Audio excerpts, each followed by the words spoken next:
We're gonna trade Draymond for KD. It's gonna be all right though.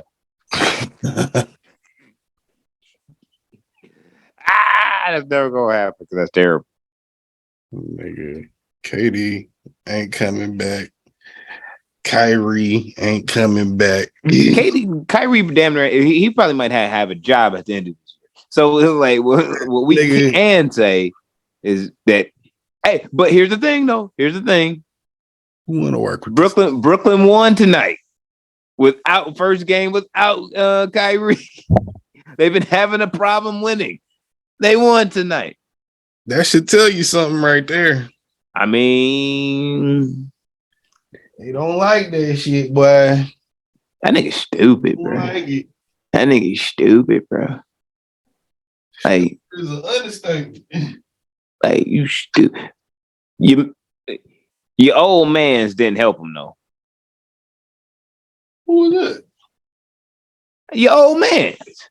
Oh man, no, nigga, no. You just denounced your Ezekialism last week, nigga. It ain't like nigga, come on now. Nigga, come on now. I was never a Ezekielite. I don't know why we keep trying to push this narrative. You was. I'm not saying that you are today, but you was. You know you was. It like I'm a crackhead or something. You was. You was a Yeezy you still smoke crack, but I'm saying you was a Yeezy fiend. You was subscribing to Yeezy's Blue Magic. I was not, bitch. You was all by yourself with no help. I was saying all by yourself with no help, and it's okay. You denounced it. It's all right. But Kanye didn't help that nigga's case this weekend. We gonna get to Kanye, but goddamn it. Kyrie is stupid. Kyrie dumber than Kanye. I'm convinced. Yeah. That's because I'm just saying. I realized this week nothing's worse than a dumb motherfucker who like the rest of the room can like knows not that you a dumb motherfucker, but you believe in your heart of hearts 1,000% that you are more intellectual and smarter than everyone else that assumes that you or thinks that you a dumb motherfucker. Bro. Nothing is worse than that. Because you can be told, like, yo, fam, you really looking stupid as fuck. You don't know what's going on, though.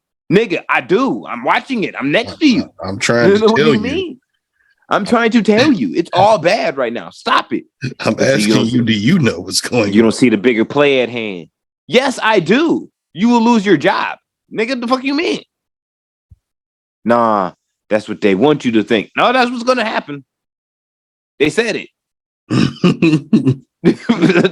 There ain't no conspiracy to that. And Boss sent the newsletter. Nike don't want your mans no more. And you say that like Kyrie not your mans.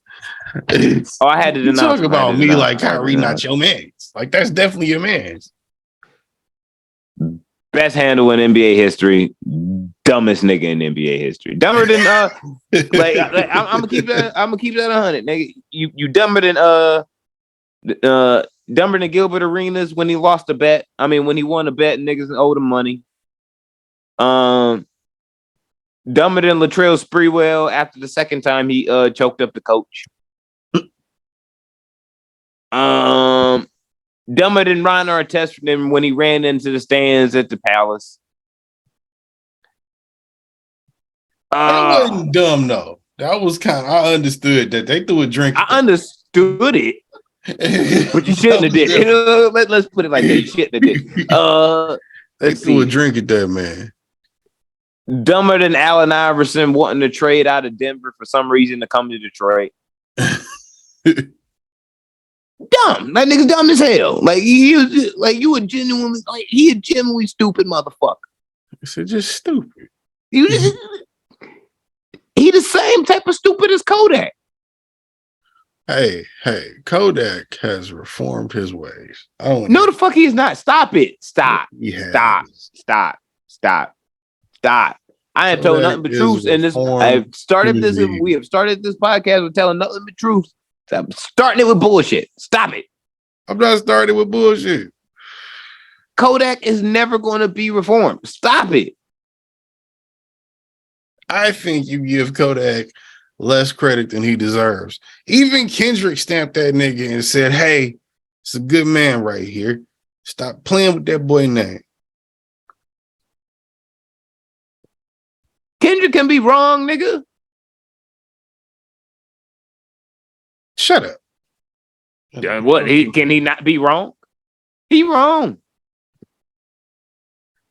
Kendrick can be wrong, yeah, but at the same time, Kodak is usually right. Kodak is never right. Kodak has been right multiple times. Shut up. No, it's lies. Every time you niggas doubted that man, said he wasn't gonna go platinum, said he wasn't really Z, said that them charges was gonna motherfucking end it all. Y'all basic niggas from Florida can't even spell Z. Real Z shit, nigga. Look at how he walked. He walked like 2008 Gucci Mane. What does that mean? The song that he has out now, walk, walk, walk, walk, walk, walk, walk. Some shit like that. He's saying walk a lot on the hook of his single that's out right now. A lot of people are playing it. Where have you been? Jesus. I don't listen to. You don't be on Kodak. TikTok, nigga. The rest of the world. I be on the Twitter twatter. Yeah, that's why you ain't seen it. You on that Twitter twatter. That shit about to go under. Oh, that was the other shit. Elon. Yeah, we're gonna get to it. We gonna get to it. We gonna get to it.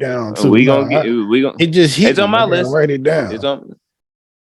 Did you say Z again? No, I did not say Z again.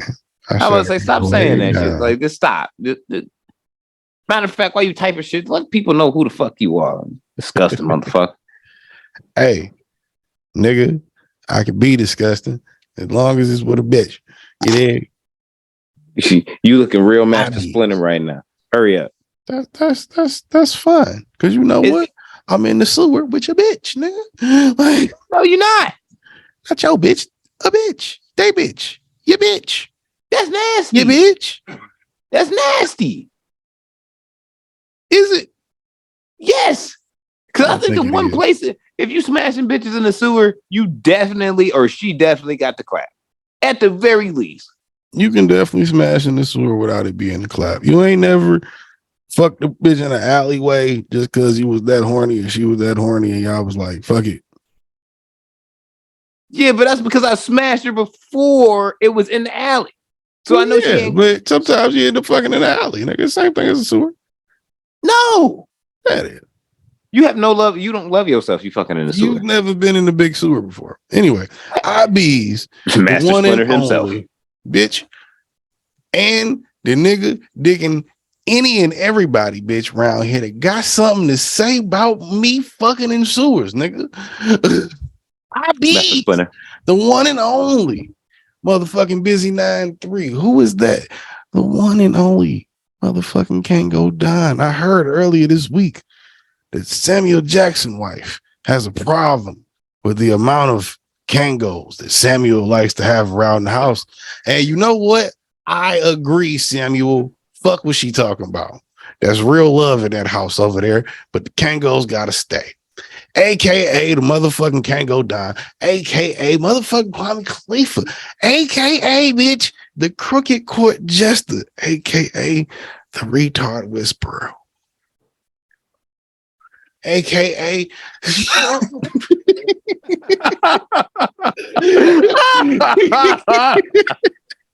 I looked away. It looked like you were just trying to whisper some shit. It looked like it was just some dumbass shit. I'm sorry.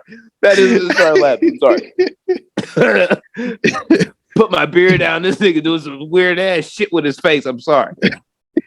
AKA the motherfucking Tiki Torch Nazi daughter Slayer. I said I was retiring it, but I can't stop fucking these white girls. It's an addiction. AKA Captain Dr. Science say these lab coats ain't free, but this money on OnlyFans is, nigga. Shout out to them Nazis, daughter slayers. The Nazi daughters? The Nazi daughters. You can't say shout out to the Nazi. That's weird as fuck, right? That's wild. Nazi daughters. There goes. There's the cancel. There when we you go. fuck up your own AKA, Jesus Christ. There's the cancel. There we go. You know, put us on the Mount Rushmore right next to Kanye, Adolf, and fucking Kyrie. Isn't me? Thank Now, you. hold on. Thank you. That Thank you for doing that now. That should not be anybody's Mount Rushmore. If that's your Mount Rushmore, you don't need to be outside ever. But you're right. Also, bitch, I bees. Well, yeah, like I said, Captain Dr. Science say, motherfucker, can't stop fucking these Nazi daughters, nigga. Shout out to the lab coat. And shout out to science. Somebody's gonna bleep out this last like 17 to 18 seconds. Shout out to science. And shout out to niggas that don't need a microphone in their hand, unlike myself.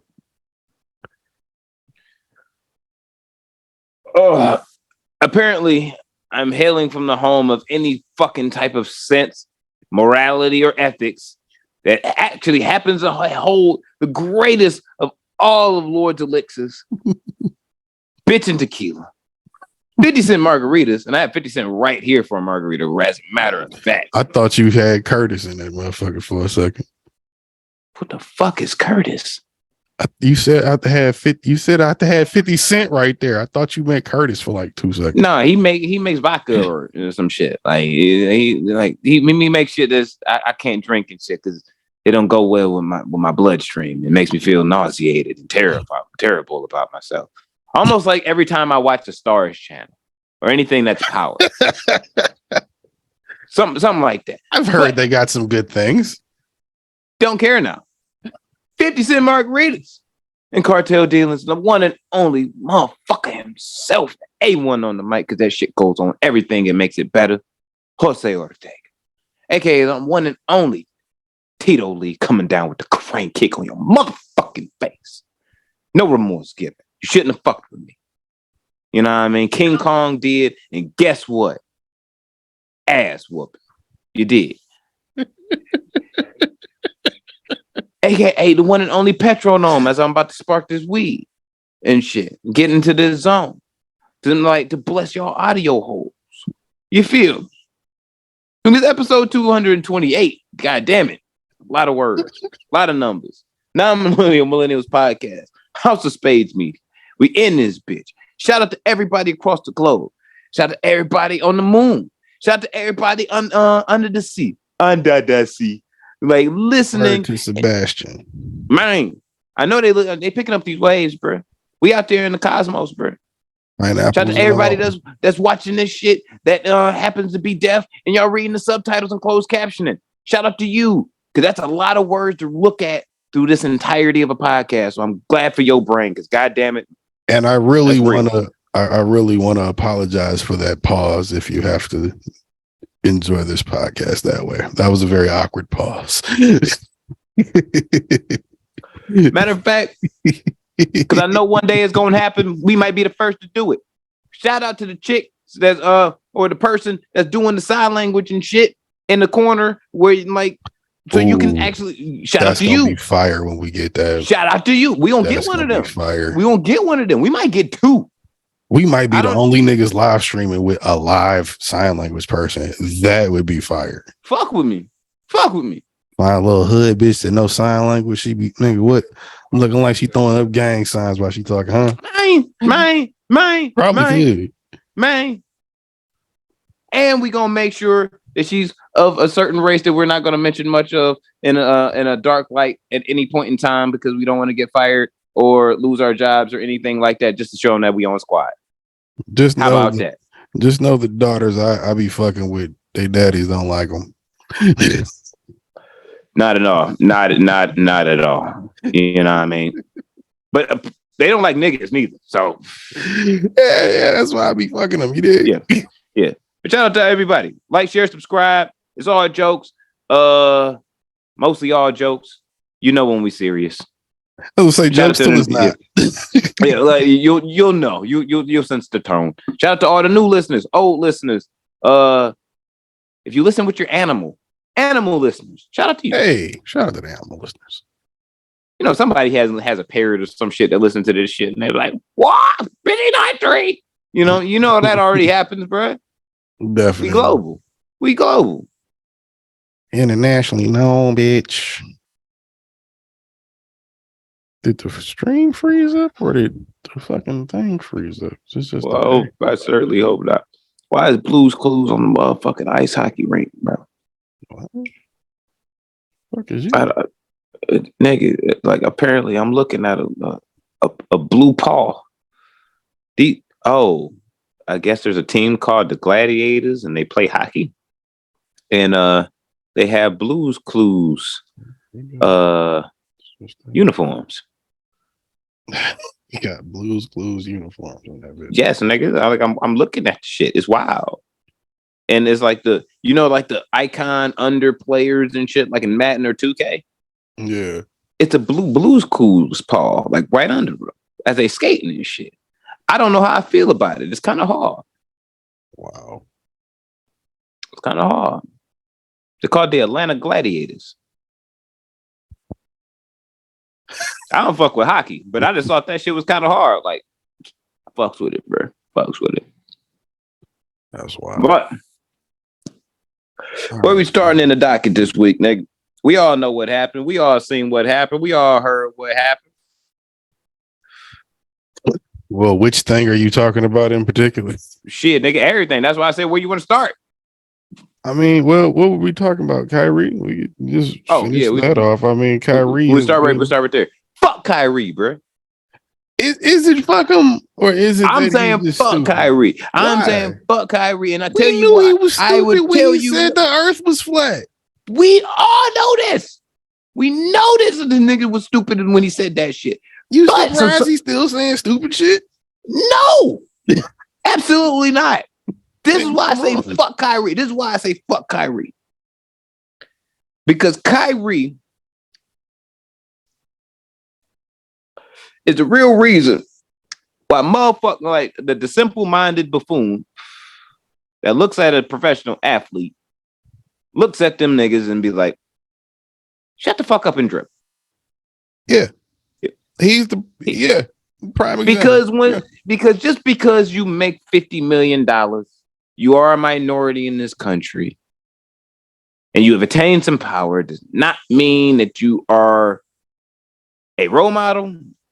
It does not mean that you are the person that should be a leader within the community, whatever. Mind you, because you donate to a community or to a charity of any sort, does not make you a community fucking leader.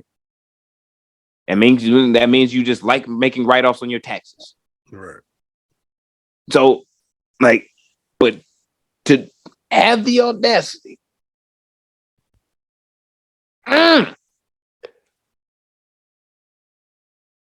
to fuck Kyrie. I'm trying to say this in a way that's not gonna sound like the angry nigga. I'm really. Why not? He sound like a stupid nigga. Let it out. Because it's not gonna be digestible. That's like I've been practicing this shit all week and it's still not digestible. You've been thinking about this shit all week, bro. I think about basketball or soccer like 9.5 times out of the day.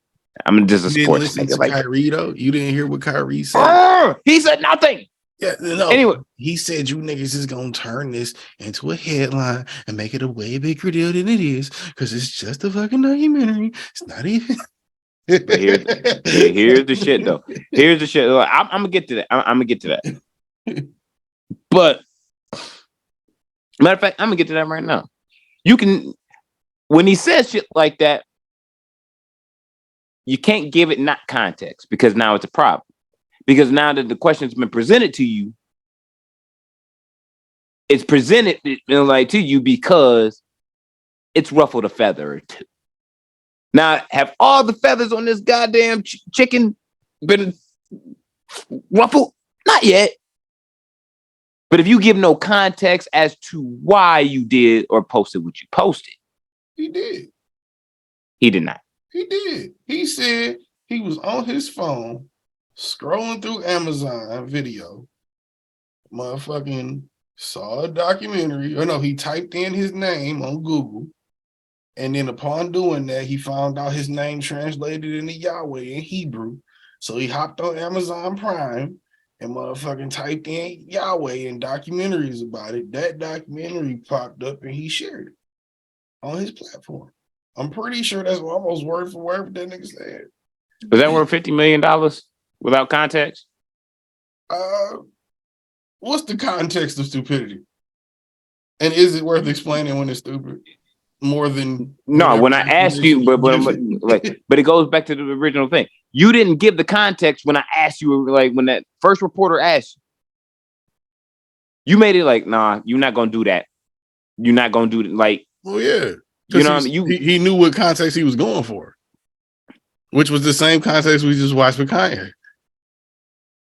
You can't really do that, and your boss is well. I didn't even see the documentary. I gotta watch this shit. I ain't watched it neither, but just from the, I've heard and I understand we were, there are a portion of Black people that were Jews in enslavement in ancient Egypt and, throughout the times and shit like that, the Israelite. I get it. But I've also had the, thought of, you do know, there's more to Africa than just Egypt. And there wasn't just one whole fucking, all of Africa wasn't Jewish. You know what I'm saying? Like, the fact that it's you trying to make it that looks corny as shit. Because it's I've seen that all day. Yeah, we the real Israelites. Nigga, how many niggas is from Israel? Come on, bro. People ain't from Niger, people ain't from the Congo, people ain't from Zimbabwe. We not from these places too. People ain't come on, bro. Every nigga in America know at least 3 Nigerians. Don't play with me. I was gonna say, how many white boys you know that's Irish that ever been to Ireland? I know a few that ain't never been. They ain't got no peoples there, but that's their heritage. It's the same shit. And nigga, even if it did happen, how does that affect right now? What is that helping right now? Okay, we were all kings and queens 1,000 years ago. Cool. Hear you. Let's say that's the thing. We was all and some of us were Jewish. Hear you. I heard first you I met was Black. I heard it. I heard a nigga say that the other day too. Nigga, which one was it? Were we kings and queens or were we slaves? Which one was it? Because everybody some niggas want to say it was all kings and queens. Some niggas say, okay, well, we was the original slaves that carried on to America. They were Black slaves when Jews were enslaved and all that shit. Man, that is going to a whole nother level of shit for no reason. You right. So when you share a fucking documentary called From Hebrew to Negro, nigga, without any context, you didn't even watch it for context. You saw a title that you liked, but he did. No, I'm saying he didn't. Or he didn't watch the documentary. Why did he share it if he didn't watch it? Oh, I don't think. Oh, I thought that's what you said. He said. I'm like, I didn't. No. He explained what got him to it before he watched it. And I guess he said, I don't know if he shared it before or after he watched it, but I assume you get to that point, you're gonna watch it.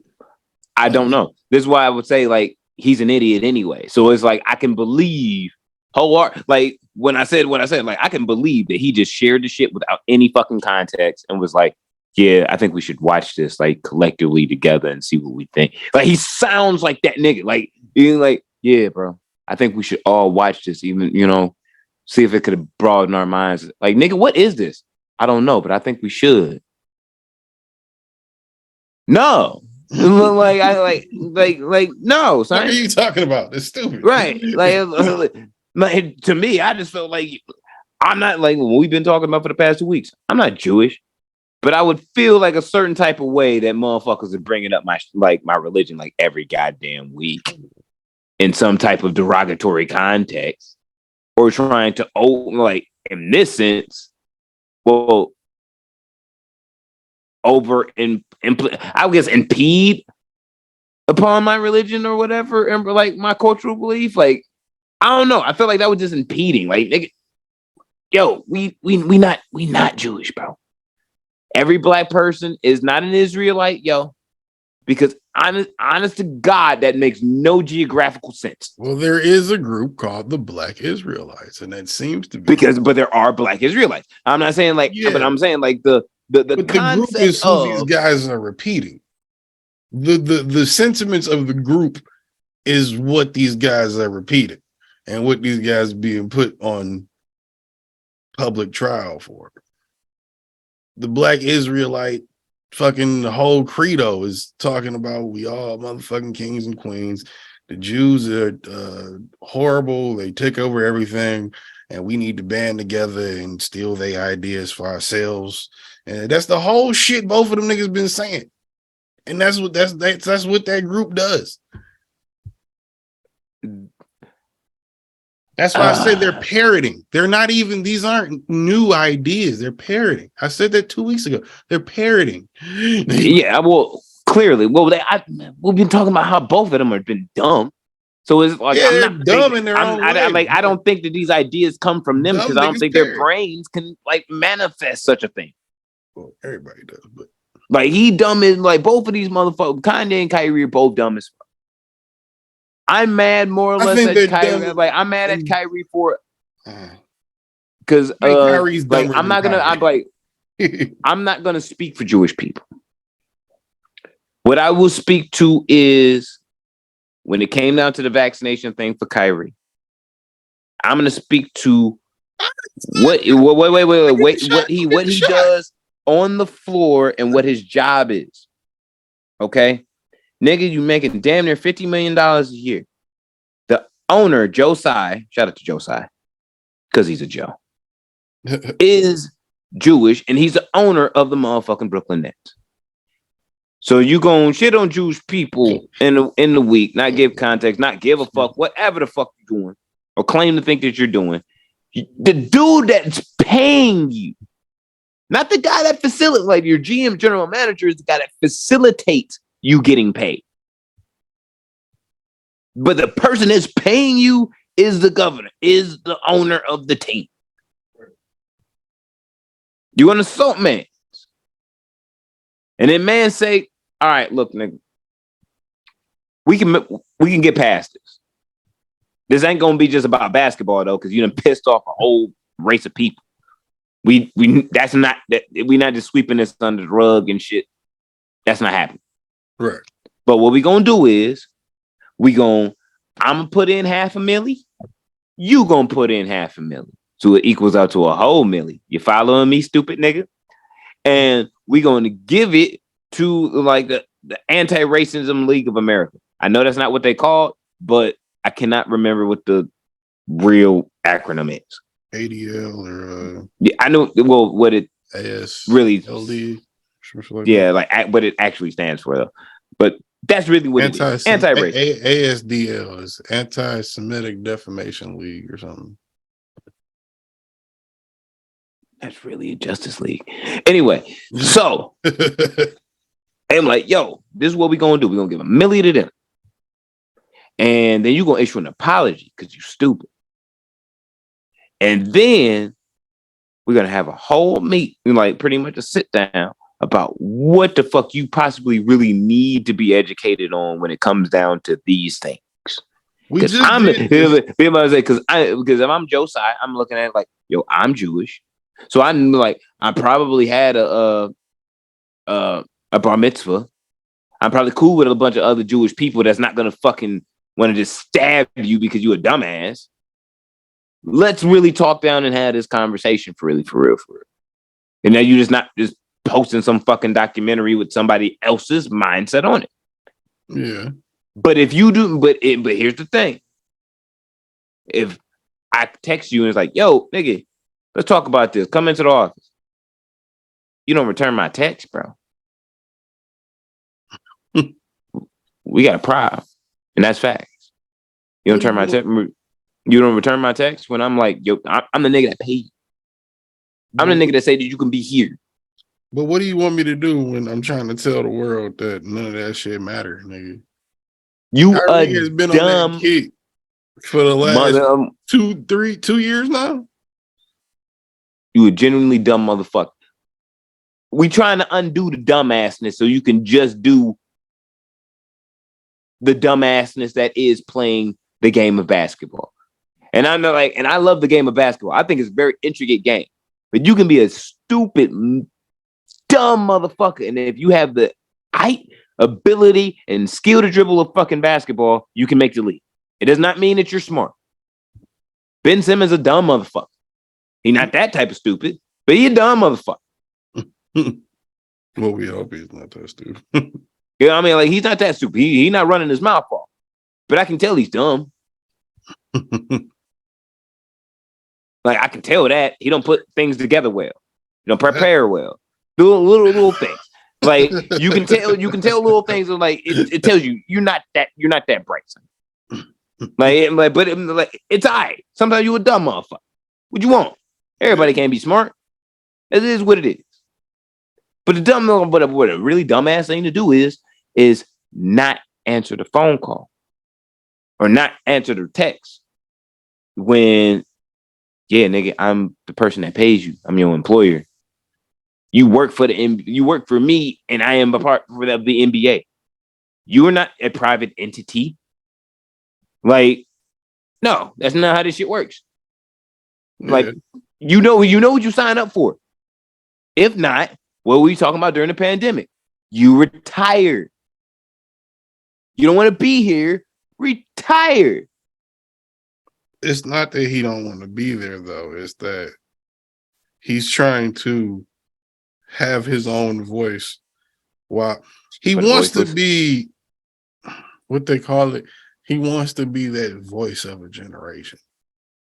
He's a voice of a stupidity. I have a strange theory. When I watched that interview, I got a strange theory that they base the storyline on NBA 2K23 around Kyrie and how shit should have went, as opposed to how shit went and is going. Oh, you got that deep into it, huh? Yeah.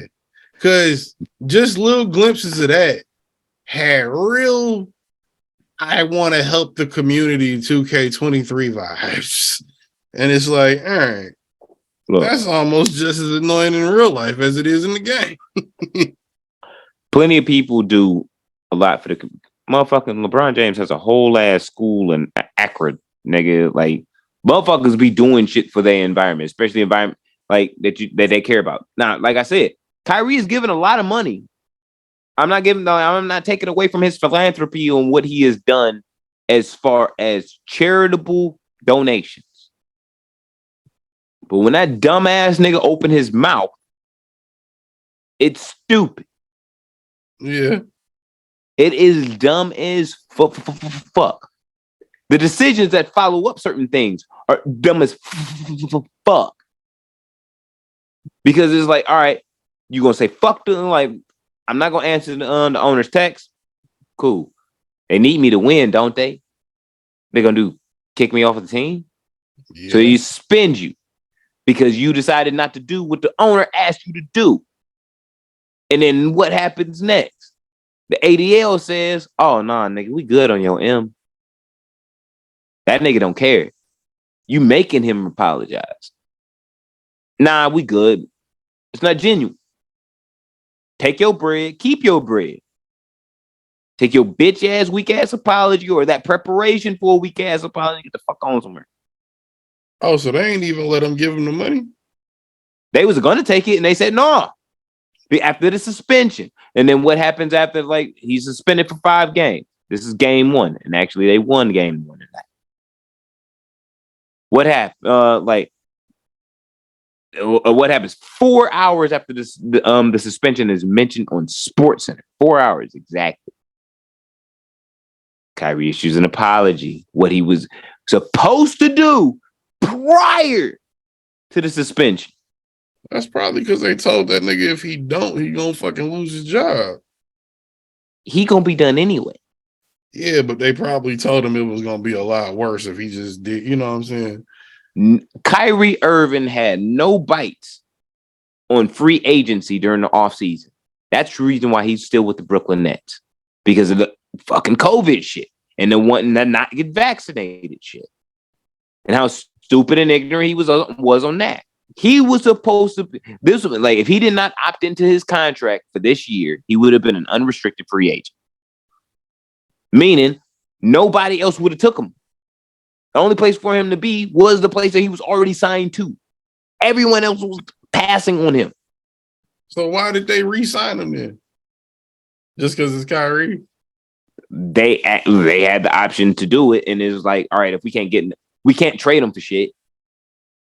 So if we can't trade him for shit that we actually need or to get better as a team, we might as well re-sign him and hope that everything works out.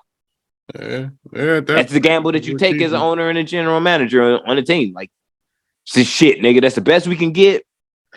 Let's hope that he shuts the fuck up and it works out. And it didn't. And it didn't. So now it's the suspension. Now it's like, oh, I'm suspended. Now I have to apologize. The apology that's on Instagram, I've read it. You can actually go and read it too if you're a listener. On his Instagram. To me, it don't sound genuine. Ain't nobody trying to hear that when you just sat up for 20 minutes, 10 minutes, and told niggas how you already know what the media trying to do. Don't do this shit. Don't do that shit. I already know how this is gonna look. Da, da, da. You already look like an asshole before you didn't even give yourself a chance to clean it up in a proper way because you were so adamant about knowing what they were trying to do. The same people that you're trying to talk about. Even in the interview, he's like, well, I'm not gonna say them or like classify a group of people, but y'all know what I mean. Nigga, yeah, we know what you mean, stupid. Why are you saying it? Exactly. You feel me? So encapsulating all that shit together. Whatever part of it is true or isn't, why does it need to be said in that way to where it makes them be perceived in a bad light? Don't nobody like when nobody do that shit to them. No. I think why Kanye is mad at Jewish people in power or the certain Jewish people in power, I'm not going to encapsulate all, is because he wants to get into certain rooms and be accepted amongst certain people, and those people just genuinely don't like Kanye. Well, so he takes it harder to like every day. Exactly. So so he takes it personally. It's like, oh, they're trying to stop me. No, you're a fucking dickhead, and everybody don't like you. Right. Nobody likes dickheads. Yeah. So not intentional ones, at least. And the same is applicable to Kyrie. The same exact shit is applicable. It's like, yo, fam, you're not gonna get a job in the NBA next year. If you do, it's not on a guaranteed contract. They're gonna Boogie Cousins your ass. And Boogie actually, I'm gonna say Boogie Cousins' legs is actually fucked up. And like if he was to get signed on to anywhere right now, you might as well. You worth the same. You worth the same as an old nigga that's injured. That used to be dope. You're worth the same. I'm saying Boogie ain't that old. Like he's already. He's not, but he ain't what he should be. No, because he had a shit ton of leg injuries. So it's like you gonna put yourself in that same classification in box, where it's like it's not even guaranteed. The one little fuck up you have, you out the league. Dwight Howard can play in the NBA today. He can play. Can he shoot? Nigga, no. But he can play in the NBA today. Does he? He doesn't have a contract. He doesn't have a contract. Simply off the fact of people didn't like enough locker room and personnel, people that own teams. He's been on. You can say like, yo, man, alright, but I don't really fuck with that nigga like that. He done rubbed enough, grinding up against enough people's shoulders. Too, though. He on some Kyrie shit. He got arrogant for a minute. But that arrogance, in my opinion, proved like when he got humbled. You could see like when the play started to go off and go down that. Oh no, that's just really who he is. He really an asshole. Yeah. He just have his good days and his bad days. Yeah. You know what I mean? Like if you have more bad days than good days, you're not gonna be in the league, bro. Right. Especially if I gotta be on a team with you, nigga, and I see you 6 days out of 7 days out of the week. And 4 out of those 6, you're an asshole? No. Nah. Yeah, like I'm good, bro. We can find another center that can shoot threes. Like, nah, I don't need him. Trying to deal with nobody that anybody feels like is toxic. It don't matter if you're talking about Jews. It don't matter if you arrogant about playing basketball. It don't matter if you think you rap better than everybody, but you shit. Really, nobody likes an arrogant asshole. Flat the fuck out. Fam. For my non-basketball fans or non-basketball people, let me just put this down on simplify. Now, LeBron James, possibly one of the greatest basketball players to ever play the game, played alongside LeBron James. Kyrie Irving did. He decided to say, I don't want to play with LeBron no more. I want to go to Boston. I'm going to go to Boston. Boston is one of the most prestigious leagues in all of NBA, all of basketball. Multiple championships, like 16 of them shits. 16, 17, something like that. I don't know. It's a lot, near 20. Goes there in through a trade because he wants to make his own way. I feel that, nigga. Thrive your own way. You ain't LeBron's bitch. I feel you. And you go in there and be a toxic ass locker room with a young Jaylen Brown, young Jason Tatum, young Marcus Smart, all these niggas who are still on the team today and are their big three today. And you get hurt and they go to the Eastern Conference Finals without you. You get back the next year. Try to run it back. Team's awful. Why they say the team's awful? Because you a toxicity to the locker room. You put down the niggas that are around you. Niggas don't want to be around you. Oh, yeah, I had a couple good games. I'll be back next year. No, you won't. Because the young niggas was like, we hope that nigga don't come back. Offer him lower than what he should be offered. It don't matter what job you got, bro. If niggas don't want to play, they don't want to play. Niggas ain't trying to fucking hear your bullshit. No. It's selfish as fuck. It's selfish as fuck. Goodwill. We talked about that last week. You're right. It's selfish as fuck. But you burn through your goodwill. How do you burn through your goodwill and not see it? I've done it myself with some motherfuckers and didn't see it, so I know. But like at the same time, nigga, you can't turn around. You can't play the, like you said with the apology you put out, bro. You can't turn around and make it like, oh well, I didn't know, or oh I just, and now I'm caught. I guess I have to do this. Nobody's gonna take that as worth anything. Like I said, you pretty much, if you Kyrie at this point, you worth whatever a nigga you worth Dwight Howard. You worth Dwight Howard. Yeah, you worth. Yeah. You worth Dwight Howard. You worth a nigga who contract ain't got renewed. Like you worth somebody that nobody wants. If you're Kanye, veteran minimum I think he's been in the league. Yeah, he's about he's a year older than us. So yeah, he's been in the league over 8 years. You can get the veteran minimum, side. Veteran minimum ain't much, and it's not guaranteed contract. You get ones. You get 1 years. You fuck up, you gone. Dwight Howard's last year with the Lakers. They told that nigga, yo, you be on some bullshit, bro. You out this bitch. Gonna start trading your ass like a bad hoe around pimps, nigga. No, he was on his bullshit, and guess what? They just let him go. End of the season happened. It was like, go. We honored you. Position. We actually didn't need to pay you. We could have got rid of you, but we honored you. You got paid out for the rest of the year. Go. Not getting picked up. Take that fork out. For you to be in that position and not know what's coming when you do shit like that. I don't get how that makes any fucking sense. This nigga, like you said, knows all of this shit is on the line and has told us multiple times, yeah, I know what's on the line, but I'm doing this. I feel like this. I feel like that. Be it about a shot or a fucking tweet for some reason. But the man is hard-headed. He's What's stupid. that nigga birthday? That's a good question. He's a student. He probably a Gemini. I say he hard-headed, so I might say a Leo. Like this nigga is. Let's see.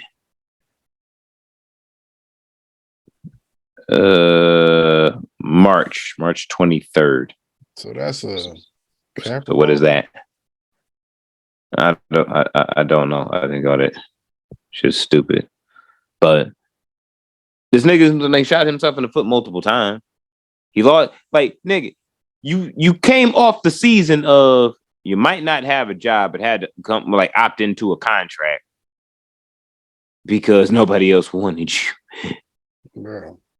And you lost your Nike money because Nike discontinued your whole shit because they said you were a dumbass from the COVID shit. No, you see, Nike came out today and said, "Nigga, we suspended his contract." No, that was the NBA. Nike came out and said they were done doing business with him. I think. Well, yeah, that was at this point though. I think that was about to happen anyway. This is November. Yeah, this is November. I think it was. No, this happened like today. This happened a few hours ago. Nike made a statement about Kyrie. Well, this was all. Well, I feel like this is on track to his contract being suspended anyway, because of what they said was like they're not going to renew his contract come November, and that was he wasn't supposed to get his shit renewed in November and shit. The brand line, that's what it was, and that was because of the COVID shit. No. It says Nike suspends. So the same shit with Kanye or Adidas did with Kanye. Nike suspends relationship with Kyrie Irving. It says, at Nike, we believe there is no place for hate speech and we condemn any form of anti-Semitism. To that end, we've made the decision to suspend our relationship with Kyrie Irving effective immediately and will no longer launch the Kyrie 8s. We are deeply saddened and disappointed by this situation and its impact on everyone. Oh. That happened 6 hours ago. Well, that's what Adidas, get your shit and get the fuck out of here. We not fucking with you. We not selling your product. We not fucking with you. Now that we there, this comes to the mega rant. And this is one I've been holding down in my soul. Like, I thought you heard about that. No, I didn't hear about that because I didn't hear them like talk about renewing him or they was releasing the last shoe because I knew his contract was up this year. I think the back in June or May, Nike announced that they was not going to renew his brand line, and I think that was up in November. That's why up this month. That's why I said they might have just been trying to continue it up until a certain point where it was relevant for them to still make money off of them, and now you done fucked it up, and it's like, all right, can't take the money now. Like, if they had the shoe ready to release and it said we're not even, they were supposed to drop the bitch, I think this week or next week, the 8th. They said we not even putting that shit out. We're done. Shoe made on the line in the stores, ready to go. Don't put them shits out. Fuck that nigga. Yeah, you piss off some people. But this is my big rant. This is my big boy rant for the whole shit. And this is for people that's not Kanye and not Kyrie. But I'm so goddamn tired of all these dumb, gullible, goofy ass niggas. And I mean niggas that believe that just because what the fuck these dumbass niggas said was gonna happen to them because of what they was gonna say and or did,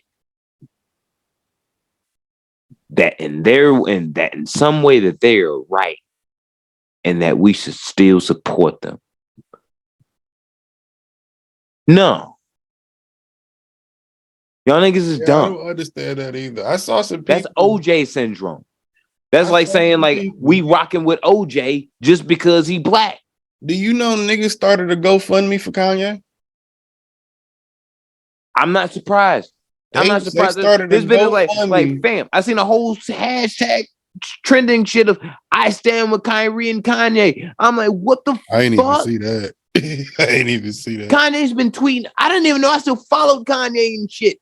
Or at least this shit still showing up on my Kanye. He said, my timeline, like, he shows up because other niggas like his shit or retweet his shit. Oh my God, like Jesus Christ. Like I'm seeing him retweet all this Kyrie Irving shit. And I'm just like, no. Not even encapsulize these two stupid motherfuckers. Kanye said he taking a 30-day verbal cleanse. That's a goddamn lie. Drake dropped. He said that's a damn lie. He said he's not saying no more words for 30 days. That's a fucking lie. Unless he on Twitter. He's not verbally speaking Drake any words. Dropped, nigga. And did you hear, wait, we'll get to that, but did you hear what Kanye's apology was in all of this? He didn't have one. He did have one. That's lies. And shout out to George. He's the one that showed me what Kanye's apology was. George never has good content. What do you mean? Well, this was good because it got me hip to where Kanye was at after all of this. Kanye said God had to humble him in front of the people because he didn't know, and he was being arrogant. He didn't know that he was hurting people by what he was saying. So God humbled him by taking away his $1 billion status. And he did not know the exact definition of what anti-Semitism was, and then proceeded on camera in front of this store in a parking lot, in front of these people asking him questions, to Google the definition of anti-Semitism, read it out loud and say, yeah, I ain't know that's what that was.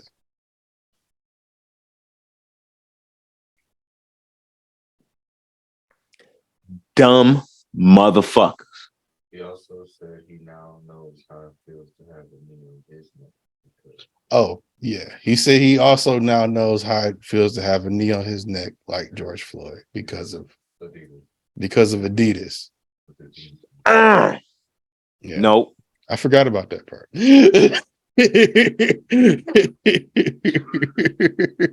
See, that's the shit that hits me personally because I'm nigging them. And then like word, nigga. Word. Because he said, what's the only way you could do it? Yeah, he said, what was the other way anybody could humble him other than God doing that and showing him? In front of everybody. How about a white boy running down on your bitch with a 10-inch dick? How about that? Shouldn't that humble you? Maybe you a dickhead. I don't know if that would humble anybody. The nigga does it like Pete Davidson. No, Pete Davidson does look like a heroin addict. He looks like a heroin addict. Like, look, a bitch can be getting dick down by like a dude with a 10-inch dick and shit. But if you a absolute mega extreme narcissist asshole prick, if that nigga had a 3-inch penis, nigga, she probably dealing with that nigga over your dumb ass. So it don't really matter. True. At a certain point, it's not about the dick. It's just you. She don't like you no more. Yeah. You feel me? You lost your kids to Pete Davidson. You maybe maybe yeah. That should have helped. That should have humbled you. Those his kids now. Yeah, that's his kids now, bro. Instead of North is Northskeet, nigga. All right, bro. This nigga, like you lost your Aubrey took your dignity from you. Nigga. Stop playing. When a nigga writing your records and you happy he's writing your records and you want him to keep writing your records, you can't be mad when the nigga call you a bitch about writing records. I want Drake to write all my records. I was legitimately hurt and shocked. I didn't know how to feel when I heard Kanye West say, nigga, I wish this nigga could write all my raps, dog. Like that shit he did for me. Like, I love him. Like, the beef was the beef, but like, I love it. Check it though. What? Since he done said that shit, since he done said that shit, guess what?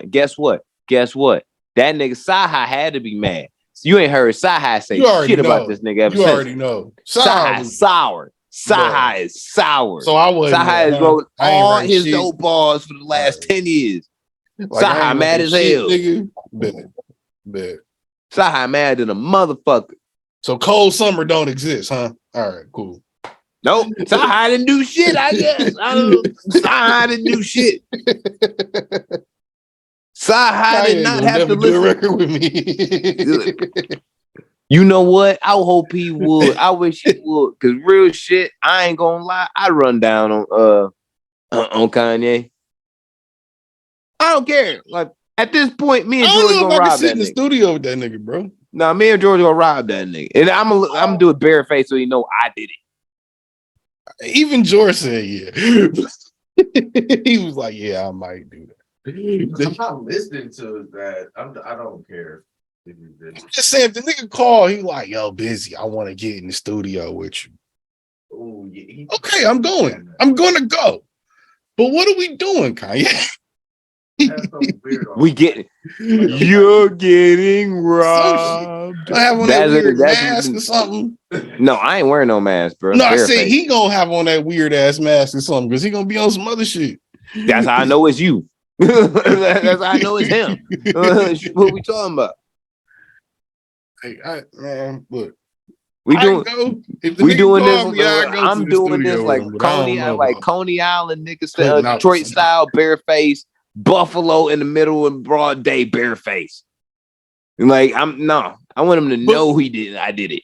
But for real though, no bullshit. What if Kanye thought we was like some of the hottest niggas coming up on podcasts, and he like, yo, I'm gonna go be real and be genuine, tell my story.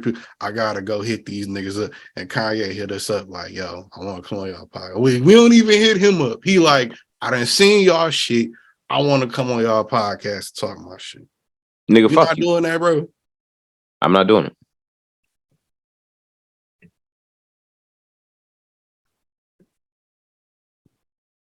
No, we mad to do that. Oh, no. You do it. I wouldn't. You're not gonna nori me. No, you're not gonna nori me, nigga. No, you're not gonna nori me. No, nigga. You got this, Shane. No, you got nigga. this. You got this, Shane. No, you're not gonna nori me. All my UK listeners, man's got this. Like he getting man's got this right now. I ain't got this. Sorry. Yeah, no, we probably couldn't do that. That probably would. I'm saying you could. You could do a studio session before I do an interview. Only because you never know what's gonna happen in a studio session.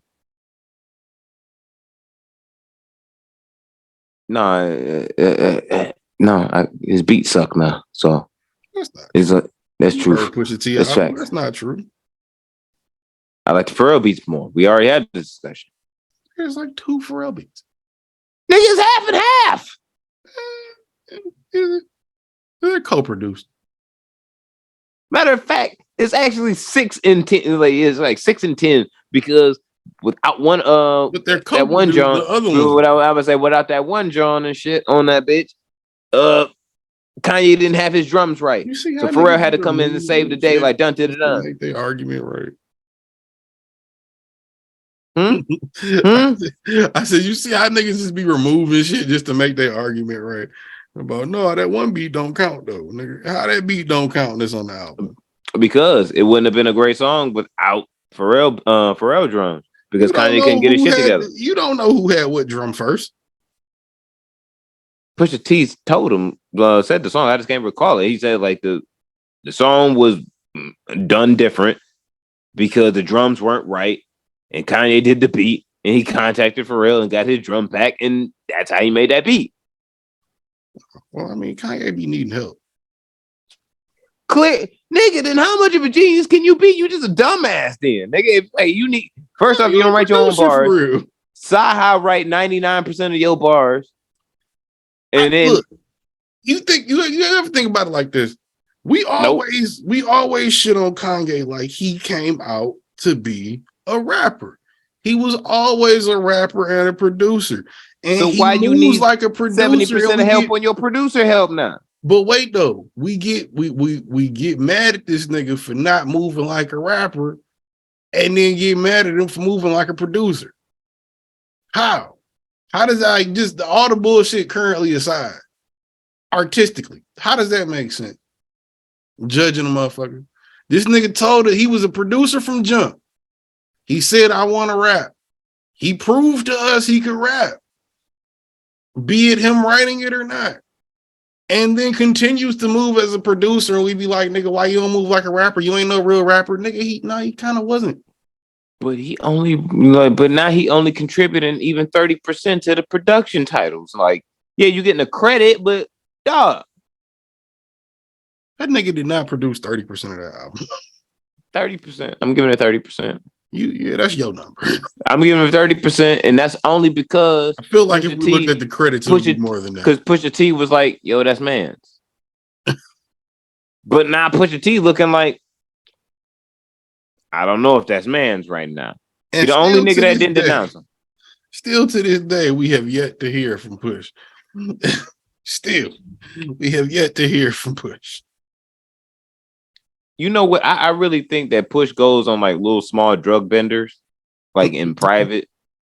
Just because of all the stress over the years with Kanye, old past traumas, all types of shit where it's just like one weekend a year or like just 2 weeks out of the year every year. You do all the drugs you want to. You fuck all the bitches you want to. He married now too, so he's like he fucking all the bitches he wants to with his bitch. He on an island somewhere just having a good time. You drink as much as you want to, chilling. Ain't got to worry about shit, but iguanas getting into your getting into your crib and shit and mosquitoes. And when he gets back to reality, he's gonna realize what the fuck's been happening for the past 3 weeks, and he's gonna be very upset. You can be upset, but he still Push, and he still got a job to do, even if it's not with Def Jam no longer. I don't think Push is going to leave Kanye behind. And I'm glad, this just reminded me, I'm glad you said that, because that just reminded me. Push is not leaving Kanye because this reason and this reason alone is the same reason why in a few years, we're all going to find another reason to laugh at Kanye and be like, man, that's Kanye though. Kanye, remember how we were talking about life? In a few years, I'm gonna be laughing at Kanye like, nigga, you can't say shit to me because I got more money than you. As is with this analogy, one might do that. Listen, remember last week how we were talking about life and or it was either last week or off air. We're talking about life is like high school, or life in hip hop is like high school, right? Yeah, the other day. Yeah, that was off air. Yeah. Life in hip hop is like high school. I'm convinced Kanye West, or the artist formerly known as,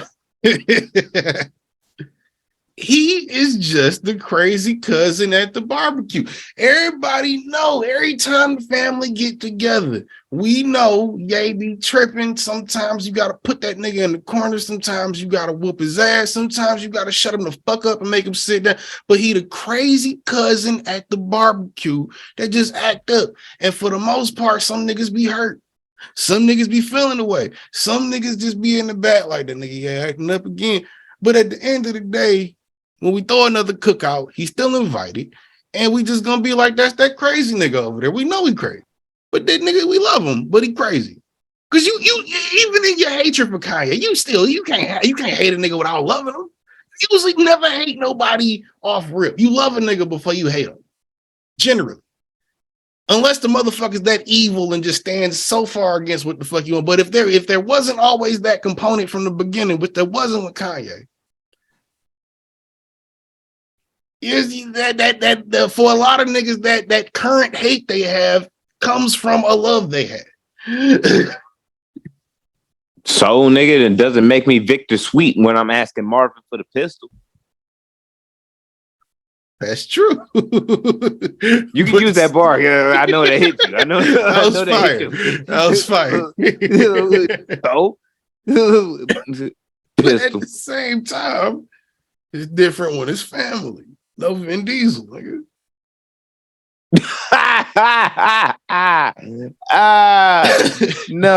No, fuck that. Marvin pistol. I'm done with this nigga now. Like, no. Family. Kanye is the nigga. He like Mariah. Mariah don't come out. Mariah part of the family. Hip hop family. We don't see her but every Christmas. Oh, that's when she get a check though. Exactly. She only come to the Christmas party. She don't show up for no other party for hip hop or nothing else. We all she old now. Yeah, but she ain't that old. She just a diva. Look, Shawty don't even dance, bro. She just stand there and actually too sing. fine to dance.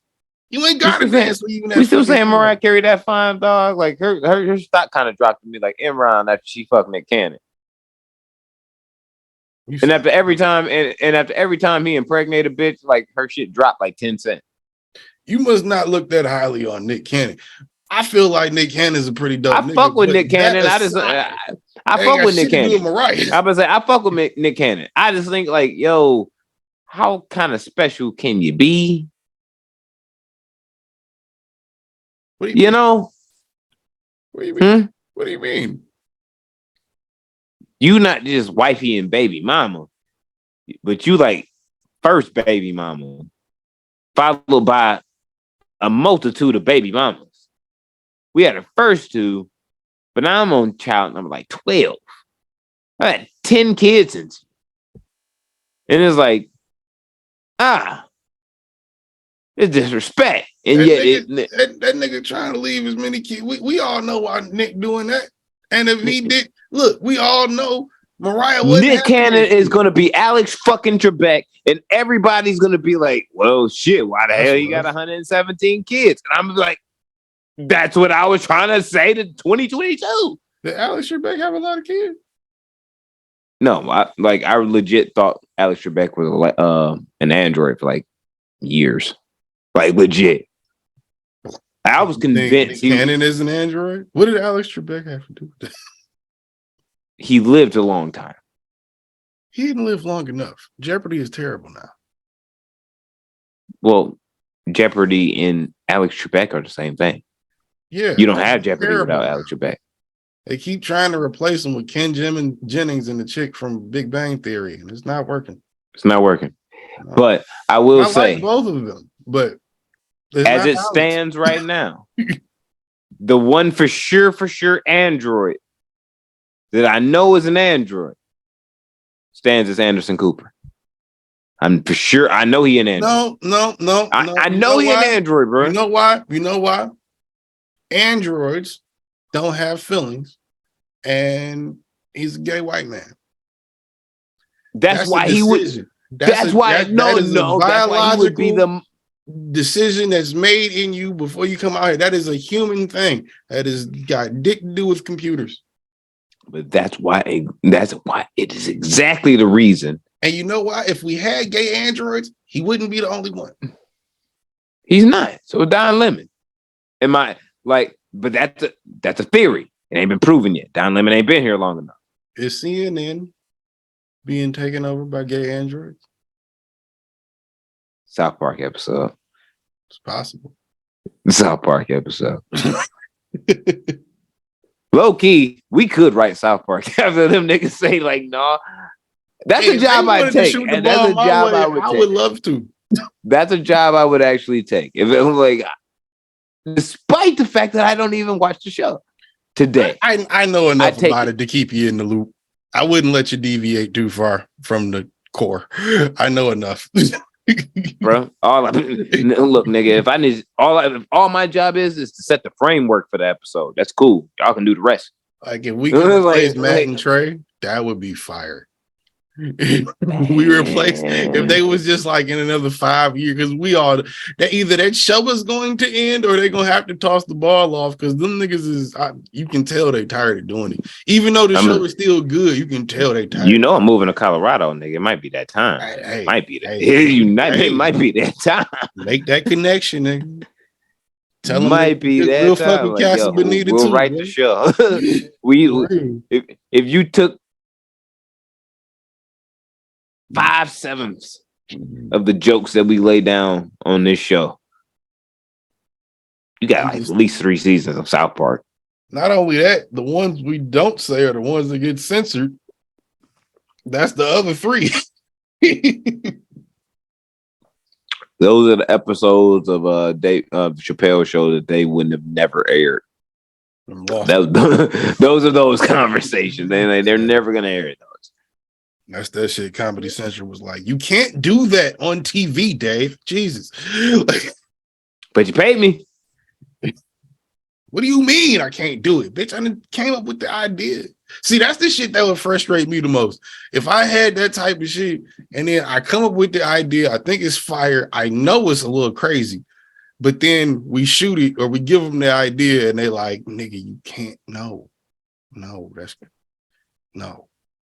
Just legally, no. Like, Well, yeah, I feel that. Like that would be frustrating as fuck. There's a show, I think it's called Unearthed. Yeah, on Vice. They talk about the Simpsons shit or whatever in the writer's room.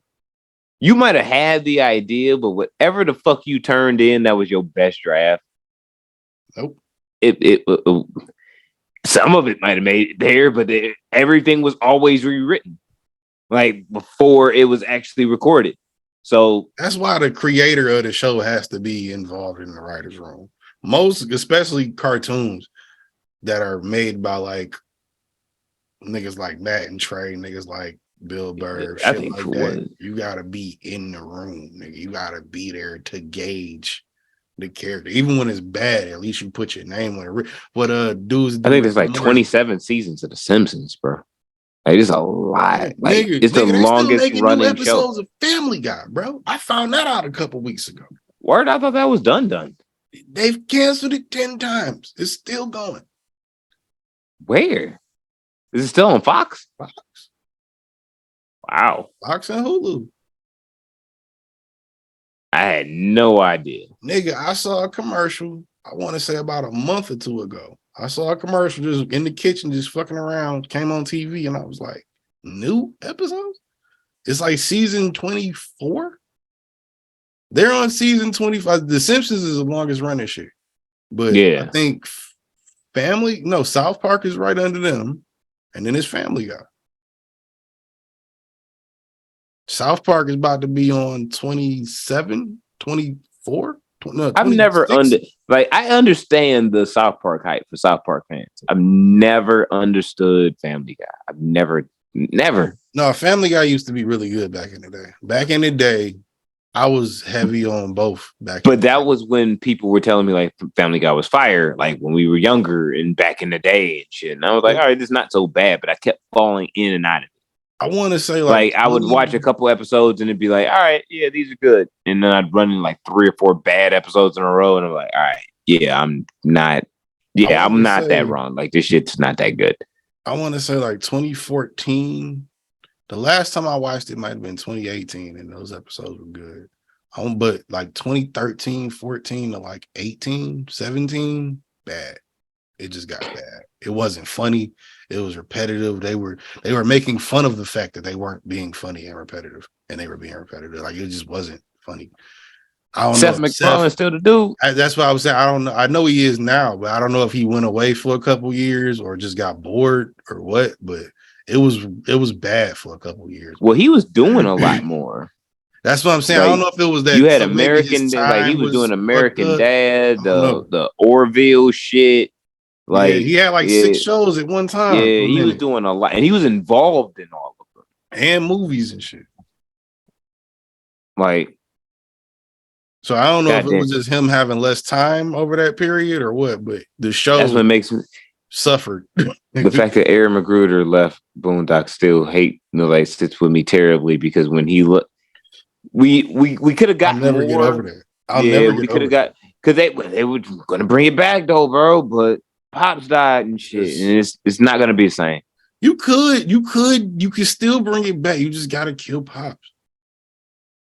You can't do it without Pops. You can, but like that goes back to the that first episode of the new season is going to be heartbreaking. If you kill Pops, that first episode of that season, you gotta do it right there and then carry on.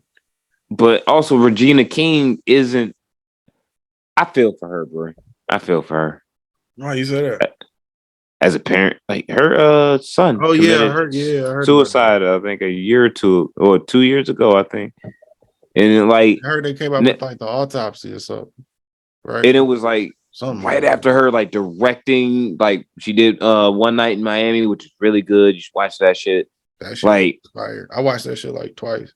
man, ain't it? It was fire. But it was like too, like she was going upward, and then that happened, and I'm just like, damn, son, like, because when she won her Oscar and shit, like she dedicated that shit to him.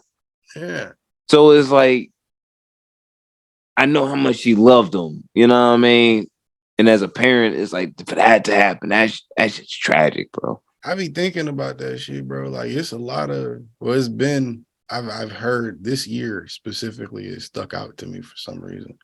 But a lot of celebrities, kids have killed themselves. And it leaves the celebrity like I mean, naturally it leaves them like the rest of us, but it's like I guess just watching it like I've watched somebody I know personally go through losing a kid, but when it's somebody you don't know or whatever, it's like it's weird watching them go through that or navigate it however they are. The few times you might see them in public like that shit's weird to me. Like I think they were talking about Master P's daughter a couple days ago or last week. Master P's daughter, I think that happened, and it was like a toxicology report or something that came out, but. Yeah, I mean, like, I think that it hurts crazy as shit. I can only like imagine. I've seen it. As a matter of fact, I've seen it. I know it does. It hurts more than you can fucking imagine. Yeah, it's unimaginable. Like, it's one of those, like, if you love your mom or you love your parent, like, like the person that raised you, that made you love, like, that gave you love, losing that. There's like, imagine losing that, and like for most people, and most people, even if they knew it was going to happen, it's like an unimaginable feeling for the reality of they're not there. Right. Yeah. You know what I mean? Like for some people, it's the thought of like that will make them tear up and actually cry. Yeah. Like that thought. You feel me? Nigga, I feel that way about a lot of people I love. The thought of it is like, nope, dude. Get this shit out so my head. I don't look at what Regina's going through, and I pray for her and shit. And I pray for many people. Like, I know that shit is not just some 2-year thing, but I hope she's, you know what I'm saying, that she pulls through. Like I said, it's fresh for you forever. I can imagine. I don't think it's something you ever get over. No, especially if it's that way. Or like I said, the one I've seen personally where it was that, but it was accidental. It was an accidental overdose, like that shit. That'll rip a motherfucker to pieces. Yeah. I think Tina Turner is one of the strongest women on the planet we call Earth, because like she went through all she went through, and she had a son that went through that recently, like one of her kids. And it's like, for her to still be recently though, I didn't even hear about her son. Like, nigga, it's been a lot of celebrity kids. And it was recently, like, bro. Yeah, and it was like post the document. No, it was pre the documentary that came out. Well, before it came out and shit. The one that's on HBO Max and shit. The one Tina. I actually watched that shit. It's pretty good. Pretty damn good. And like, it just made me think. I'm like, that woman. Cause I look at my mom, because of all the things that she went through, came up through and shit. Like, yo, you one of the strongest women on the planet we call Earth. Like, just on pure, you did this and got to where you at. May not have been as far, but what you had to do to get here, shit. Clearly took over. Yeah, I'm like, shit.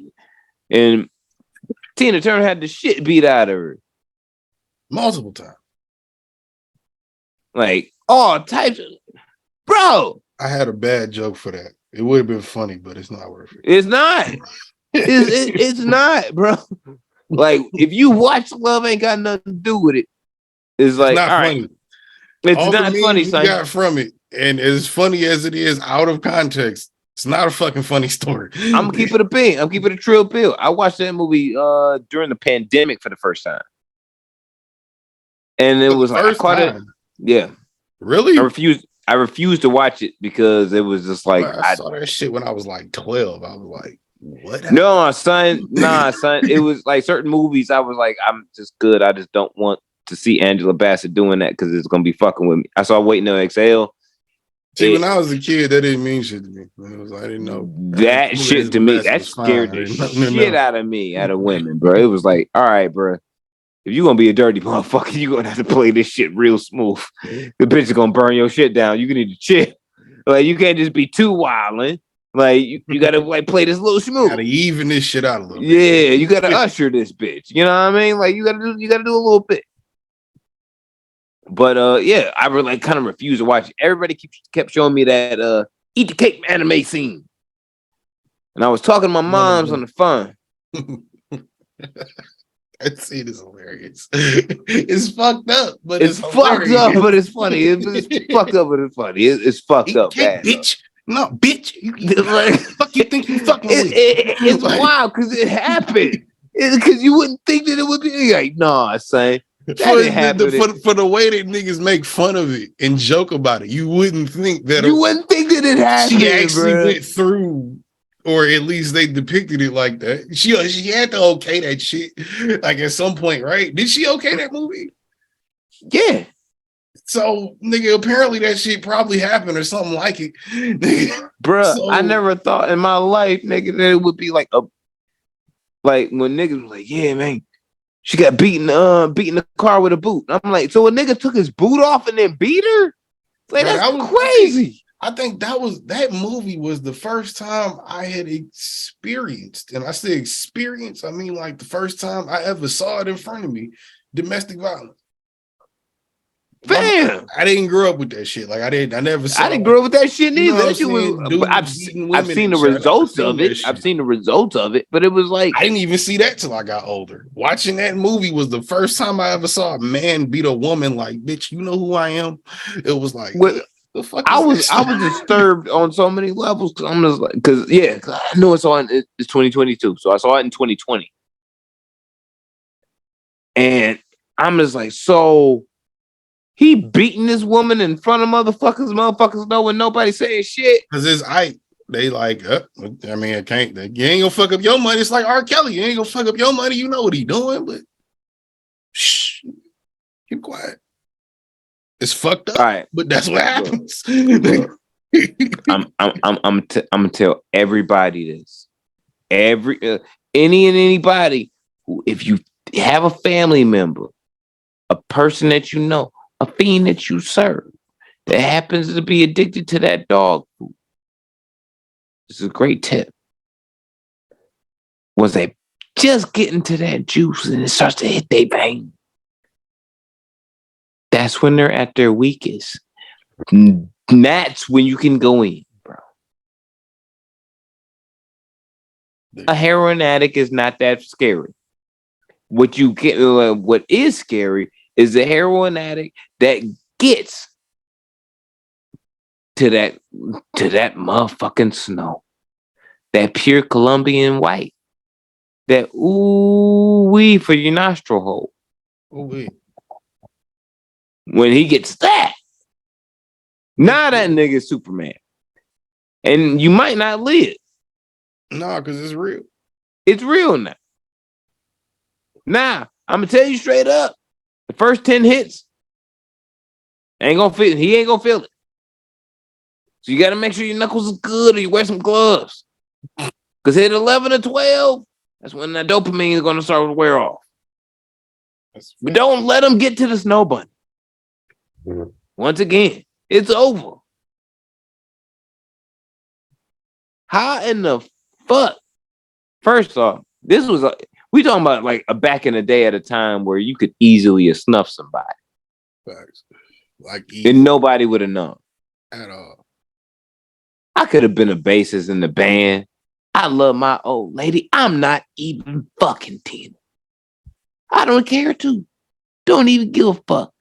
This is 1970s, 1960s, Ortega family type shit. I still got many Ortega and shit. I'm not gonna let her be victim to any other man. Why would I let that happen to some other woman who can't protect themselves?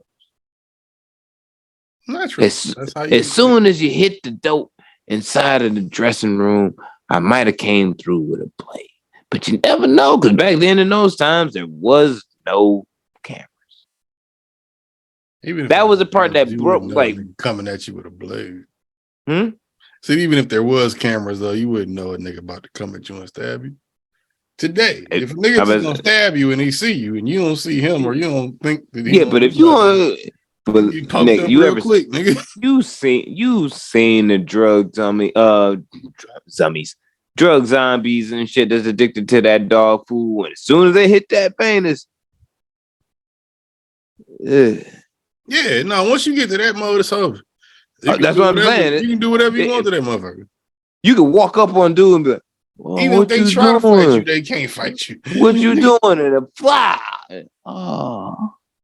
You know what I mean? Like, if you that terrible of a person, you could have walked out the room, went back to your room, washed your hands and shit. Like, oh my God, I got his neck slit.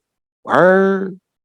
You know what I mean? Niggas I done seen on the corner that could have been easy victims of anything, nigga, just because you on the corner, like,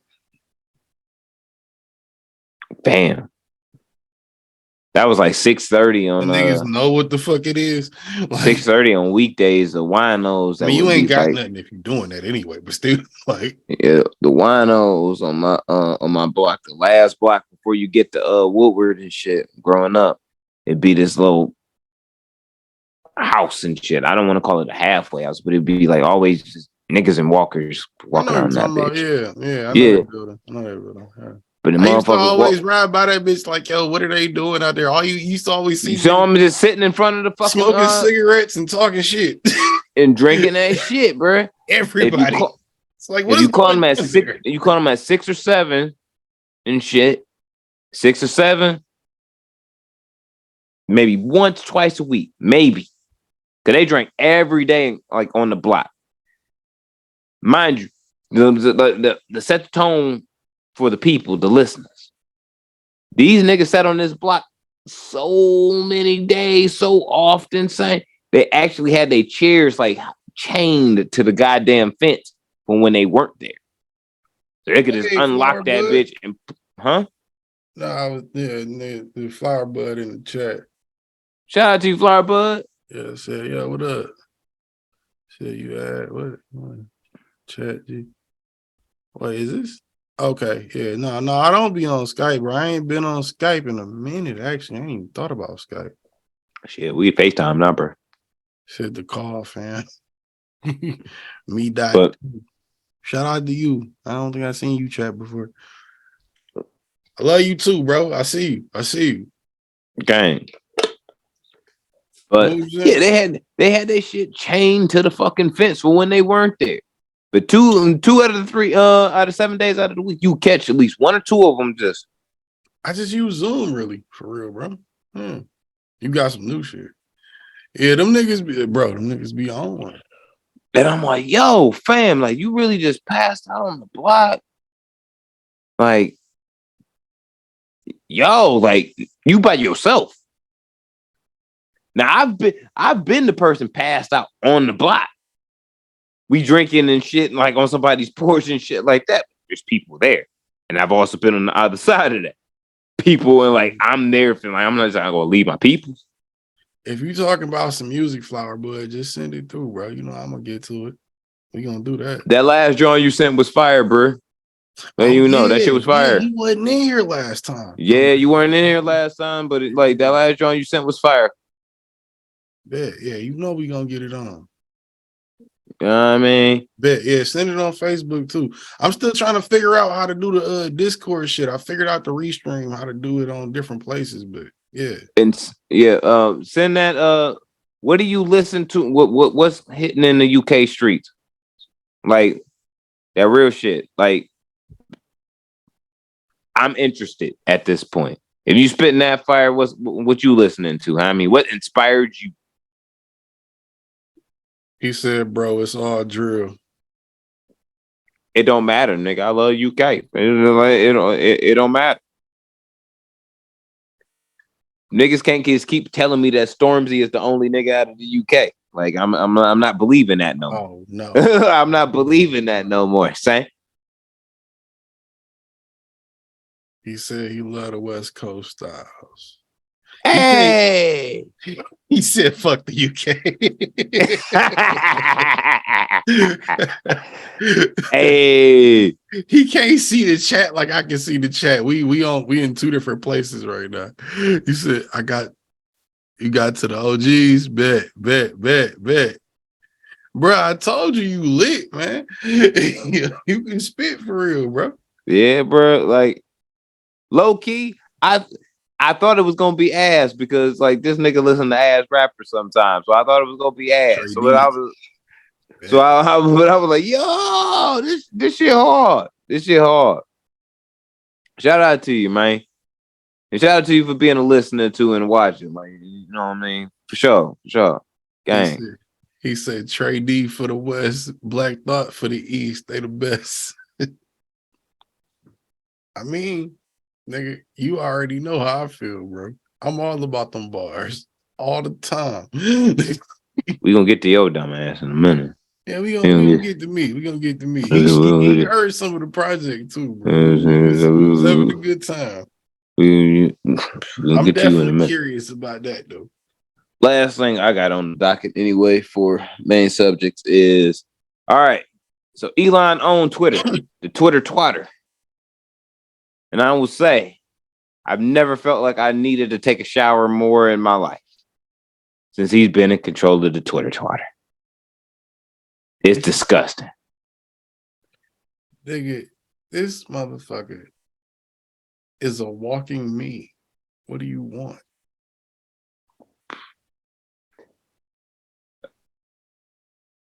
I still gotta find organization. I guess I would say that organization. That would be.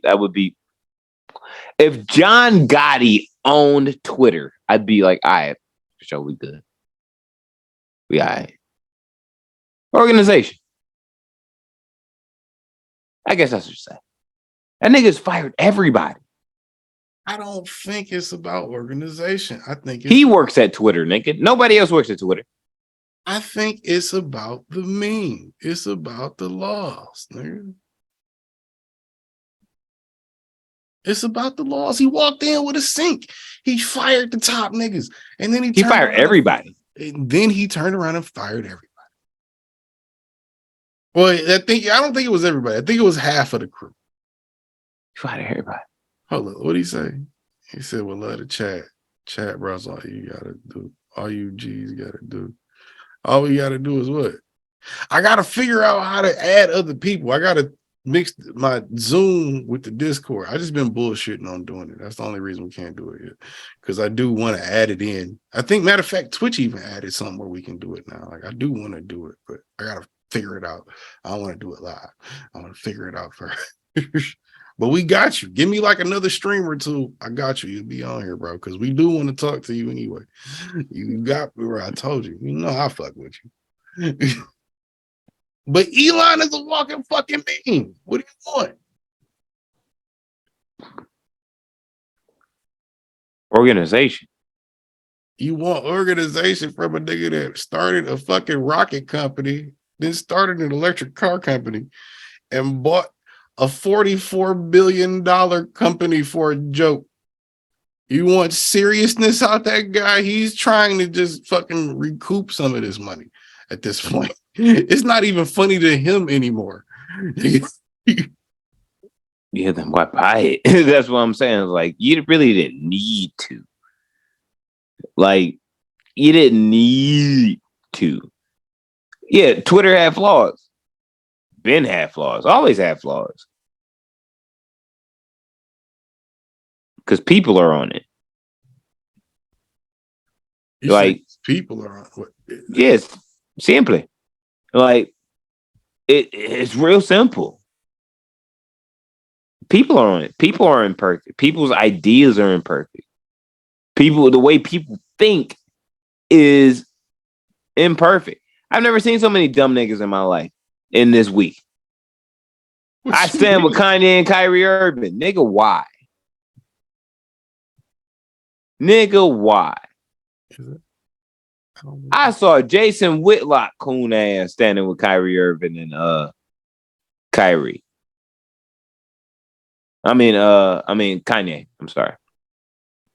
I've seen Jason look like a fucking coon. What you want? Exactly. I haven't seen a Jason Whitlock tweet in 6 years, but all of a fucking sudden I saw one today, and I'm like, yo, niggas, bro. Goes to my point. We backing niggas just on the OJ symptom. Because they black, yeah. I'm gonna support it. Nigga, no. You can be black and stupid. You can be white and stupid. You mean Latino and stupid. You can be a fucking Martian and the dumbest nigga in the cosmos. That don't mean shit. Nigga, it's not. We give Kanye a lot of genius because of shit that happened 15, 20 years ago. Nigga, don't mean you ain't a dumbass today. That's true, but at the same time, you can't turn around and say a nigga is only dumb just because he's dumb about one thing. Kanye isn't fully retarded. He just goes full retard from time to time. For every time. Stop giving him bail. I'm not giving him bail. Stop giving him bail. You giving him bail. Stop that shit, bro. Cause you know, we reached out there like Jordan's arm and shit at the end of the first Space Jam, the only one that was good. Like, to be able to defend Kanye back when we were Ezekielites. I had a yarmulke and everything. Nigga said back when we were Ezekielites. As if you threw down your yarmulke with pride. Shut up. Like I said, all of this went from love to hate. And it's only hate because of the stupidity that this nigga shows. He's the crazy nigga at the barbecue, bro. Well, it doesn't go to without saying that I'm smarter than Kanye or Kyrie Irving. But the fact that these dumbass niggas utilize a platform and inspire the rest of dumbassery in all forms to continue to grow. That's what that's my point to the Twitter. I've never seen such level, like, bro, it's mega levels of stupidity. It's absurd. I'm like, yo, Kyrie said the earth was flat. Y'all niggas are agreeing with the way he thought. Kanye said all the Jews and like control all of media and everything else in history. We know some of that is to be fact. But is it the wrong thing? No. Why you mad at that? And you not even black. Nigga. You don't have to be black to believe some stupid shit about black motherfuckers, just like you don't have to be Jewish to believe some dumb shit about Jewish people. Kanye has not been black. Look. His kids is only black whenever he mentioned it. My black children.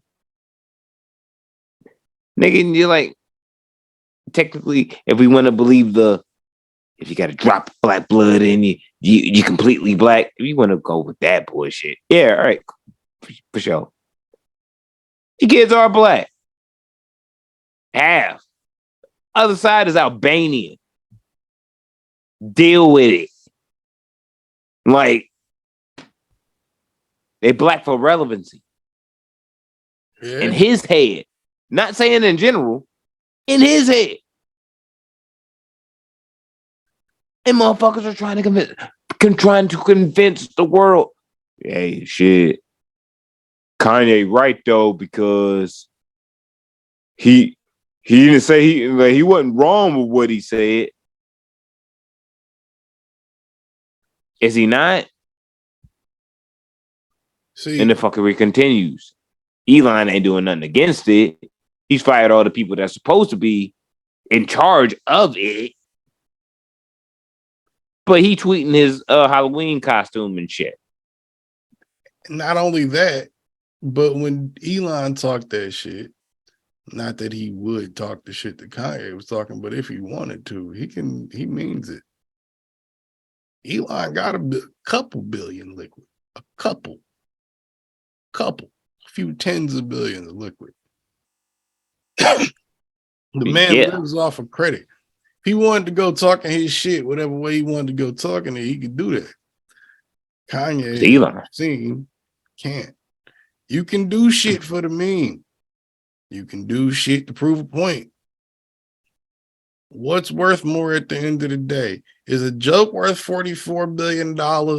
Nope. Or is proving a point or trying to get a message across to your people that you think they're not getting worth $2 billion? I wouldn't pay the tag fee. Look, your point isn't worth your life or your career. You know your career is over when motherfuckers start dictating whether you should have the career. That's facts. Period. Ain't no way around. When other people start discussing whether you should be where you're at, like you're already hired. You're already in fluctuation of making revenue for somebody or for yourself. Well, the niggas had them. All right, bro. What's up with mans? When the what's up with mans happens, your career is on the verge of over. Steve Nash danced all the way up and down on TikTok. I still can't believe that wasn't fake. I still can't believe that shit. Fam. That shit's nuts, bro. That shit's nuts. I thought about going to Canada just to like find that nigga and just be like, yo, you want to do a shot? Like, I'm happy for you. Hey. like for you, son. Hey, her loss. We'll get to that too. Shit. The absolute fuckery of oh my God.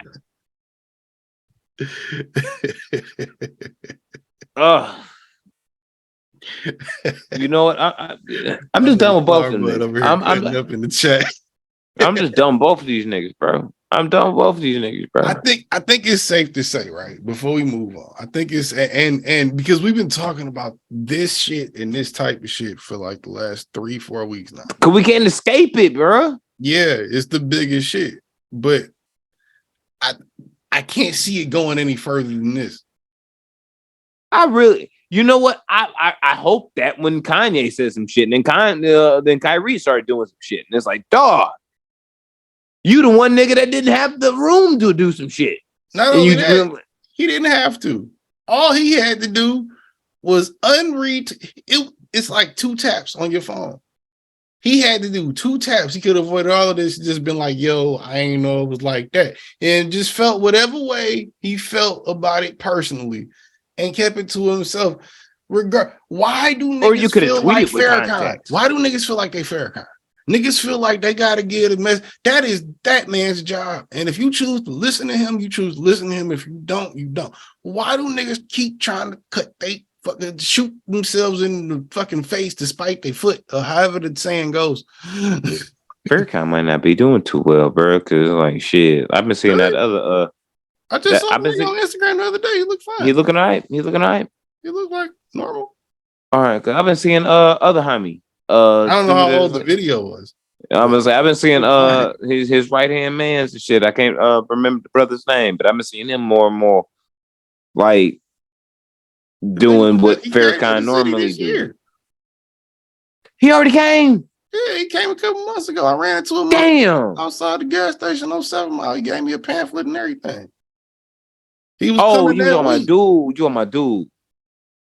Not Farrakhan. No, I'm talking about Farrakhan. Oh, okay. You talking about somebody gave you a pamphlet for Farrakhan. No, it wasn't 7 miles off 8 Mile. I was leaving the gas station off 8 Mile. And little mother, it was like 11 o'clock at night. Muslim nigga, young nigga, had to be like 17 or 18. Bow tie and everything out there handing out pamphlets just to anybody. Like, yo, you know the man coming. I'm like, the man, or like the man? He like, nigga, Farrakhan, like Farrakhan. I'm like, all right, I'll go listen The to that Honorable talk. Minister Farrakhan. Motherfucking nigga gave me the little pamphlet and shit, and I'm like, all right, this is just the magazine, nigga. Is like, can I like where is he talking at? He like he'll be, I think it was what used to be Kobo. I forgot what they call it now, but he'd be at Kobo that week or whatever. Like he came to the city this year. All right. If he's still doing all right next year, I swear to God, I swear, I got to see the man's one time. I don't know if the nigga was lying or not, but you know what I mean. Hey, look, because I was like, Kanye because I've tried been his seeing hardest to mans, be like I said, 90s. like you know who mans is, like you know who mans is. I've been seeing mans like Yeah, I don't like that nigga. the You talking word is about the still the nigga I same. think you talking about? I don't like that nigga. Why don't you like about the nigga? We talking about the same nigga, the light skinned nigga? Yeah, you fuck white women, so I really want to know. If we talking about the same nigga, I don't like him because he the same nigga that turned around and said weed make you gay.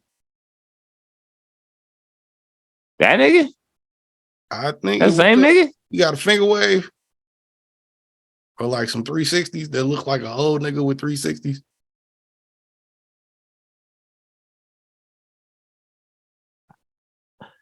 No, I wouldn't say that because I would have remembered waves. I would have remembered waves I don't know. You might have to show me a picture of you talking about. because I'm wavy. So it's This is like if you tedious got some topic we waves, so talking about. like So I would have known like damn that shit look crispy. You know what I mean? Like if you got waves, like I would have noticed. But oh shit, 63rd. What up? I see you, my guy. you know what I mean? But I don't know. But Hey, you know what's funny about that? about what? About us bringing the nation into it. The honorable Minister Farrakhan. I saw him on Instagram talking about he somewhat alluded to some shit that Kanye was talking about in the sense that you niggas is hearing what he's saying, but you're not listening. And he's like, I'm not saying the nigga not right, and not saying the nigga isn't messaging wrong. But a lot of you niggas hear what the fuck I say, and you leave out the room and go back to doing what you were doing before you heard what I said. He said something to that effect. And I was like, what I was saying, like the that is entire what most niggas do. Yeah, what I was saying in the entire week, which was last week, the right in what Kanye was trying to say or was saying was we do or should try to implement the Jewish community. That's been something that when Farrakhan first said it, I'm like, all right, yeah, that makes a lot of sense because that's how you attain power. And if you attain your people's power, then it's hard to be enslaved. Right. You know what I mean? It's very hard to be enslaved when you've attained power. You can do something to avoid enslavement in a bunch of different ways, whether it's systemic or actually physical enslavement. You can fight against that. Yeah. We should be trying to do that. Follow that blueprint. But he didn't. He hated on it instead of trying to say like, "Yo, this is what we should do." Farrakhan just went on the Breakfast Club and was like, "Yo, if we invested into our own farming communities and our own pharmacies and our own grocery stores and this, that, and other, more than just a fucking corner store on the block or an internet store, yeah, that's owned by the Chaldeans or the Middle Easterns, and we love y'all too, but we don't own that." Shout out to my nigga Kevin. I read it to my nigga Kevin today. A Chaldean nigga I know from like I want to say like 10 years ago. I ran into that. Like I had a DoorDash to his crib today, and I was like, bro, you living like that? And he was like, nigga, where I know you from? I'm like, he used to be on Joy Road a couple years ago. He was like, yeah. I was like, all right. Yeah, it was like a store his pops owned or some shit. Nigga was living nice. My niggas Shout out to the Sonar. Chaldeans. Yeah, all right. My nigga Sonar in high school and shit, dog. This nigga was 16, 17 years old, bro. I had 3 whips. 2 of them were supercharged. And it was like just came from the corner store, just from, you know what I'm saying, like 50-cent juices and hot Cheetos and beer. Right. You know what I mean? But like, it's like that's not us. You feel me? Yeah. That's a fact. Nothing against the Chaldeans, but if we don't own that, yeah, it's not staying within our community. The dollar ain't. It's going into their community. It's funding cool as hell, but yeah, they ain't kicking it. Like them niggas don't live in the hood, bro. Like they be cool as hell. They really do. There's a lot of cool. Real shit. At the same time, a lot of them niggas won't. A lot of them niggas feel away about they women fucking niggas. And a lot of them motherfuckers ain't spending no money with no niggas, or if they are, it's in a different way than it is the normal transaction of, let's say, what they own versus what we own. Exactly. And which is, I mean, that's what niggas is saying about the other shit, but it's like, it's the framing, bro. Context. The next 10 years, I promise you, especially on the internet, the next 10 years, don't ask me how I know, but I'm pretty sure because I know I'm not that crazy. The next 10 years, context is going to be the biggest key. Word to DJ Khaled, nigga. Yeah, absolutely. Context is key. That's the problem with Kyrie. You just decided to avoid context to inflict your own personal belief without it. You can't really. It's kind of like impossible to do without looking like a dumbass. If you and this is not against the Christians neither. If you decided to say like, yo, I'm a Christian, but you didn't apply context to why you choose your religion, someone will look at you like, yeah, shit doesn't make any sense. Oh, look, 63rd just proposed probably one of the best conspiracies I've heard about this shit. And I want to say I semi-thought it to myself a little bit, but I didn't entertain the idea that much. 63rd said, imagine if everything was staged and Kanye just talked badly about the Jews on purpose so that he could settle with them to show the world that if someone talks badly about the famous community of Jews, I'm assuming, he didn't put of Jews, but he said if somebody talks badly about the famous community, it can end up in the end of his career directly. What if Kanye was just the scapegoat, quote unquote? Because I just said, and I don't know if 63rd was in here for that, I just said Kanye is the crazy cousin at the barbecue, bro. In a few years, we all love that nigga. And those of us that hate that nigga, a lot of that hate came from our love of that nigga. In a few years, he's still gonna be the crazy nigga at the barbecue in hip-hop.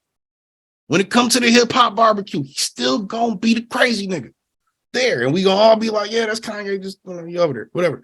It's like Diddy. Diddy just snapped on a nigga the other day when he was dressed like the Joker. Everybody was like, yo, Diddy wildin'. The nigga that was trying to cut up on Diddy didn't know he was talking to Diddy because Diddy was dressed like the Joker. Like, well, fam. Kanye, I'm keep delivering it as this. Kanye isn't smart enough to conduct such a plan. He's not. The conspiracy that we have is maybe it was the overall thing. Maybe that's the overall idea in the. Maybe it's no, because we know what the result would be, bro. It's not a let's just see what happens. We know what would happen. Our buddy here dropping links. Boy, we gonna get to him. You feel me? We gonna get to him, bro. It's like fucking your boss's wife. If your boss finds out and he don't like you, and they not into that lifestyle, he coming for that ass. That's a He fact. gonna figure out every reason in the world to fire you on a reasonable and legal basis because he know you fucking his wife. Yeah. And if you're gonna be that disrespectful to a whole religion and race of people that have attained a power that we as black people, we as brown people, we as Latinos try to emulate in this world, or at least attain, we wouldn't squander it like that. How long does the Hispanic dollar last in the community? I don't know, but I know the black dollar doesn't last in its own community very long. How much it lasts with us quite a while because we live in. I'm gonna say we live in a most times in Latino was it concentrated areas. No, I'm saying like, yeah, what's the percentage of that? Like they have a percentage for like the black dollar. I think it lasts longer than the black dollar. Amongst we have the shortest amount of time. Yeah. Amongst our own people, I think it lasts like a few hours. I can feel that in this country, it probably lasts way longer because there are those that are here that don't speak English. So you go to your panaderia, you go to your zapateria, like you go to these places because that's where they speak Spanish and that's where you go. You know what I mean? Like I think that's if you black in America, you more than likely speak English.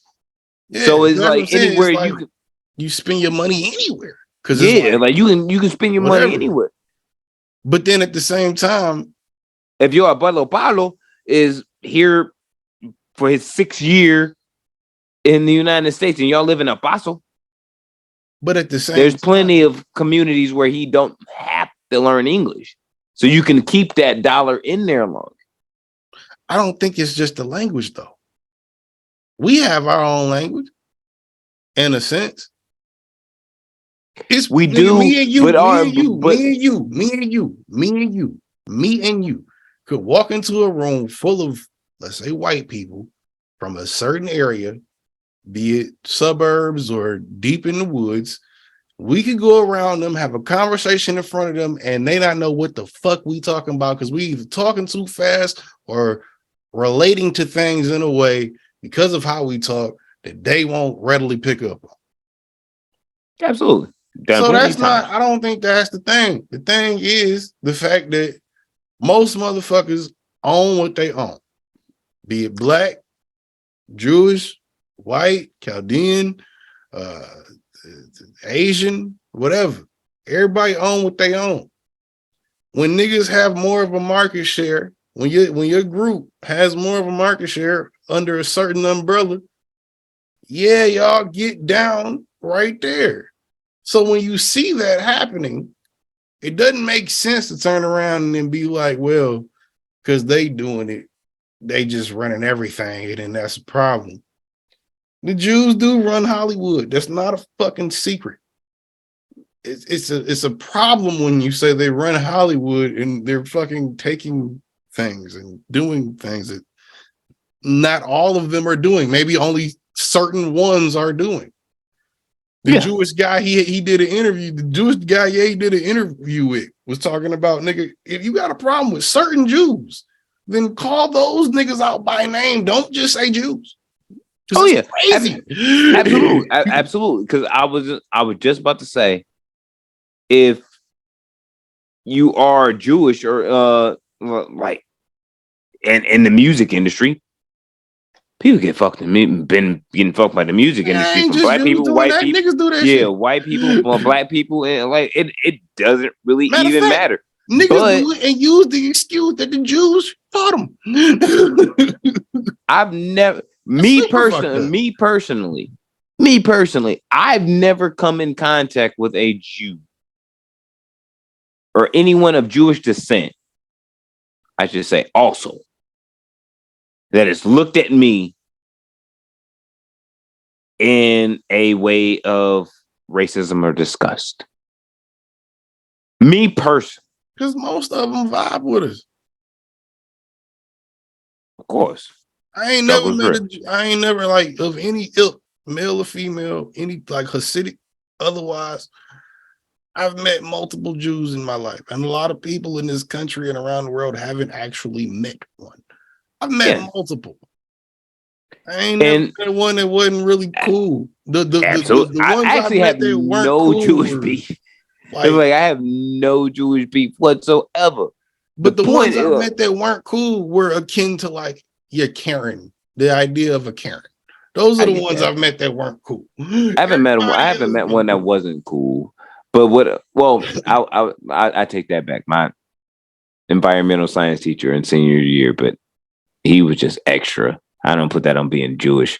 Like that was just nigga, you caring a little too much. Even if he was Jewish, there's nothing. You can't be like overly black. You can't be like overly Jew.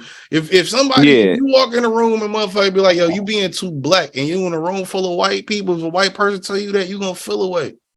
Yeah, I didn't like the teacher because it was just like, yo, fam, I'm here to really just get my diploma and get the fuck out of here. Like, you think that I'm trying to be like a quantum scientist. Like, I'm not. Like, chill. Dr. Pym, bitch. Yeah, like, stop calling my mom and my dad whenever I'm 3 minutes late to class. Like, chill. Like, do you know he's not taking this seriously? Yeah. Even my dad was like, at a certain point, was like, yo, can you chill? If this nigga is not showing up to class, stop calling me. Maybe he don't like you. Did you ever think about that? No, because that's why he keeps skipping. No, because it would be shit where it wouldn't be anything involved with him, and he would. Are you all right, Joe? I'm like, yo, fam. Well, I'm like, yo, just like really, get the fuck out of my grill right now.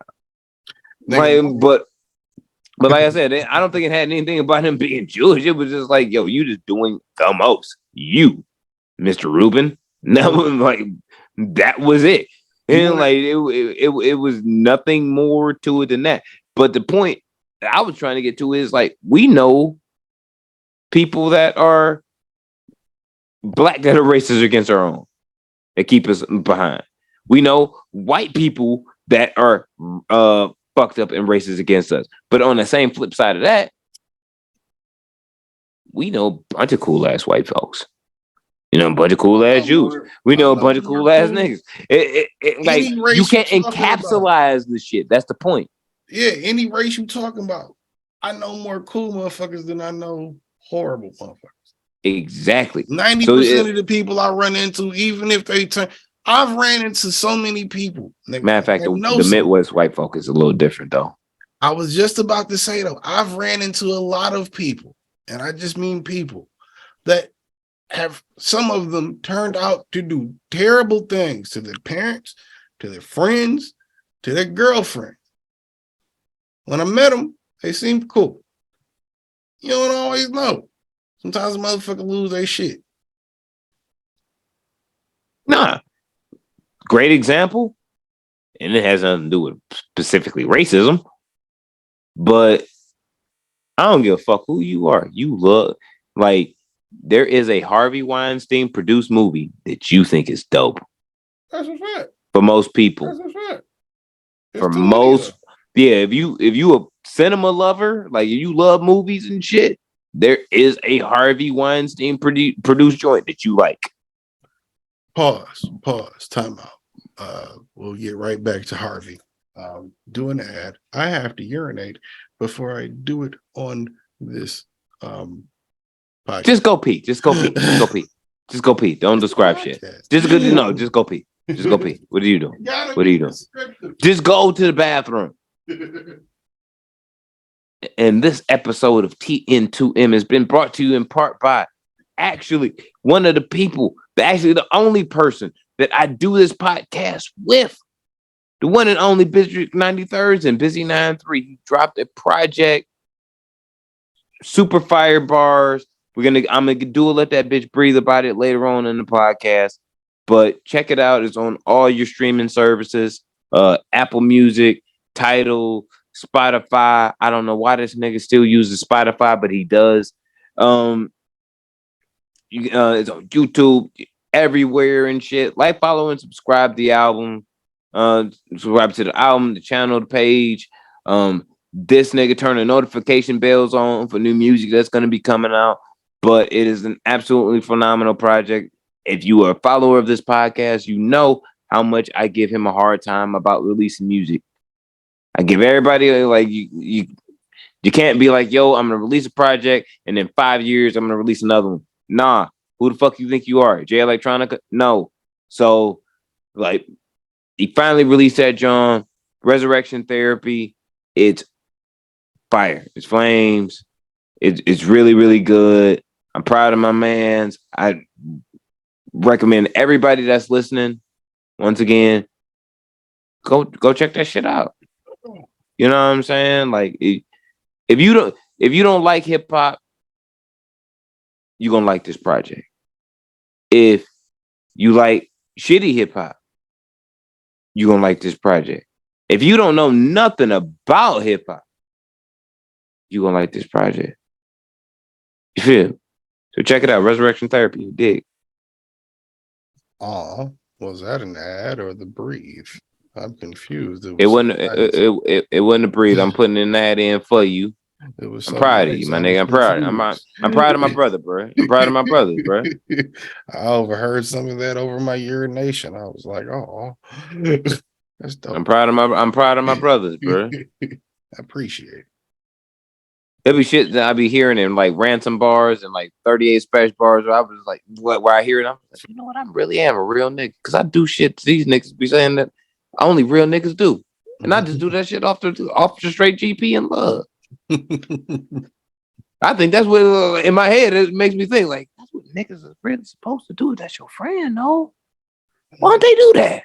If it's your that's homie, wild. it's your homie. Niggas got different ways of homie. You can have different ways of homieing, but it's like, for example, I don't like posting on shit. I don't. See, but that's the thing, though. You do a podcast, so that's kind of a contradiction because you kind of need to post on shit like more than you do. It bugs me that you don't do it more. I don't have that much patience to baby everything and do this and do that and be. It takes like a minute, 2 minutes, 3 at the most if you're trying to be really detailed. Yeah, but our relevancy to when we post as far as YouTube's and shit be a little off now. So it's like we talking in behind. Hey. And for shout out to the people that have been checking those out because I've been seeing the views pop up and the watch time get longer. Shout out to y'all. I'm just trying to catch up on that YouTube page, the House Spades one that we're live streaming on now. Trying to catch that up to this so we can be even again on the House Spades page before I revamp and do. Oh, we're gonna get to that part. It's no fault, but when I started realizing, I had no time, nigga. I know it's no. Yeah, fault. I feel you. I feel you. I feel it. I started realizing when I think it was like 2 weeks ago, like when the YouTube ones were going up. Oh shit, we're behind. I know I said this shit like a long time ago. Yeah, I'm only 10 episodes behind now on today makes 11. So I'm only 11 episodes behind on uploads on the House of Spades page now today 2 behind on the Anchor page, which those will be up before the next one. And a lot of people have just been checking it out from the live stream and the vibe. So we've been pretty much working off of that. We've been getting the viewers we were already getting plus more. Just doing it like this. So it's been kind of evened out while I've been trying to catch everything up. So I haven't been tripping too hard. Yeah, I ain't tripping either. Shout out to the interactors and shit too. You know what I mean? Like really looking at that shit. It really surprised me on the YouTube video, bro. We up the watch hours are up. Like we were at 0.2% 2 months ago. Since I've been starting doing that shit, bro. When I say 0.2%, that's like niggas click on it and click off. Now it's like 4%, 3% or something. Niggas is sitting through average 50 minutes. Some people sit through the whole thing. And you talking about, nigga, this is the whole shit. We talking about 3-hour videos, 2-hour videos, 4-hour videos.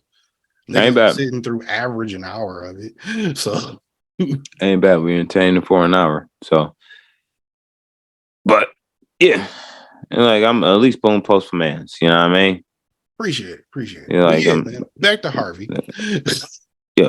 Anyway, yeah, there is a Harvey project that you know what I'm saying, that you do like. Now, is he a disgusting motherfucker? Absolutely. Yeah, Did he do something terrible? Absolutely. He's still in jail, right? Yeah, of course he is. Good.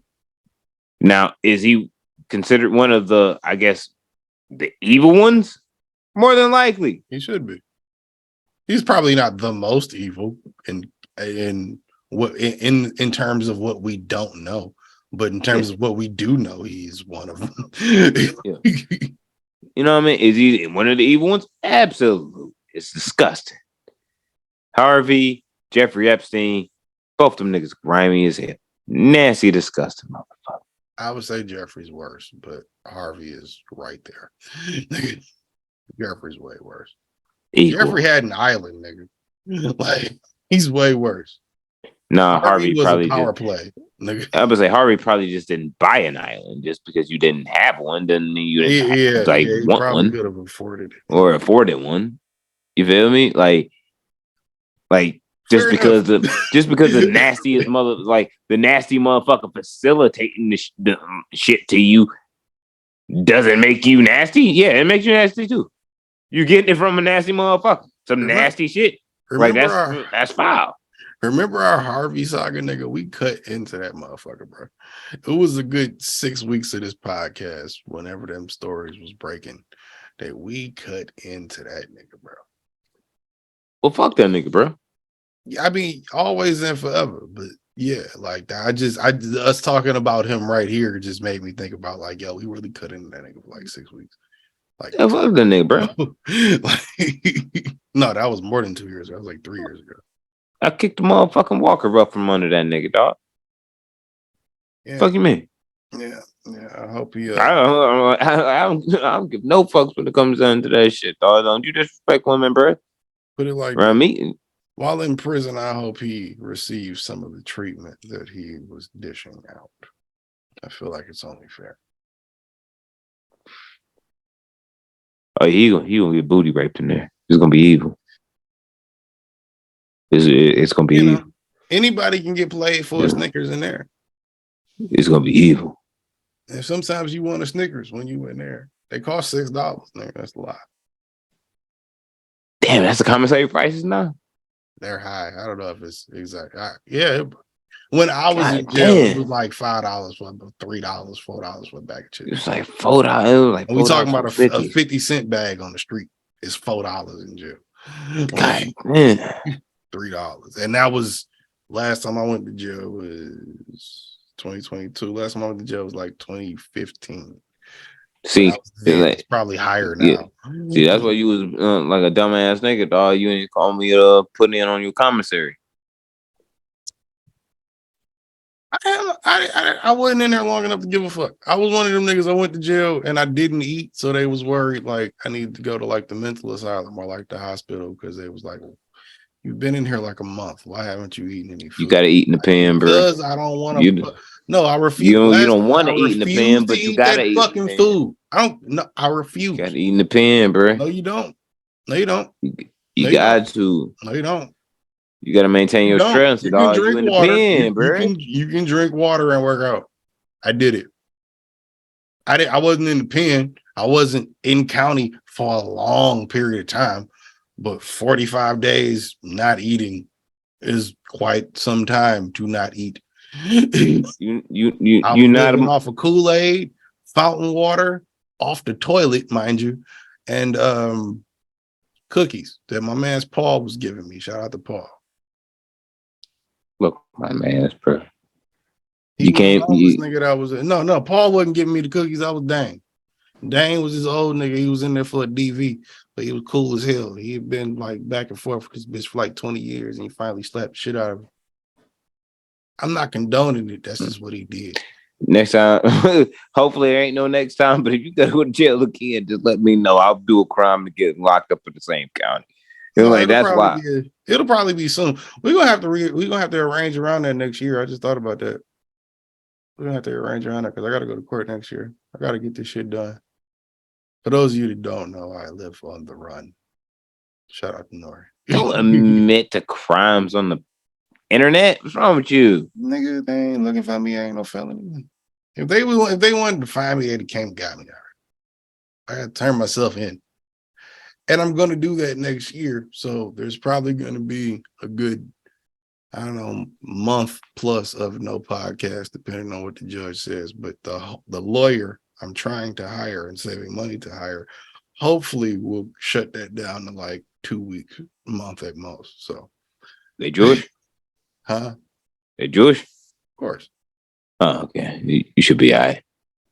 No, the last nigga I hired was Jewish. He fucked me. But I think it was like a personal thing. That wasn't his first case with me, so I don't think he really tried as hard on that case on purpose.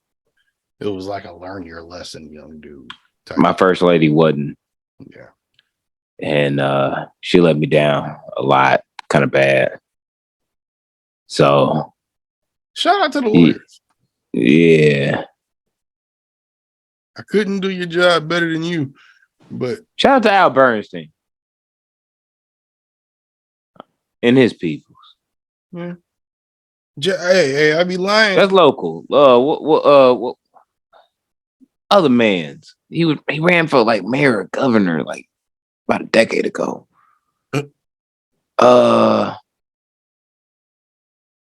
Not JD Wentworth.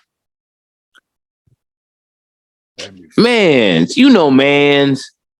Who's Mans? Mans with the hair.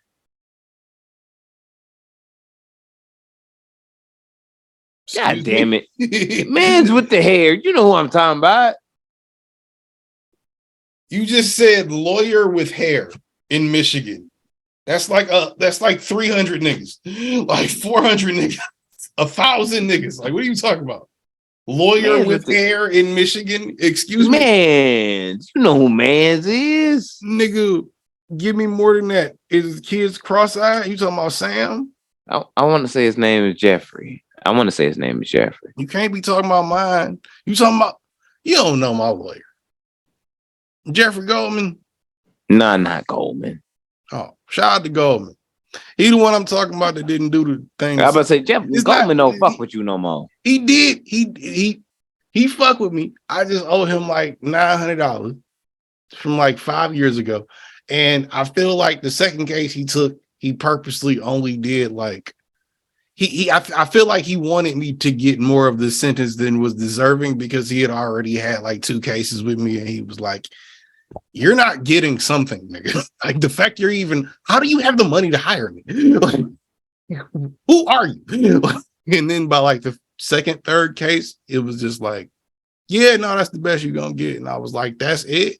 And then I found out that wasn't the best I could get, but it had already happened. So you kept trying to fuck Goldman. Pause. No, I didn't. I paid that nigga every time except the last time. And but I paid him the last time.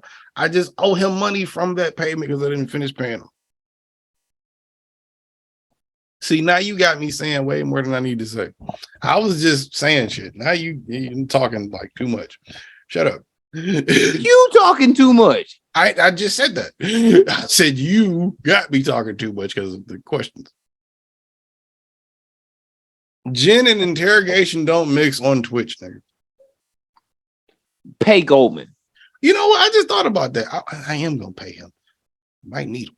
But pay Goldman. Like that's why you playing when I might pay Goldman to hire him and the nigga I'm about to hire now? I have both of them niggas defend me at the same time. I'm thinking the card to my lawyer. Huh? She real good. You want the card to my lawyer? She real good. No, your lawyer probably isn't gonna do what mine is. And that's not a shot at you or your lawyer. That's just saying I don't think she had the same case with you that she'll have with me. No, she's a criminal defense lawyer. Pretty good. Yeah. A lot of niggas are that. No, I'm saying like what I got locked for was light. She was like, light, nigga, all right. It was like, that's it? It was like, that's it? Okay, cool. You that's good. What I'm saying. This light is not. This some shit you gotta like you know, it might take a few weeks of deliberation, so to speak. Look, man, Sarah about when I that say work. deliberation, I don't mean like a trial. Sarah about that work. She about that work. Shit. Shout out to the local lawyers. Goddamn. We need you. Feiger. That's his name. Feiger. Oh, Jeffrey. Yeah, I said his name was Jeffrey. You're like, yeah, Feiger. He an injury lawyer, I think. He ain't no fucking criminal lawyer. Is he not? I don't think so. I think him and Bernstein and Mike Morris. I think all three of them niggas is like injury lawyers. I know Mike Morris is. Yeah, I think they injury. I know Bernstein is too. I'm pretty sure them three. Oh yeah, Bernstein be getting off on that shit. Feiger be having the niggas in I got hit by a truck. Now I got $1 million off the niggas commercials. Oh, straight? That's Feiger shit. Yeah, I thought he was defense lawyers. I think he's done.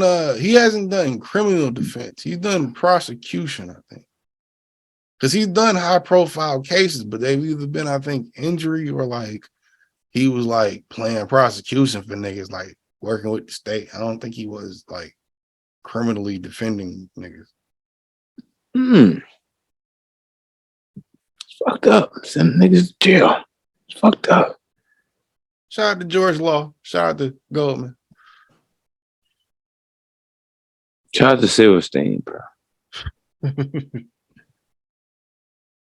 For those who don't know, that is a quick update on our life. Shout out. You know what? There's some money I need to send to some bar mitzvahs, as a matter of fact. Now that I think of it, didn't pay for some nephews need to get like a couple $100, like just on some GP. I feel like I paid for at least a quarter of one bar mitzvah. Oh no, or at least a gift. It was. You showed me your rap sheet for like I think that was pre 2014. I want to say it was 2014. You showed me like when you got that shit in. It's longer. I know now. That's what I'm like, yo. It was like 10 pages then. Now it's like 20, 15, something like that. I printed it out a while ago. It's like 17 pages. It's almost 20 pages. Yeah. And that's charges and tickets from 2011 or 12 till 5 years ago.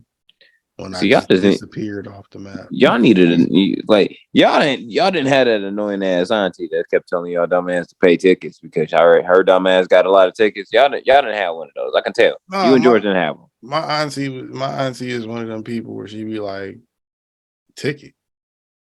You said I gotta pay how much? Oh no, nigga, fuck you. I ain't paying that. No, yeah, that's and then the cop would be like, all right, we'll go to court. And then she'll go to court and the judge would be like, all right, yeah, no, that's not what he said. It's probably like $40 or something. $40.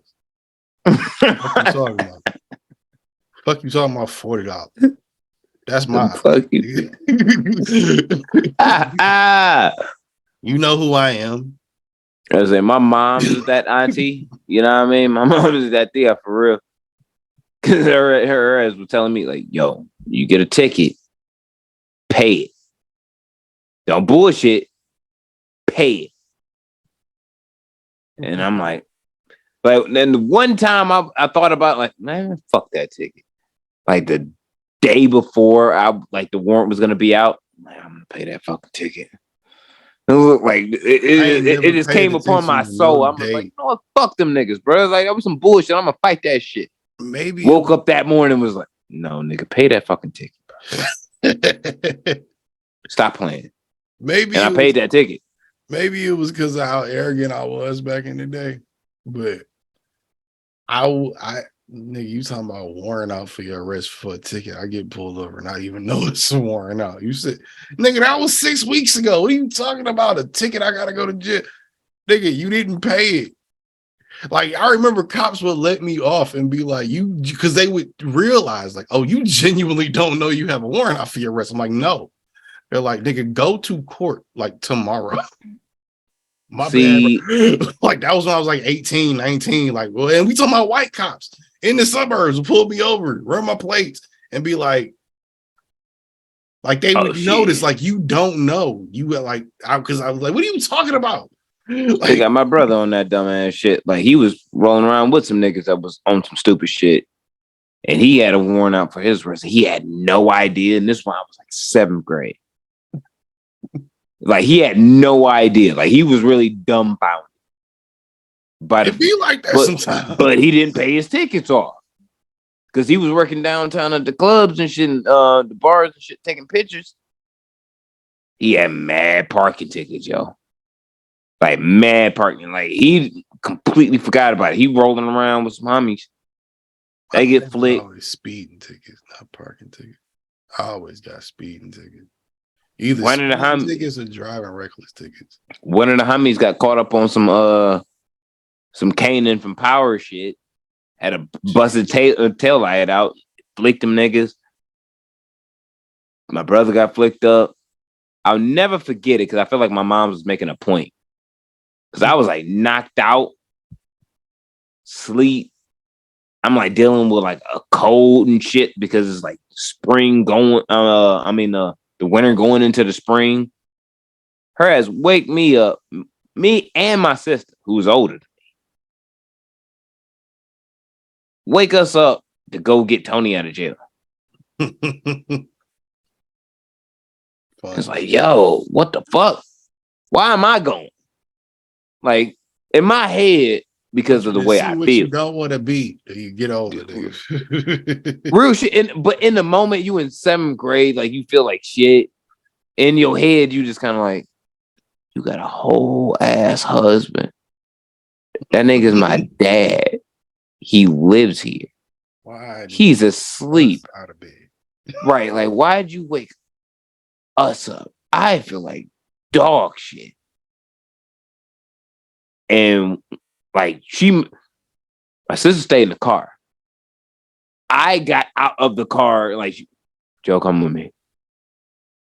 I want you to see your brother in jail. So you get I go into this bitch, and it's the most uncomfortable feeling I've felt since being in Birmingham, Alabama. And I'm just like, yeah, I'm not joking. And I'm like, yo, the fuck? Like it was just like instant ass, like, I don't want to be here. And my mom's gave shouted the money and shit behind the counter and shit. Looked like a fucking liquor store, but there wasn't no liquor. Waited for like Tony for like 10, 15 minutes. Like counter. And he comes out and he has the shittiest look on his face. And in my head, this is all I had. Damn. He ain't gonna be able to play Madden. I'm gonna come over here for a minute because mom's gonna be pissed. He gonna definitely be put on punishment after this. That's all I was like. He's this not nigga about to be playing Madden for a like this shit's like I want. Mom's had the look on her face like dumbass. Like you know it ain't no video games after this, right? You definitely. And I'm like no video game. And I'm in the back of the Good Kid, Mad City van with my mom.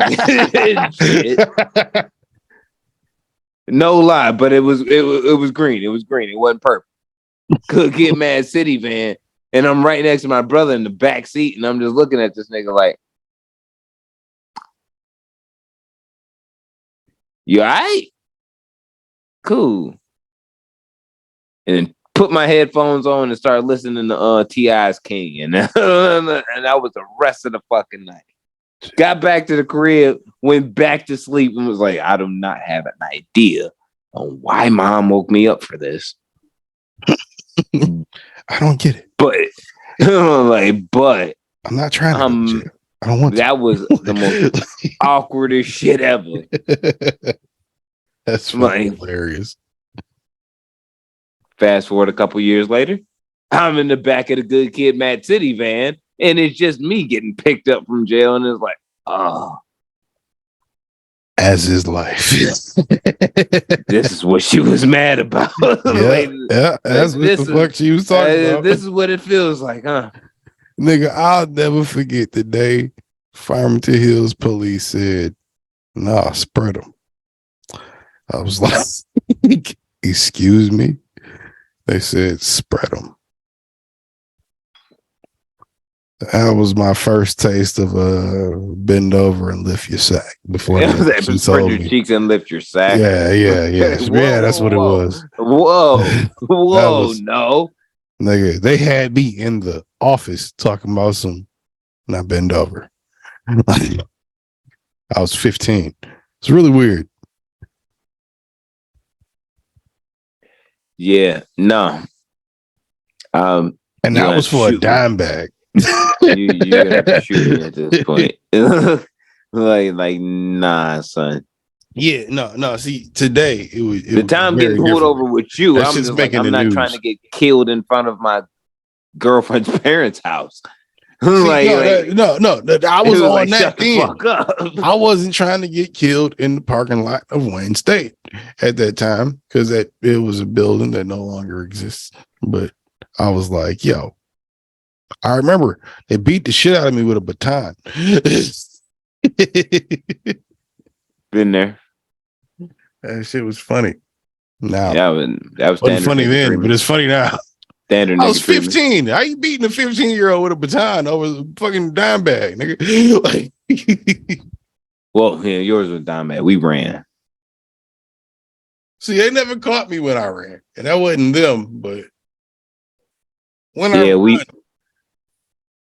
I couldn't juke that nigga. I'm sure he played football. I'm sure he did. I'm a fat nigga. How you ain't never run from me? Oh no, I ran. It just wasn't a fat nigga that caught me. Like he knew what the fuck he was doing. Like I shimmied and like shifted left, and that nigga was and like caught my ass, and I like went straight to the ground. Like it like he had a good little leap from where he was to tackling me. Nigga, I think one time it was in high school, motherfucking gang squad, Detroit, motherfucking pulled up. They still got those?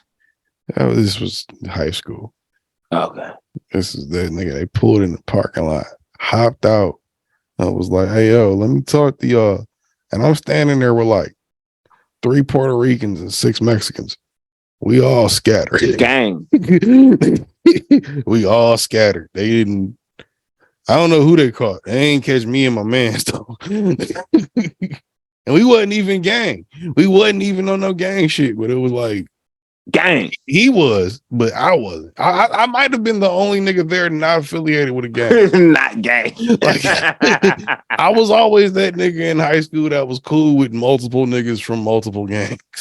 So I wasn't gang, but gang squad would pull up sometimes and it'd be like, nah, nigga, I'm just here. I don't know what you're talking about. I don't know who you looking for. That's my man's. I don't even know that. Like, what? That's not even man's. That's nobody's man. I don't even know that You nigga. feel me? You showing me pictures and shit. I don't know that nigga. What you talking about? How you gonna pull over a 16-year-old when he's supposed to be in 5th hour and ask him about criminals on the street? What's wrong with y'all? Hey man, white boy Rick shit, bro. Trying to get an informant. Nobody got time for that shit. Nobody got time for that shit. But that's what they do. But yeah, man, fuck Kyrie. Fuck Kanye. Fuck the police. Fuck the police. Fuck Nazis. Yeah. Matter of fact, if you in the UK, stay your ass over there. Y'all police and let's say detectives can't carry guns and shit. That shit hurt. Unless we talking about my eventual wife. Yeah, word to that. Because I'm convinced.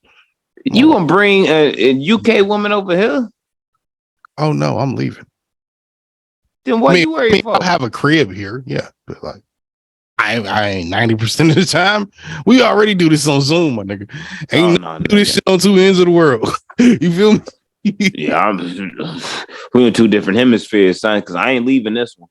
But I ain't staying here neither. Colorado. I'm talking about leaving. No, I'm talking about like I'm Costa Rica is my like the goal. Western Hemisphere is where I'm at, bro. I'm like this. I'm here. I'm here. I'm not going nowhere. Sorry.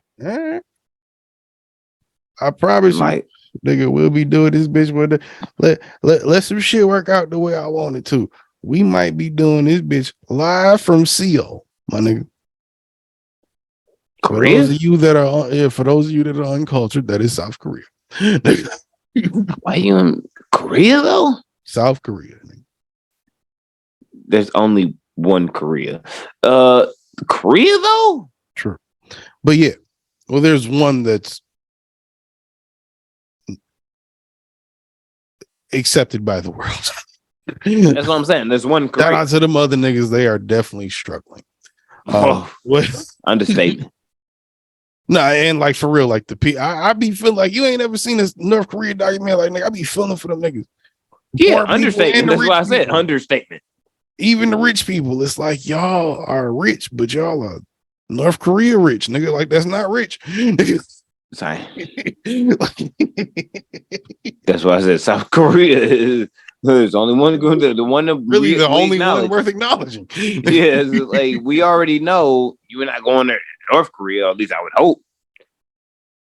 I'd have to have a very sweet deal. And it would deal with politics. And I think Kim has killed all the people in his family. I don't know. He had to have killed all the 5 females by now. If you played for the Pistons, got 2 defensive player of the years awards, you probably could get there. Like the only people that I believe that can go into North Korea today is Dennis Rodman and Ben Wallace. That's it. Even though, you know what? I don't think Ben would go, but that's it. I was just about to say, I feel like Kim knows who Ben is, and he's probably got that invite, but he was like, nah. Dennis went though. He got drunk. Who was that? That's 63rd? What? Damn, 63rd said Kim killed his dog. What kind of dog was it? Just for context. His dog, nigga? What kind of dog was it though? It doesn't matter. It was a dog. It does. It doesn't. He's not a kid. It's one thing when you're a kid and you kill an animal, small animal. That just no. That's how you end up becoming Jeffrey Dahmer. Huh? That's how you end up becoming Jeffrey Dahmer. Right. That just means you might be a psychopath. Today, we got things where you can find that out about that child and go figure that out. If you just not North Korea, yeah, right. If you just a little nigga that just inherited power and now you got power because your namesake means power over there. Yeah, you can kill a dog and get away with it. You can kill your cousin, your uncle. Then the nigga off like his auntie and 2 of his uncles. If it was a Chihuahua, I feel away because of racism. If it was a poodle, I feel away. If that's the case, I should feel away about a pit bull. The fact isn't that what dog it was. You're not that black, bro. Stop it. Excuse me, sir. You just mystery black. You fuck too many white women. Stop it. My penis is mystery black. You like Yeezus you the Yeezus out. You right there. No. If I had to, you bound to Kanye. No. If I had to identify myself by way of a Kanye album, it's dark fantasy. And you are bound to Kanye. Drake wrote half that shit. Stop it. Saha wrote half that shit. Stop it. I just said Drake and Saha wrote the majority of dark fantasy. We just don't know it or accept it. No, look, I've been trying to tell everybody that Saha writes 99% of all Kanye bars. Well, that's a fact, Doc. And when it's not that, it's Drake. Or at least he wants it to be Drake. Regardless, you don't get this without that, and you don't get that without this. And bitch, it's time I'm better than them. It's time to let that bit breathe now. It's time. I'm sorry. I'm done with the blasphemy. I'm done. Her law. I'm done. Her laws. I keep telling the bitch it's her law. She just don't see it yet. Drizzy said the only reason he even met with the ops was because of Jay Prince. Out of respect for Jay Prince. Nah. Rest in peace, Takeoff. I don't think it's all of the. He has that much power, or to stop such influence of negativity. Why you meeting with the ops, Drizzy? Why you meeting with the ops? Sometimes you gotta meet with the ops because at times when things get sticky, you have to honestly never mind it and let them know. Communication is everything. Nah, son, you gotta meet Michael. I'm sorry. You gotta meet Michael. You can't be Vito. You can't be Vito. Oh, you talking about Corleone. See, at the end of the day. Because Vito met with the ops. I was like, hey, hear me out. Vito met with the ops. Vito died in a horrible way. But Michael knew that the shit was up and it was stuck. And even though Vito was like, yo, kill my son, kill Sonny. We shouldn't be doing this thing, you know what I'm saying? This shit fucked up. And everybody was like, yeah, that shit fucked up. We shouldn't be doing it. People sign homies is dying and shit. We need to do better. Facts. He already knew was like Sparaza and shit was gonna like them niggas were gonna pop off. He already knew. I don't think his name was Sparaza. I think that was the Godfather Part 2. I don't know. Everybody Italian. But Michael knew. This shit it's not cool.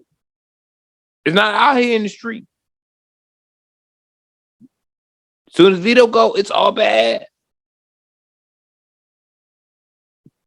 Aubrey is not stupid.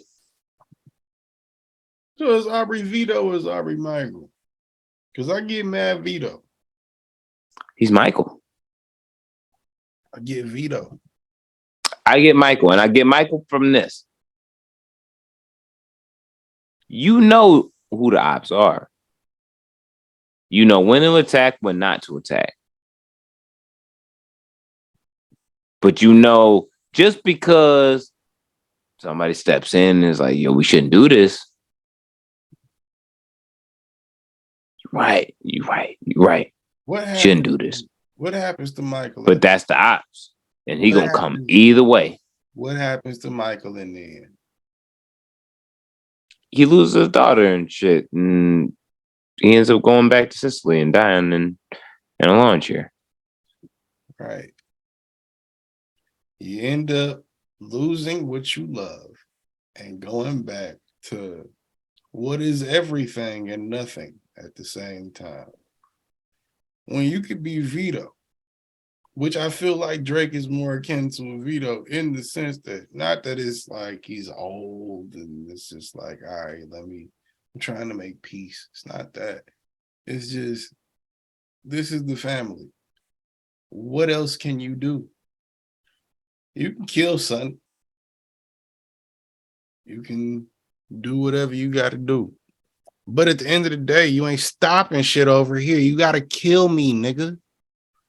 I feel Vito went on that type of time in Godfather Part 1? Not specifically, not in your face, but he was.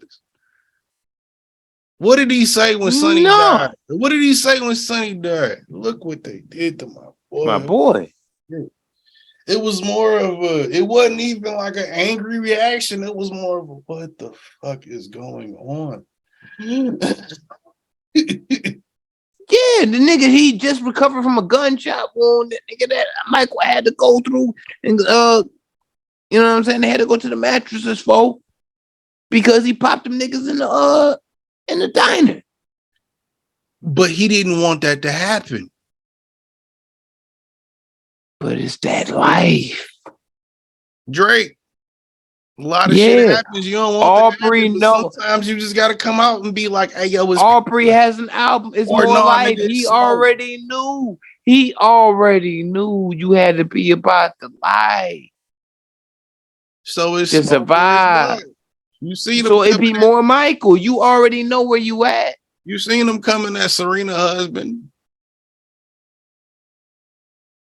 It's smoke, nigga. Drake gave us the album that we've been waiting for the last 4 years. And when I say waiting for, and we, I mean me and my heart, because goddamn it seemed like every time, excuse me, Lord, seemed like every time I'm going through it with a bitch, this nigga Drizzy comes through and says everything I can't. Or I'm gonna keep it a beam. I'm gonna keep it a beam.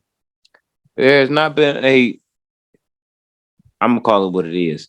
A Drake album featuring 21 Savage that I would have ever expected to be every word. I knew since Sneaking Out was a good pair.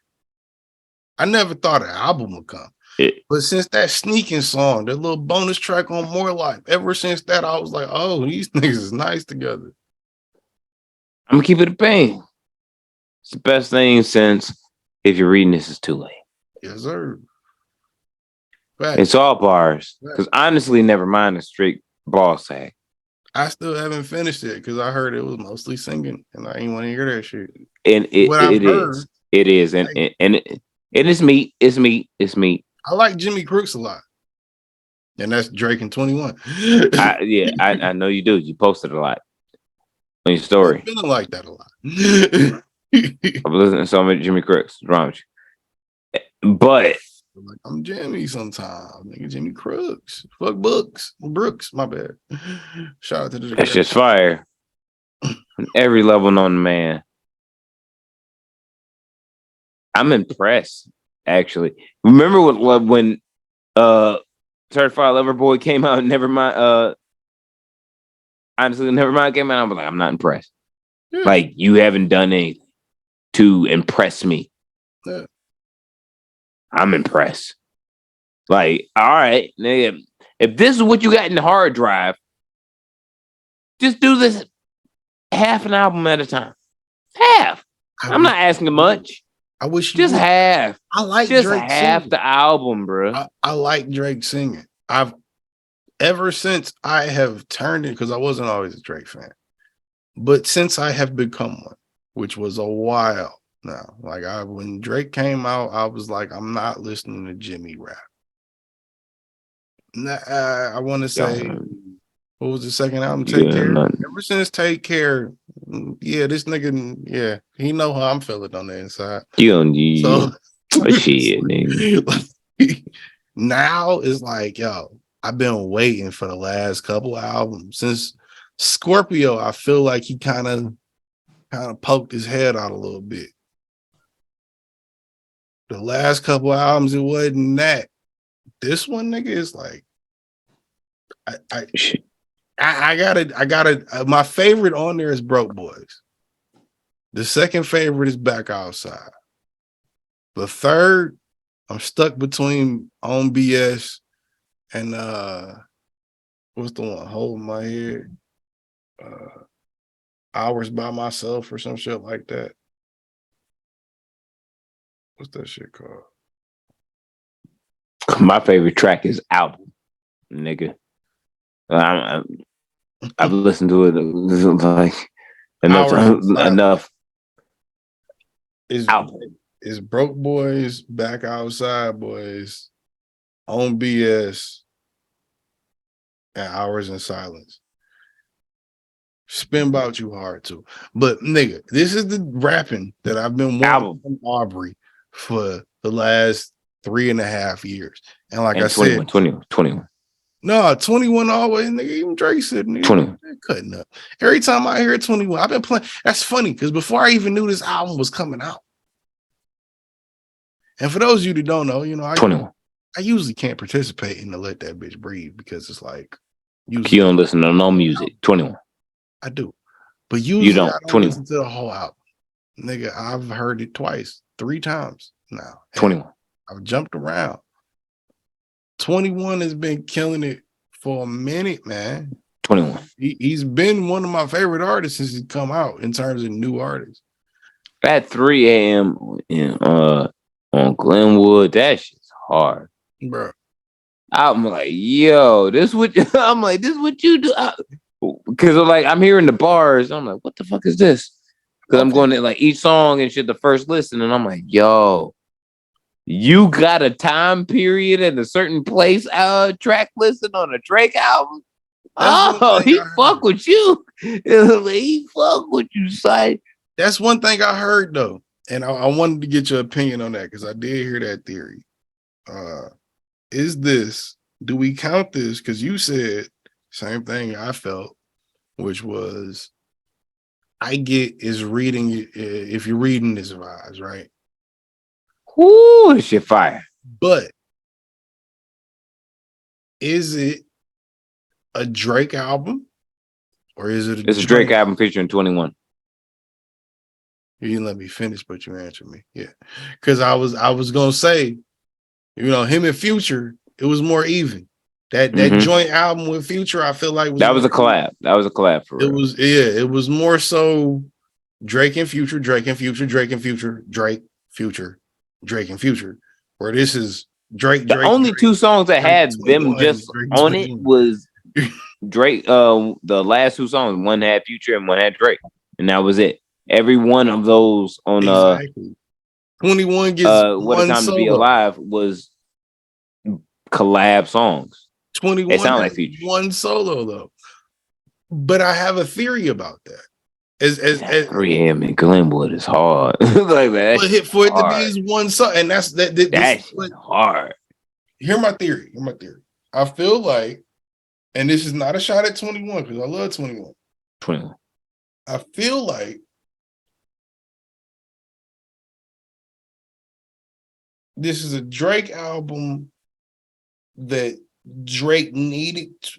He needed 21 to stay in his pocket so he can be comfortable getting the rap album off. You got 21 backing you up on every song. 21. It's a joint album. It's not a joint album, whatever you want to call it. At the end of the day, 21 do what he do. Because Drake was leading every song. 21 kept up. I think 21 led two of them. Which one? One for sure. But he led two of them, maybe. The one he led is towards the end. Because I noticed it. I was like, is this just a 21 song? And then Drake came on. What song is it? It's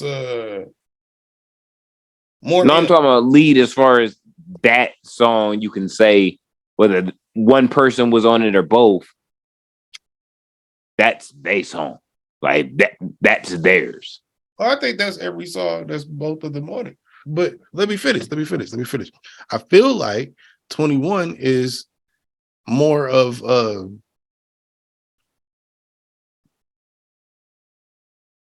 pocket rapper. I'll call it a pocket rapper.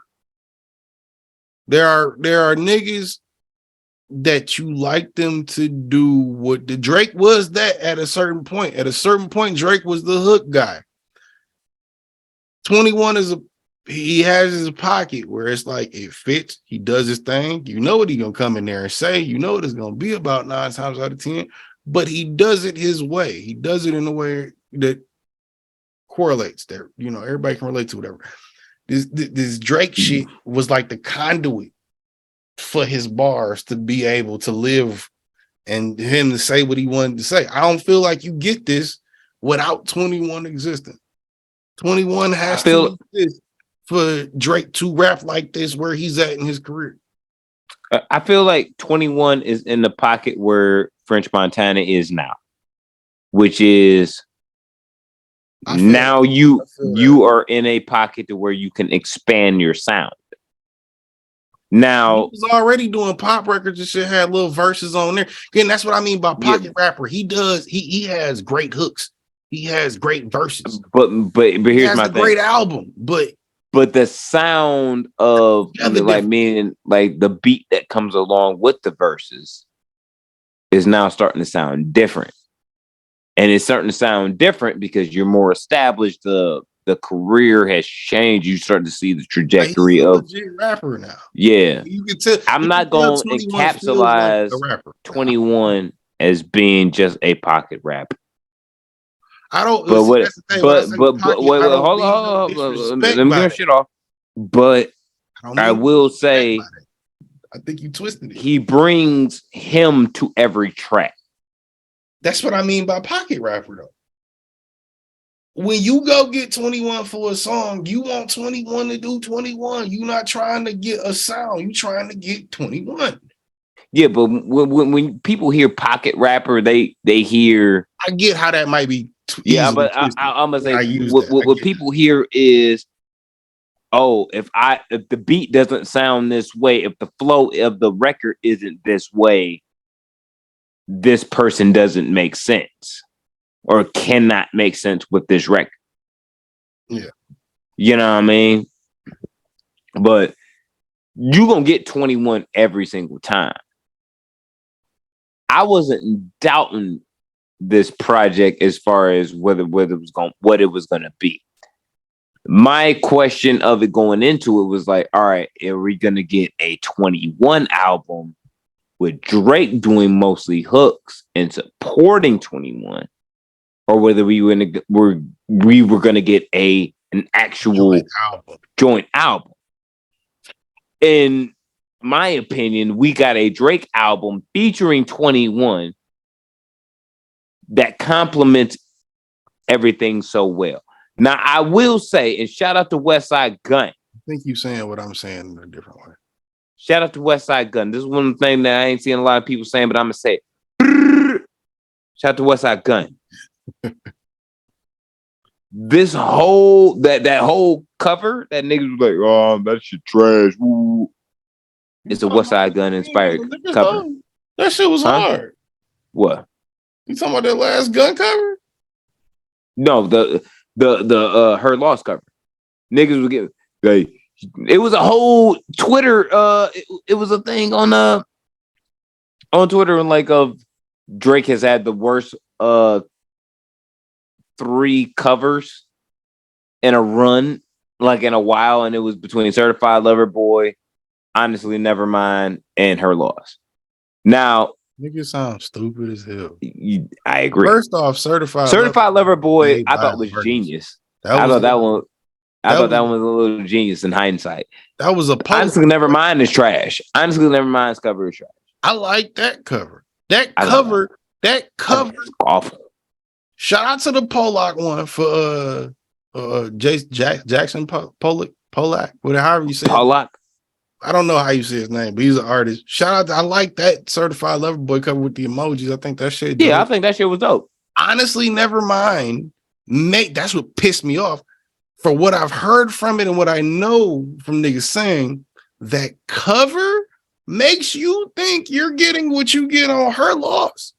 You didn't. That cover said, I'm rapping my ass off. Nigga, honestly, Nevermind. Fuck you niggas. That's what that said to me. And then he's singing the whole time. And it's like, what? All right, cool.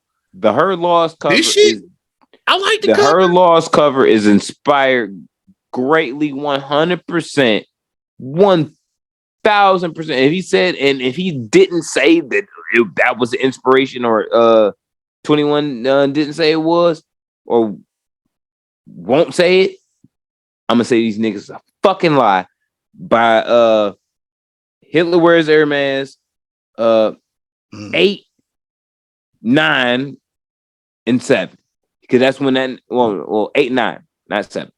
But that's when he's wearing like the fucking the ski mask, the Celine ski mask and shit, and it's just his face. Yeah, it's just his face. Why do you think that's a spin on that though? It's the same type of frame, same type of look. Westside wasn't even the first nigga to do that though. He's the one that's like more popularized it within this modern day. Yeah. Okay. I'll give you that. But and that was like what Hermes, Hermes, like Hermes 9 and 8 are. I don't know why it's considered that, but are considered one of the greatliest best projects from West Side. Because when, like, to me, I feel like, all right, they're good, but they're not Pray for Paris. It's not Fly Guy. That's an awesome guy. 2, it's shit. Them shit's not even Fly Guy to me. I will get to 10 in this Let This Bitch Breathe. But to me, like that, it's a reflection of that. And I think you do, like, I think you can't not, if you love hip hop, recognize everything that West Side Gun is doing, has done, has influenced. The fact that, like, and I was telling my brother-in-law this shit a couple weeks ago. I'm like, what Rockefeller tried to do and failed at, where they failed. Them niggas paid attention to it and created a collective that's just growing. So even if you don't even know that them the niggas in the end that created what it is, the monster that it's gonna be, it's gonna be a monster. Cause all them niggas are connected. And like they really connected. Whether it's like family, we done trapped together, whatever. We done seen you stripping the club and now you rapping and shit. And like you really with the squad. Like all them niggas know each other. It's like us. If every single one of us started our own label. If every one of us, you, George, me, all of us started like Crimson Alchemist, Shawnzy, we all started our own shit. Collectively, just all on our own little pocket. We gonna come to each other for shit. Yo, Shawty need that busy 93 verse to finish that bitch off. That's what she need. She need one of those on that bitch. You got you? Like, and you not gonna say no?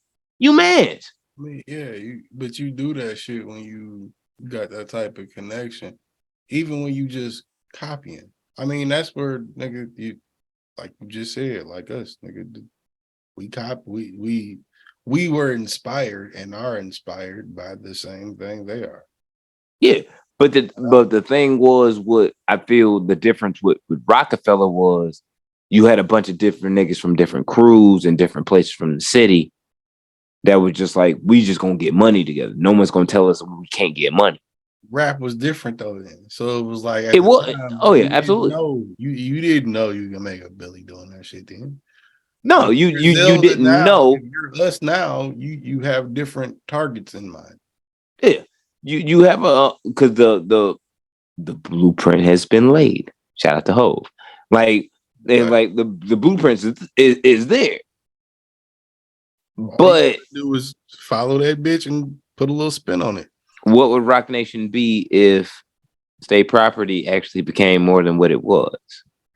What would Rock Nation be today? I don't because if State Property would have grown off to be, instead of MMG getting a hold of Meek, baby, State Property does. It gets a hold of Meek.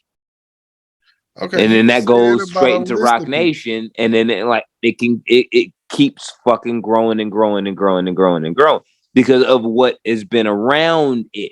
If like Kanye, unless with good music and shit, like when you heard a Pusha T record and shit, you was coming back to Tidal for it.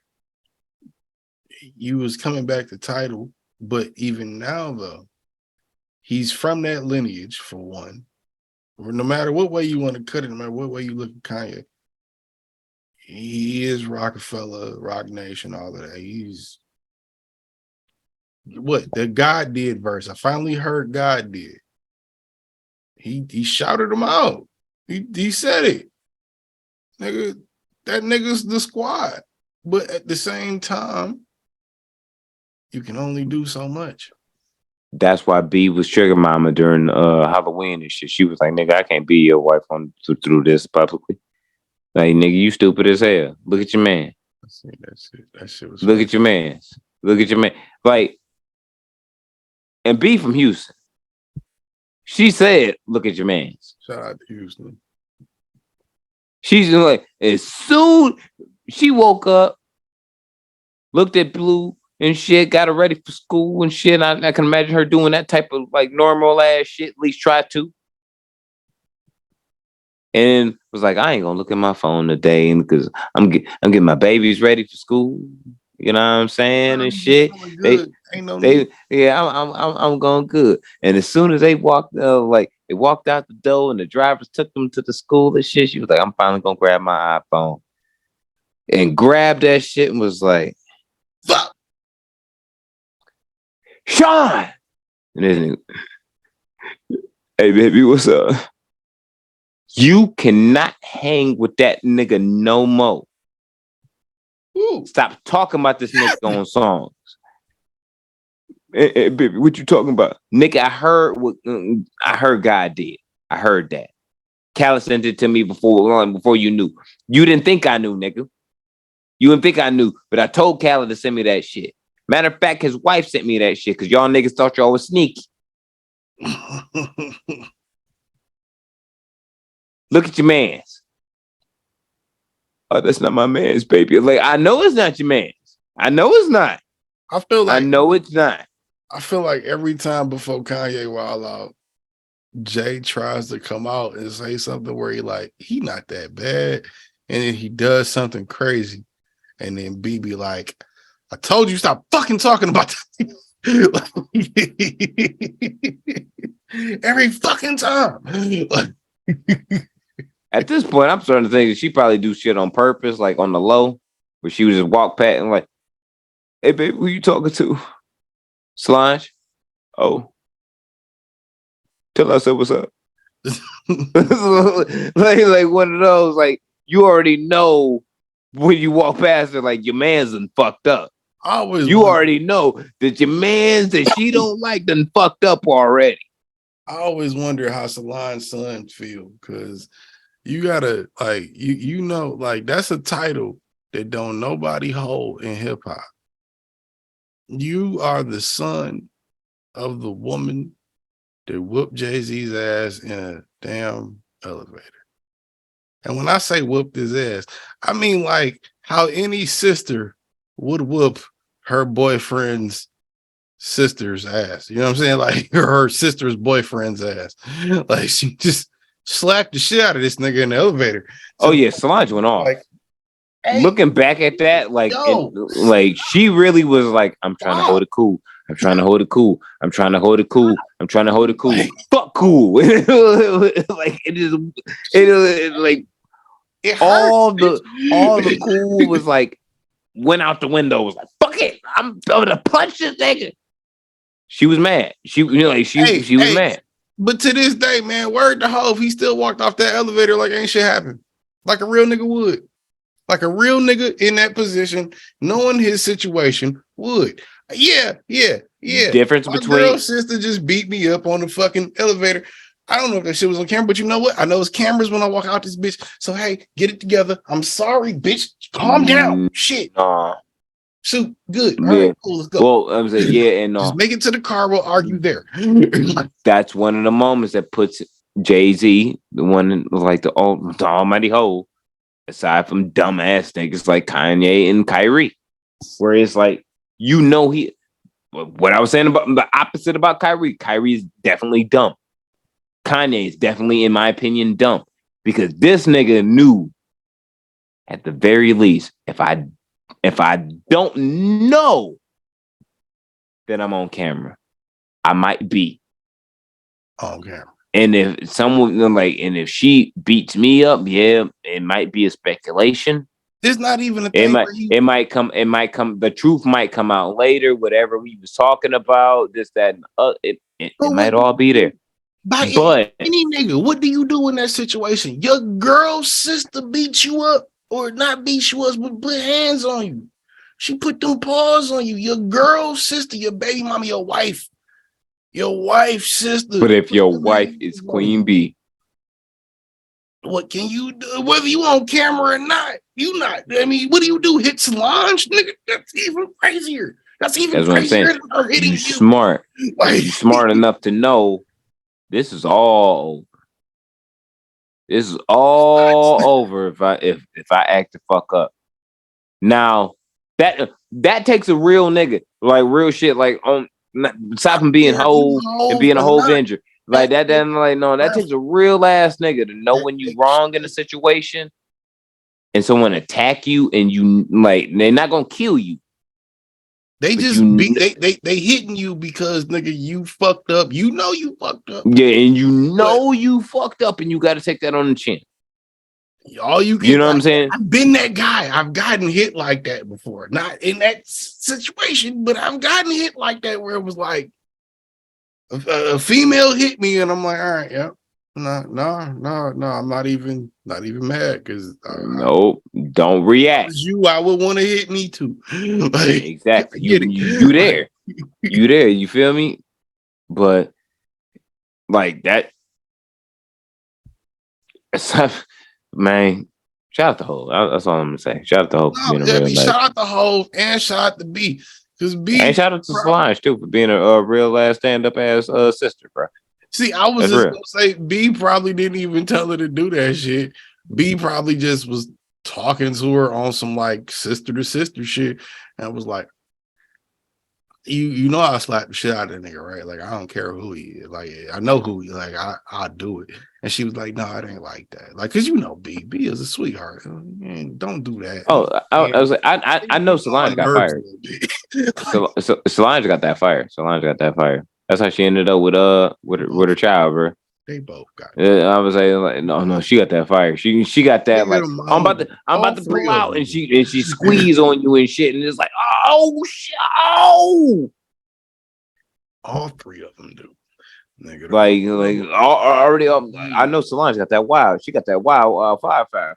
Ain't the mama single? The mama the only single one, She might be dating somebody now. I think she be dating somebody now. I'm not sure. Like mom's out here now though. My mom's out here though. I think the last I knew. Oh my bad, Miss Tina. You want Miss Tina? I'm gonna say you better be respectful, nigga. What's wrong with you? All right, I'm sorry. Shit. But yeah, for Drake and 21 project, I'm gonna give it an honest to God, on my mama, on my hood. I look fly. Great, I feel good. I look good. A+. A+. Now, I have to ask you because I've been very interested in niggas' rating systems lately. Is an A+ akin to a 10 out of 10, or is that like a 9 out of 10, 8 out of 10? What is an A+? That's a 10 out of 10 for me. The 10 out of 10, or the rating system for me at this point in time in the year, with it being November, really are applicable at a higher sense now because I have now I have a higher landscape of what's been released. Right. Ain't much more gonna happen between now the next like 7 weeks. Grammys. Yeah, of the year. Well, not even that. Yeah, not even the next 7 weeks. The next 7 weeks is like the end of the year. Yeah, of the year. Like I'm talking about Grammys, 2022. You're not gonna get anything. That's like, 2022. That's really it. This is the time period if you get something that is, for those of you that don't know or don't pay attention, and this is just my opinion, this is that time of the year where it's like, if you get a really good album right now, they just gave you a really good album. They're not getting nothing for it. Well, in my opinion, they came within the last 2 to 3 weeks. Like my 3 A+ for rap albums of the year came within the last 2 to 3 weeks, which is Freddie Gibbs' album. Is like Living With It? It's definitely an A+. So separately. I gotta finish it. It's an A+, bro. I still gotta finish it. I gotta finish it. And I gotta finish it.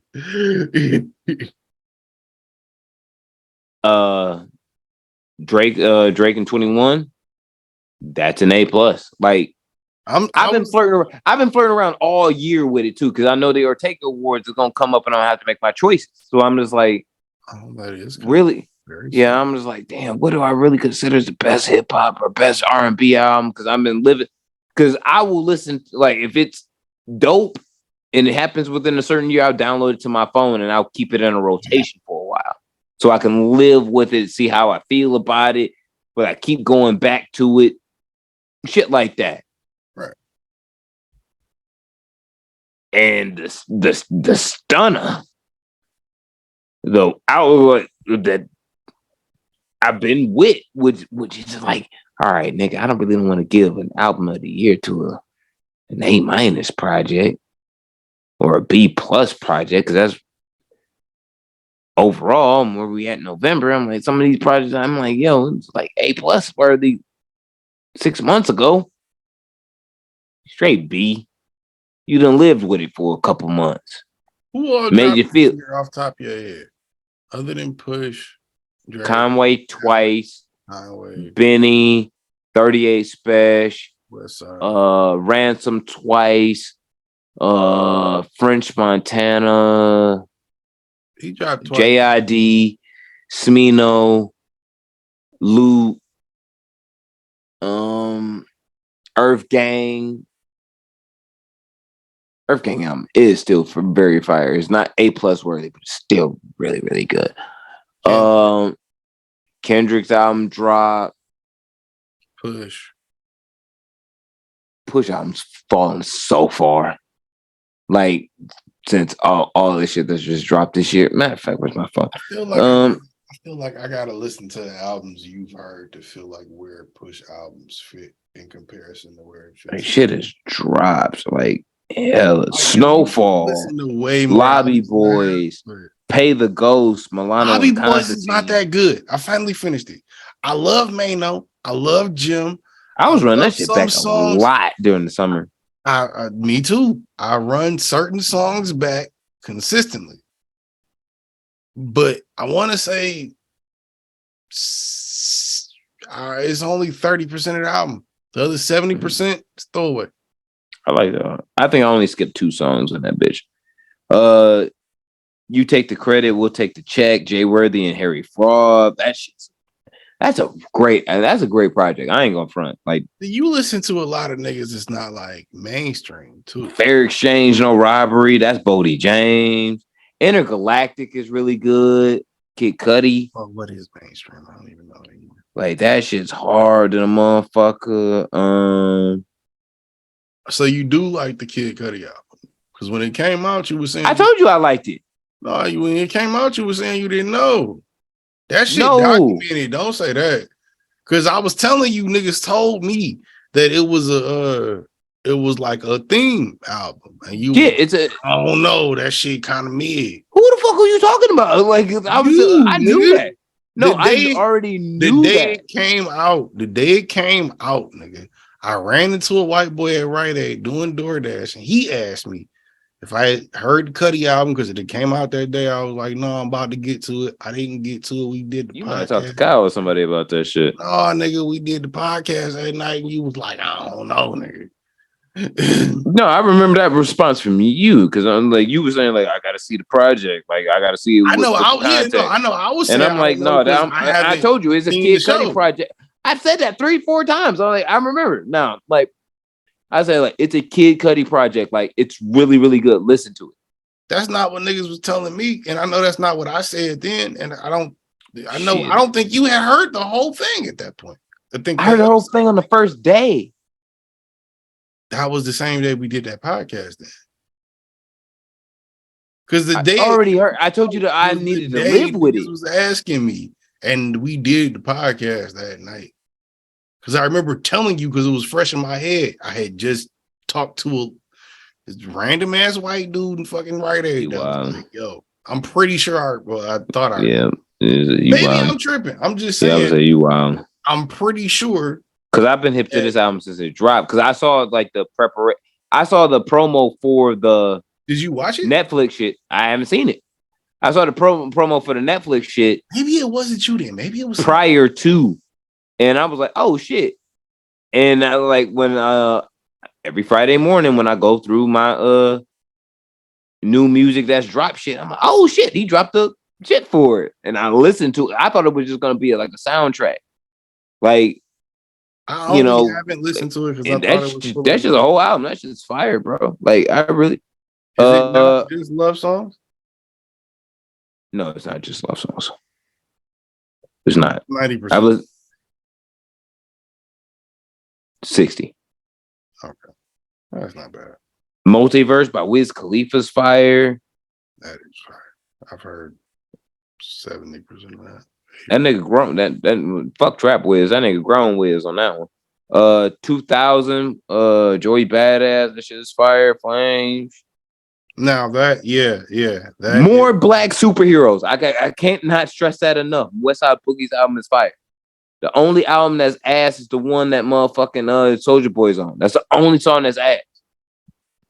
And it's only ass because he's on it and he does not fit the song or even any reason to be on it. You can tell he's being extorted. I had to listen to it. But yeah, like out of 2022, those are my albums. Like everything that I named plus that. And that's Long Live DJ Shay too. That's a really good comp. But that's a compilation. Well, what I'm going off of so far, but before I promise to the listeners, to you, to myself, before the Ortega Awards, I will listen to at least 10 more albums that came out this year from people that it matters, because that's December. That's another month. I can listen to those are lies, but yeah, I feel it. Like send me that list you got. And nigga, I will listen to some of them out because I really am curious as to how it stands to me versus that Push album. Because I've been playing that shit all year. Her Loss is hard, but I've also not listened to so much music this year that Push I can music really to me only is starting to become unimpressive. Push music to me is starting to become unimpressive because it's niggas that are not him that can do that same thing in his same pocket and make a different sound of it and do more with it. Like I feel like people niggas are taking Push's thing and evolved it, you not to shit on them, but they've taken that same 20 years, of course. Yeah, that's what I'm saying. Like people have finally figured out how to evolve it. So it's not. If your capsulization is all, half my album is Pharrell, half my album is Kanye. I know what I'm gonna get. Yeah, you know what I mean? Like you're gonna get high quality trap rap, let's say. You're gonna get high quality street rap. I think that's what that's just, I think Push would be more comfortable if he called it that. You're gonna get high quality street rap every time he drops an album. He's been rapping about the same thing for 20 years. Motherfucker has been talking about recently how I've been talking about the same thing for 20 years. It just now seems to be catching on to everybody. It's catching on to a lot of people, but I think it's a wave now. Like just like how the West Coast finally started to catch up with the fucking fact that they were behind for so long. All them little gaps in the East Coast that wasn't New York City itself. I don't think they're gaps though. I think it's just started to catch up. I don't think they're gaps. I don't think it's time catching up with gaps. I think it's music I think it's people catching up with time and music. I think it's a gap thing because like Lloyd Banks has not gotten more love than he has right now. Outside of the fact of the G Unit hype than right now, and that's because his last album is fire, and that's because he is part of the framework that makes the underground East Coast rap sound today, and they acknowledge him. He was always a part of that, though. That's the thing. He was always a part of it. But what we're saying is we were a part of also when he went downward spiral. He started making non-mainstream music, and we were conditioned to the mainstream. So you had to kind of like go into the mixtape game or be able to keep up with that to even appreciate it. Sound didn't sound the same neither. Pusha T doesn't make mainstream music. That's why I said it's a great comparison. Because you can get the same thing out of a Lloyd Banks that you get from a Push. The difference is Push knows for real. Push knows Kanye.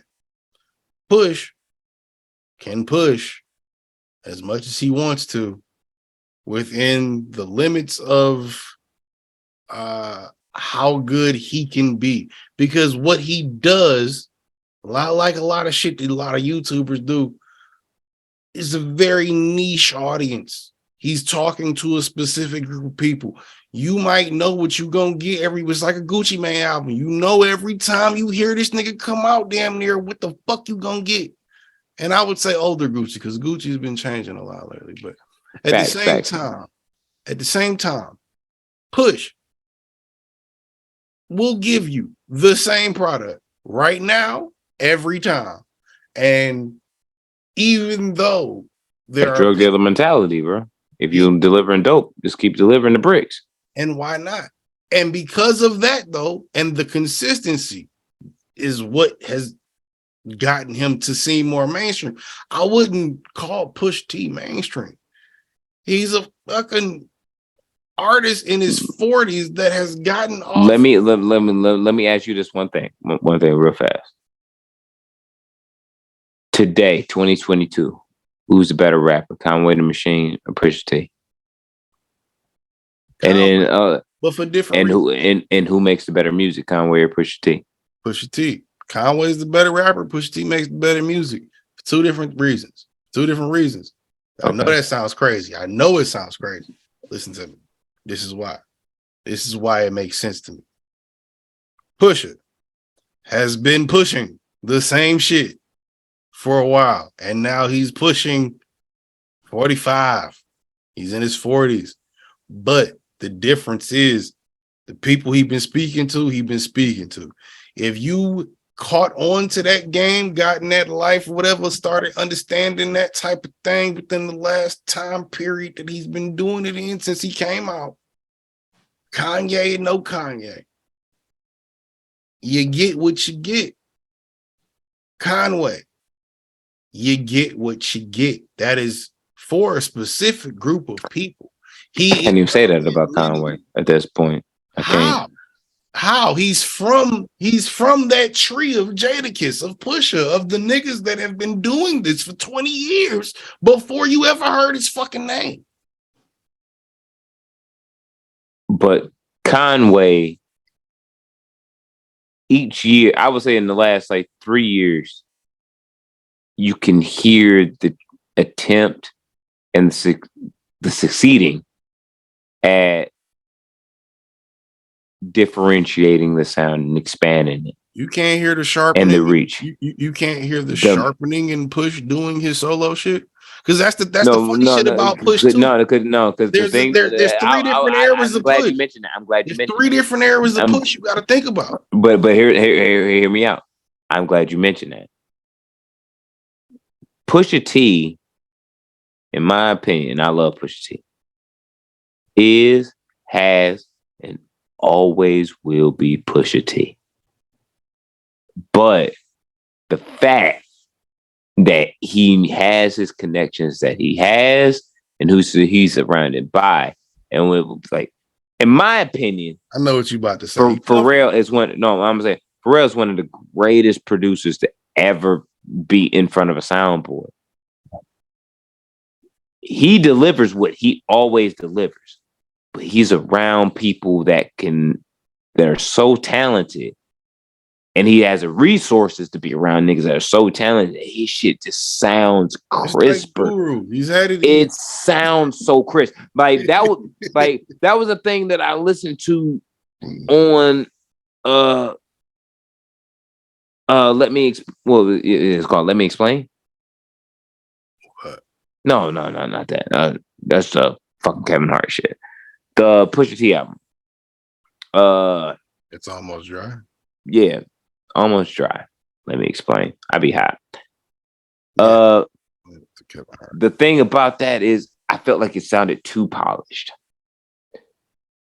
and it sounded too polished, like in the It's sense of like almost dry. I knew what he was doing with the project, but but it's like there has to be I don't know what's the best word to describe, but there has to be some buzz behind that shit. Because you saying you climb, you getting with the shit. There's nothing wrong with the verses that you're saying. The overallness of it just sounds too polished. It sounds waxed. Like it sounds like you didn't like put that shit on the hood and you just. So how do you hold this same sentiment though? Wait. How do you hold this same sentiment saying it sounds over polished, it sounds over waxed, it sounds overproduced, but at the same time say it sounds like part 2 of Daytona?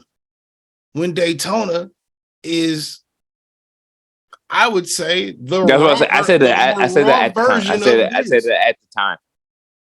I think But you can still say that today. it does sound like I'm not done. I said that at the time, but I don't think it's a better second, like half the Daytona. I don't feel like that. I feel like, but what I do remember saying when the album came out, I did the Let That Bitch Breathe about it, was it has the potential to be better than Daytona, but let me live with it because it's really good as far as sound. But when I lived with it, it's like, all right, the sound is crisp. It's pure in like no matter which way I listen to it, in the car, Dre beats, studios, AirPods, it didn't matter. It all hit as far as sound. Yeah, for real. They're gonna master it. Yeah, it's very well mastered, very well produced. Master it. In the most literal sense, they're gonna make sure it's mastered. But To their life. for him, it was for him alone. It was too much. Why? Like So you smokers right? shine the coops. I realized why I like that shit because it was that extra like that this goes on just behind it. That kind of adds an extra grind to what he's saying that matches the whole feel of it. It feels like Push. Yeah, them Kanye. The reason why I don't like the Kanye records on it more or less is because it's so clean, and I think Kanye did it on purpose. He cleaned it like the or whoever master engineered it was so clean with it. It just sounds like somebody that was really rapping on a Kanye beat. Like you wasn't like it sounds like Pusha T really rapping on a Kanye beat. And there's nothing wrong with him even rapping on a Kanye beat because it's Pusha T. Oh no, that's for real one. I can't say Nick. Okay, wait, no, because I know Push didn't. I know Pharrell didn't do my favorite. I know he did do some of my favorites. I'm about to say Soul Paul when he was on Soul Paul, nigga, like that shit. That was perfect. Perfect. Like the I would say the tuning to the record to the artist was on point. I think there was like kind of like an up and down, but at this point, to Push, I'm not gonna say he don't care,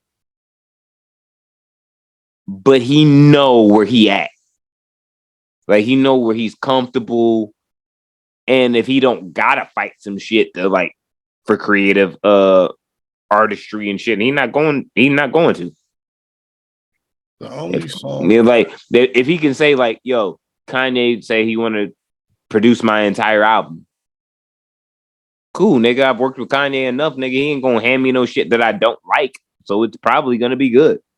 And even if it's just decent, I can rap over it and make it dope. So it don't really fucking matter. I just found out a fun fact. Kanye on that album, I didn't know this till I just looked at it. Kanye only produced, and I say produced like by himself, produced Dreaming of the Past and Diet Coke. Everything else that Kanye produced, he either had help with Pharrell or other niggas. anything else that Pharrell produced on that album, it was just Pharrell. And looking through that list, I do now agree with you that the hardest songs on the album are Pharrell. Facts. I hadn't looked at that before and like really paid attention. The hardest songs on that shit is the ones that Pharrell did by himself. Just because this man's like, if you're looking at me to like over here, outside of Diet Coke, because Diet Coke is one of the hardest ones on there, but everything else Pharrell did or Kanye had help with. I'm walking on with him. Sorry, like it's one of those. Like, but I don't think Kanye facilitates Pusha T all the way as well as he could. Because in my opinion, like Pusha T's best project had a lot of Timbaland on it. It had Pharrell on it. It had some Kanye on it.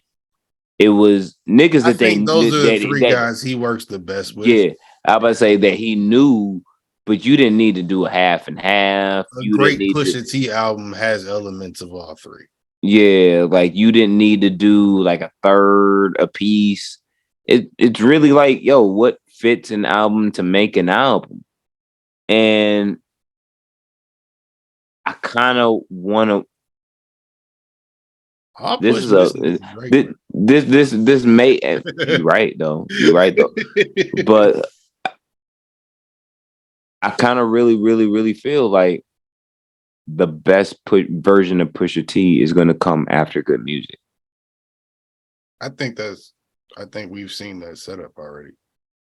Nigga, off of this album, off of It's Almost Dry, I've seen more articles from more call it well-known or prestigious journalist outlets that have a music department or are talking about music or that solely do music that are saying, yo, Push has been around for a while.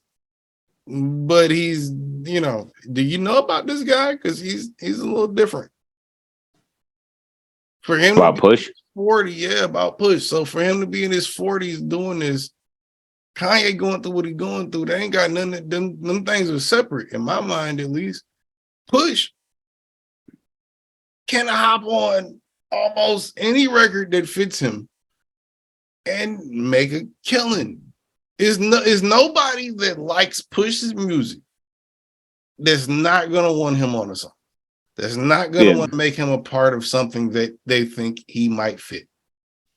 Pusha T makes really good music. He's more popular right now than he's ever been between the clips, good music, any of that. But I think Pusha T limits himself. I think he puts a ceiling on himself. That's because of his fucking loyalty. Exactly. That's what I was about to say. Because of who he's loyal to. And who he's around. But I've been telling you that like, we don't know what conversations him and Push are having on the phone. It don't even matter about conversations that much at this point. It's really about, nigga, you are the money maker. You are the successful artist. You are the guy at good music. You don't have to encapsulate yourself or just work with one person because that's the person at good music. Because everybody and their moms don't like Kanye right now or didn't like Kanye for whatever reason, doesn't mean that you have to just solely work with Kanye. It doesn't mean I don't think that's ever been the case. I feel like Push is always open to different, just how he comes off. I feel like but here's the thing, just like what I said before, well, because I understand what you about to say. You can be like, yeah, nigga, like I can rap over anything and make that shit though. It don't really fucking matter. Like what we knew for Daytona was before it was a 10 track album and it was already done. It was before that good music roll the version we got. Yeah. Right. And Push was, and Kanye, Push was like, yeah, Kanye found my sound for this. And then we rolled up and just did these new songs for the seven shit. So we don't even know what the second half of Darkest After Dawn was gonna be. We don't know because it was already done. It's like that second Slaughterhouse album. It was done. It was there. It was like all they had to do was be mastered and shipped. Yeah. But it never happened because it's like, yo, somebody else had this idea and you just went along with it because, yeah, you a confident ass nigga. Like I said, no fault to Push. But he might have looked at it like, yeah, niggas, like, you gonna tell me that I can't rap on this shit and make this shit hard? Think about it. Yeah, I'm gonna go nuts. That's like you being a producer and me being like, I need y'all to make all my beats, bro. Or at least half of them. And my next project, I need you to make all my beats. Not that I need you, but maybe your sound will touch up mine a little bit. If I go and scrap something I already had because I want to see this shit work, or you had an idea and then you do it, and then we get Daytona out of it, I'm not mad at you. You're not. But no matter what crazy shit this would be me because like, if we saying like I'm the producer in this situation, if this would be me, and you was like, yo, I had a whole project before this, but we gonna do it anyway. Fuck it. I would tell you straight up, like, look, whatever you got, keep it. Keep it in the tuck. It may not be me who works with you on the next, or like on the shit, but if you let me listen to it, and I thought that shit was like fire, yo, keep that shit in the tuck. Because if this shit work, cool. If it don't, you got a whole bitch you sitting on, and you can just let that shit out from like, and you're like, you got a Nas Lost tapes. If you really want to, like, you could release this shit 15 years from now, and then like motherfuckers are still gonna be sitting on it. So that's cool like too. Push, you can't do that though. Push not Nas. Push don't have that. Push don't have that push. He does. No, he didn't. He does now. I think when you having that conversation pre-Daytona, no, he doesn't. Please. Wrath of Cain. Pre-Daytona? Between Wrath of Cain, My Name Is My Name. How many people heard those? How mainstream did those go? Like, My Name Is My Name went hard. My name is talked about on Twitter album. Like every single day. No one forgot about that album. Yeah. But My Name Is My Name is the first solo mainstream joint. Everything after that has been, because Wrath of Cain was a reintroduction to him as a solo artist. But Wrath of Cain is a mixtape. Despite anything you saying about how good it is, Wrath of Cain is a mixtape. I'm not refuting that. But when you if our intro was to Pusha T was the clips, I might need a mixtape to get me introduced to him as just a solo person. True, but by the time you get to Daytona, different conversation. And if I'm not mistaken, that is all yay, right? Yeah, because I was part of that rollout. That's all yay. Fuck the bullshit. I'm gonna keep it a Trill Bill. You know what I'm saying? Like Uma Thurman. Good music ain't shit without Pusha T. Kanye ain't shit without Pusha T. Tell me otherwise.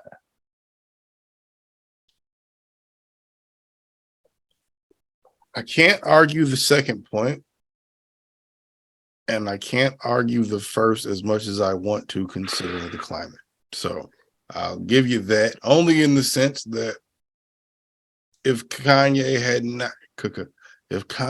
not done what the fuck he's done, Kanye, yeah, and Push was still, let's say, in a more comfortable position to play the role we know him to play. He's not now, but let's say he was. I feel like he has all the faith in the world in good music. I feel like that's been the most interesting conversation that nobody's talking about right now is how does Push feel about all of this? Push, for, let's say, business sake, at least business sake, outside of Virgil when they were cool, is, and rest in peace, Virgil, Push is his right-hand man. If Push goes, yo, yeah, I love you, nigga, but you know what I gotta do. I feel like Ye not the type of nigga that's gonna be like, nigga, how dare you? But yes, he is. He's just gonna do that on Drink Champs. Not. I feel like he's not. I feel like Ye not the worst thing I ever did was hire Pusha T as president of Good Music. No, I see that with Big Sean. Push. If he feels that way, that's about wild with Big Push Sean. Said that to him, and he felt that way about Push. Kill yourself. Stop. You know what? Doing that, I gotta take a piss. Me too. So I'll do one, then you do one. For sure. Like, cause that's fuck you. Like, you know I'm right. You wrong. Shut up. Anyway, this podcast, the lovely podcast that it is, has been brought to you by Anchor, Twitch, Restream, and YouTube. How do I know that? Because I set up the stream, and if you like this podcast, you like this stream, you like anything I do on any of my other avenues of creativity that I try to do, be it music or anything else, I think you should subscribe, to the pages that we have that you may or may not be watching this on. Follow, whatever it is. And if you're down to, get into this game yourself, be it for a little or a lot, go ahead and make sure you go check out them websites. Restream. Y'all know what Twitch and YouTube is, but Restream.io is really dope. They let you multi-stream on things, which we all know for me is huge because that's like killing two birds with one stone. And I love birds, but sometimes, analogy.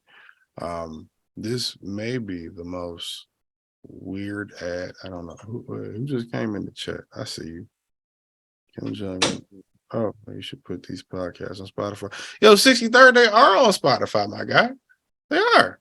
They actually are on Spotify. I just peeped that you said that. The podcast actually is on Spotify. I'm trying to catch up everything between the YouTube page that hosts the podcast and the Spotify, the Anchor thing. That's why I said anchor.fm. We're everywhere you need to be. All you gotta do is type in TN2M podcast on Google. Will probably be the only thing that pops up, because even if anybody named their shit this before that, they definitely don't have as many episodes as us, and they're not as good as us. So with those things being said, yeah, bro, they're definitely on Spotify. And Restream.io, if you want to do a podcast for yourself or anybody else does, let you multi-stream for the free under at least a free trial. I thought it was a week, but I think I'm on week 2 now. Either that or this will be the last free one.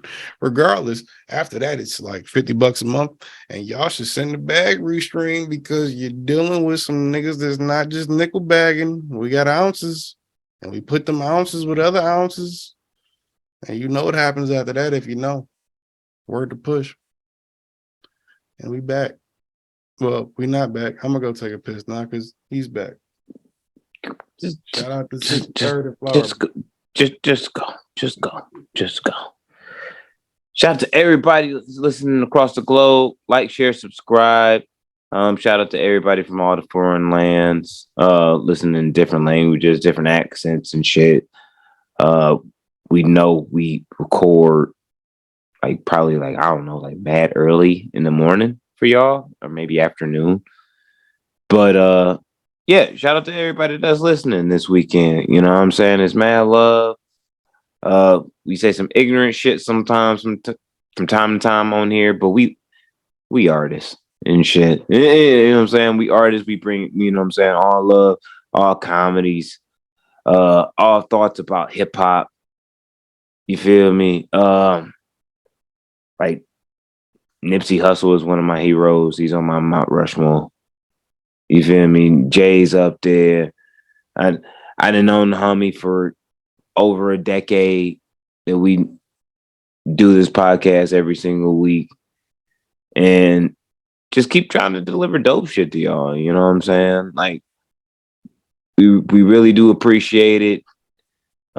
Every like, every listen, every subscribe, every second that you really giving your time to us and entertainment, we do appreciate it in every way.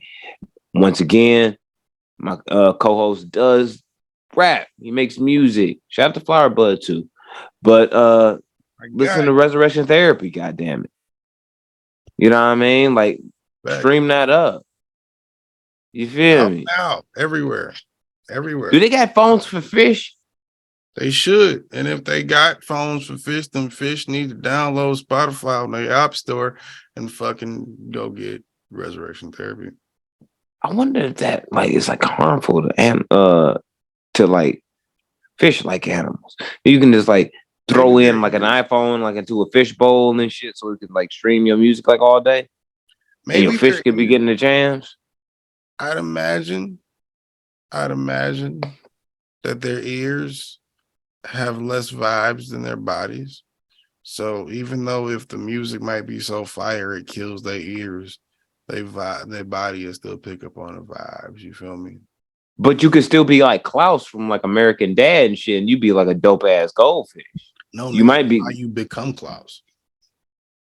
I think every fish should try to at the least become Klaus. If you're not gonna be flounder, you gotta at least be Klaus. Word to Sebastian. I think that's the Jay-Z of all fish. He got a shell. Flounder? No, Sebastian. Oh, okay. I was about to say, like, what? Okay, yeah. Sebastian. I guess technically he a crustacean. I mean, aren't we all though? Ain't that how Hov started? He wasn't supposed to make $1 billion, but he did. Nah.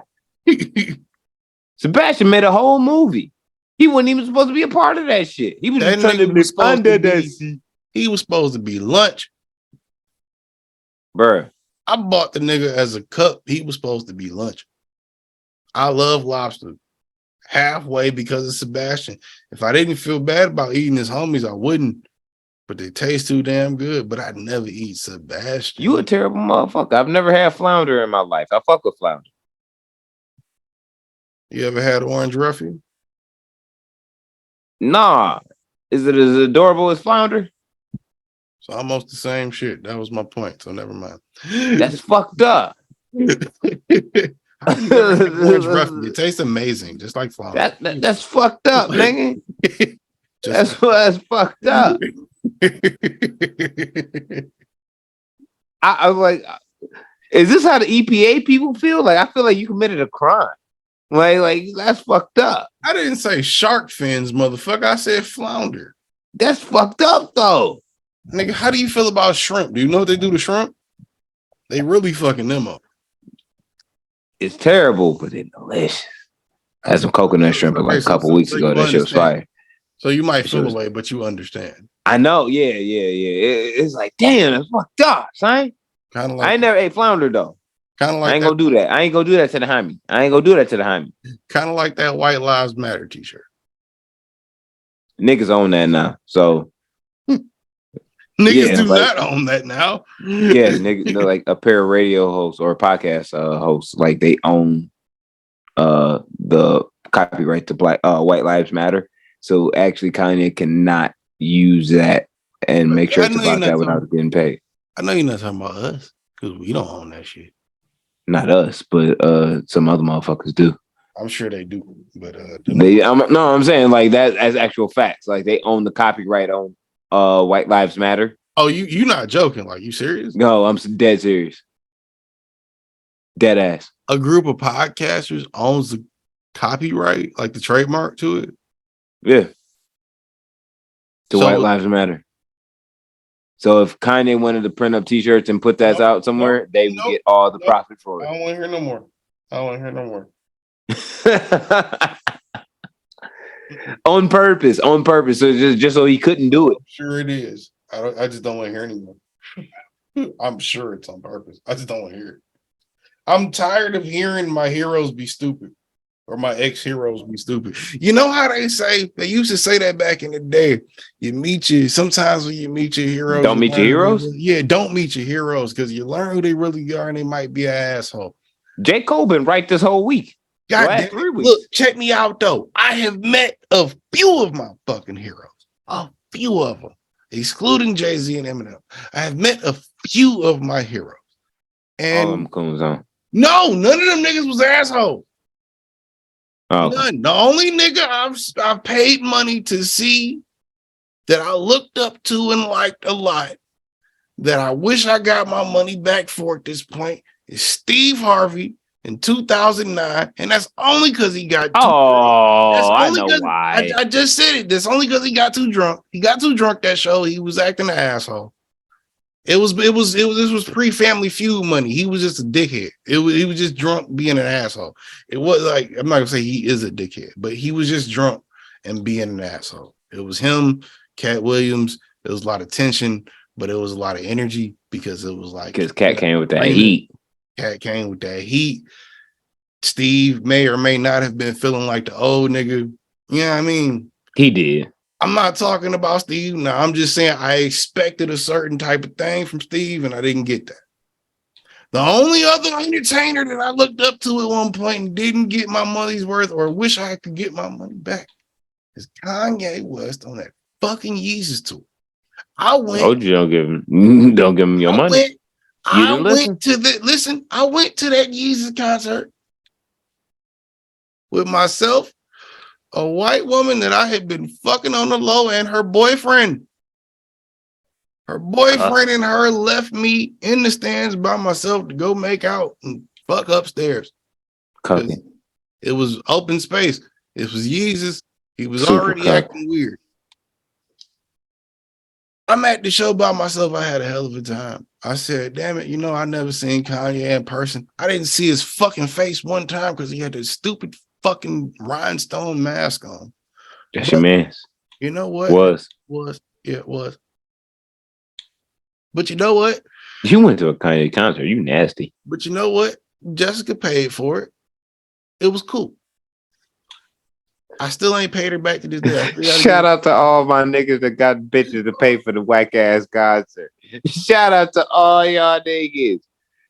Shout out to you. Granted, like I said, we went. You didn't have to pay for a whack ass Kid Cudi concert. Shout out to you. It was a. You still ain't gonna let that go. They owe me $66, bruh. You like the newest album, man. You still ain't gonna let that go. Anyway. No, I'm not letting it go, nigga. You owe me money. Matter of fact, I'll take $60 because I'll waive the convenience fee.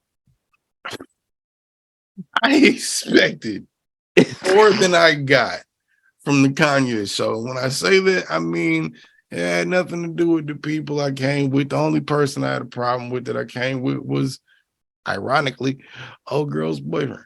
But at the same time, Kanye. Because y'all was fucking the same woman, duh. Kanye did his thing. So when Kanye did his thing, I was satisfied in the stands by myself, yelling to the songs, repeating the lyrics, and acting like a real Ezekiel. Like, what? Of course you was. You had the Bible. I know you did. I was ready, nigga. I was there. That was when I was still defending him about talking about how much he was a god. And then I listened to him play I Am a God as the stage floated amongst the crowd. And as the stage floated, I told you not to go to that concert. You didn't listen. With that rhinestone mask on his face. And he said to the crowd, over 20,000 people, 20,000. I am a god. And they all shouted it back to him, didn't they? Myself included, sir. Y'all niggas is all stupid. But by the time that concert concluded, I came to two realizations. I said to myself, self, Kanye is going through something. I don't know what it is, but he's going through something. And I said, self, this is a nigga that you've been following for years. You love him. You know him parasocially from a distance. Everything that normally feels good, but something's off. And 2 weeks later, Kim got robbed and nigga went to the mental hospital and nothing's been the same since. This is a problem. It's a pandemic, epidemic, panoramic for the people. You feel me?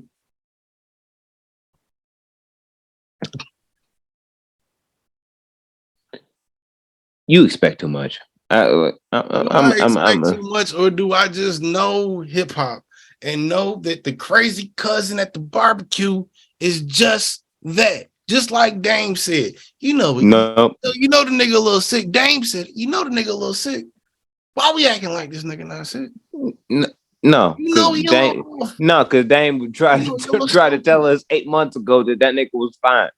Like, no. Yeah, let's tell you, nigga, if I'm fine to you, if you think about it, I'm one of them niggas you might know that motherfucking go, hey, I'm on some mental health shit right now. Quote unquote, I may or may not be depressed. If I'm depressed, how many times have you known me, or how long have you known me, and how many times have I been depressed where you knew outright I was if I didn't tell you? Like 2 or 3 times. Right. And out of those 2 or 3 times in almost 12 years I've known you, 11 years I've known you, probably didn't been depressed double those amount of times. I'm sure. But you'd never know. Because I know when to shut the fuck up, for one. And for two, if it's that uncomfortable, you know, I don't have the resources that Kanye does. But at the same time, I'm also not going to fucking act like I'm just exhausted when I need help. No, I ain't buying that shit. Sorry. Not subscribing to it. Not going to. Don't even want to. I'm not saying you got to subscribe to it. I'm just saying. Nope. I'm just saying. You can't. Nope. Stop saying. The nigga. Like I've told George a million times. Sometimes you just need to stop saying. I'm not defending. I'm not defending. I mean, you ain't got to defend him. You just got to stop saying. Because it's like, I understand that you're trying to, like, yo, he trying. No. I'm saying, since I heard what Dame said, I've kind of felt more. It kind of fueled the idea I was talking about earlier too. I kind of feel more closer to that idea than I do the idea that he's this terrible person or this ridiculously stupid person on any level outside of music that we don't know. That's not what it is. He's the crazy cousin at the barbecue that shows up, and once every 3 or 4 years, or 2 or 3 years in his case, or a year and a half, he acts up and everybody goes, yo, nigga, chill, shut the fuck up. And he goes, no, fuck you, and fuck you. I'm right about this. Listen to me. And we go, nigga, you gone. And somebody else pulls up and we like, all right, I told you. And then we just watch it happen. And it's just a crazy cousin at the barbecue, bro. That's real Joel Santana mentality, bro. I expect more Cameron. Said that only because I know you don't like Joel. That's what I'm saying. Like that's not Cameron mentality, bro. Cameron would just leave the park. That cookout I'm talking about, he would just be like, all right, yeah, acting up again. We out. No, we out. We going home. Y'all really convinced me. Like, you really convinced me more and more that it's like when Harlem come through, this might be over there in the section, and I don't even know Harlem there, and they don't even know that and they're no offended, but we just all vibing, and we looking at you real weird in the moment. It's like, what the fuck? Me? What you mean y'all looking at me weird? I'm the one nigga trying to make sense of the insanity. Nah, cause real life Cameron is the type of nigga that hey, yo, what's up with your man? So I'm like, yo, Nigga, you don't say that. You don't need Cameron there for that. No, Cameron would say that to me. Like, what's up with your man? You know what? What you gonna tell him? I'm just trying to help the helpless. Nigga, No, I wish you would. I was about to say. no. I'm gonna be like, that's my man's, but he listened to too much Kanye at a certain point in time, so he's a little hurt and like a little I confused listen to from time just to time. as much Kanye as you have listened to in your life. No, that's lies. That is not lies. Definitely lies. Just because you cut off listening to Kanye. I haven't listened to a Kanye record in 5 years. Okay, what does that mean?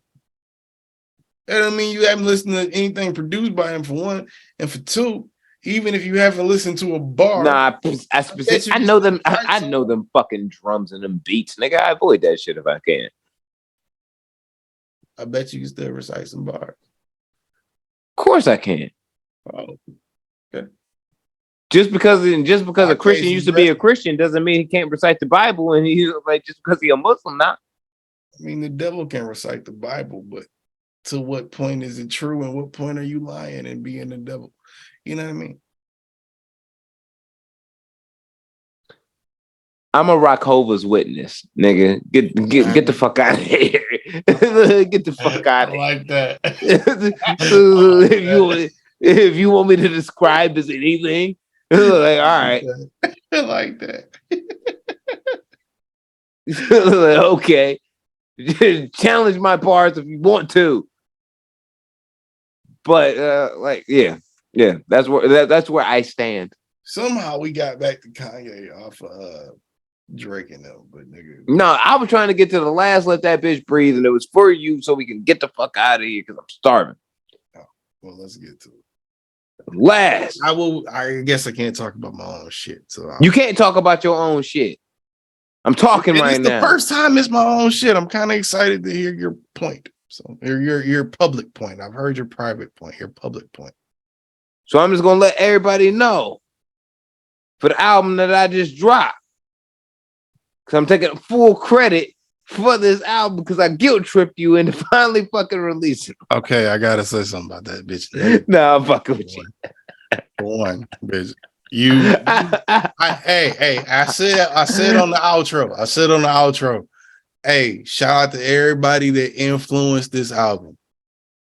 You are one of those people, even though I didn't name everybody. I know. I just did this shit because it was a running joke that you was like, yeah, you gonna try and take credit for that album. And I was like, yep. I dropped Detox. I finally dropped Detox. Good for you. I'm glad. There's a moment where I'm actually really like a proud moment from one of my homies.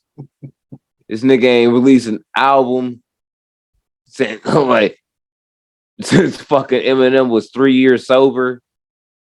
Like 5. I'm happy. Okay.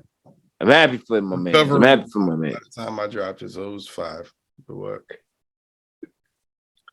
I'm actually more. Huh? No, I'll shut up. What? I'm very much surprised at the mastering of it. Is one of the well mastered projects or engineered projects of really people that I know. Yeah, it's crisper. I would say it's crisp. I don't like the mastering, and I did it. I feel like it could be a lot better. It could be better. It's pretty good. Like I said, like it's pretty good for what it was. You can hear more or appreciate more through a pair of studios. Right. I couldn't hear it as well when I first got it, when you sent me the shit in the notes. But play it in the car. I sent you in the notes. I sent you the raw version. Like yeah, the raw versions sounded different. The one, but the sound changes slightly between the loudness, but I like it. I did it. I liked it. I just want to put it out. But you know it's really I commend you on that. It's not bad at all. I'm not mad about the shit in any way. I will say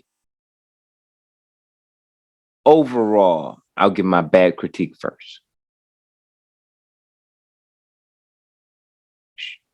What the fuck is that record? God damn it! I gotta let you know. I do think musical chairs is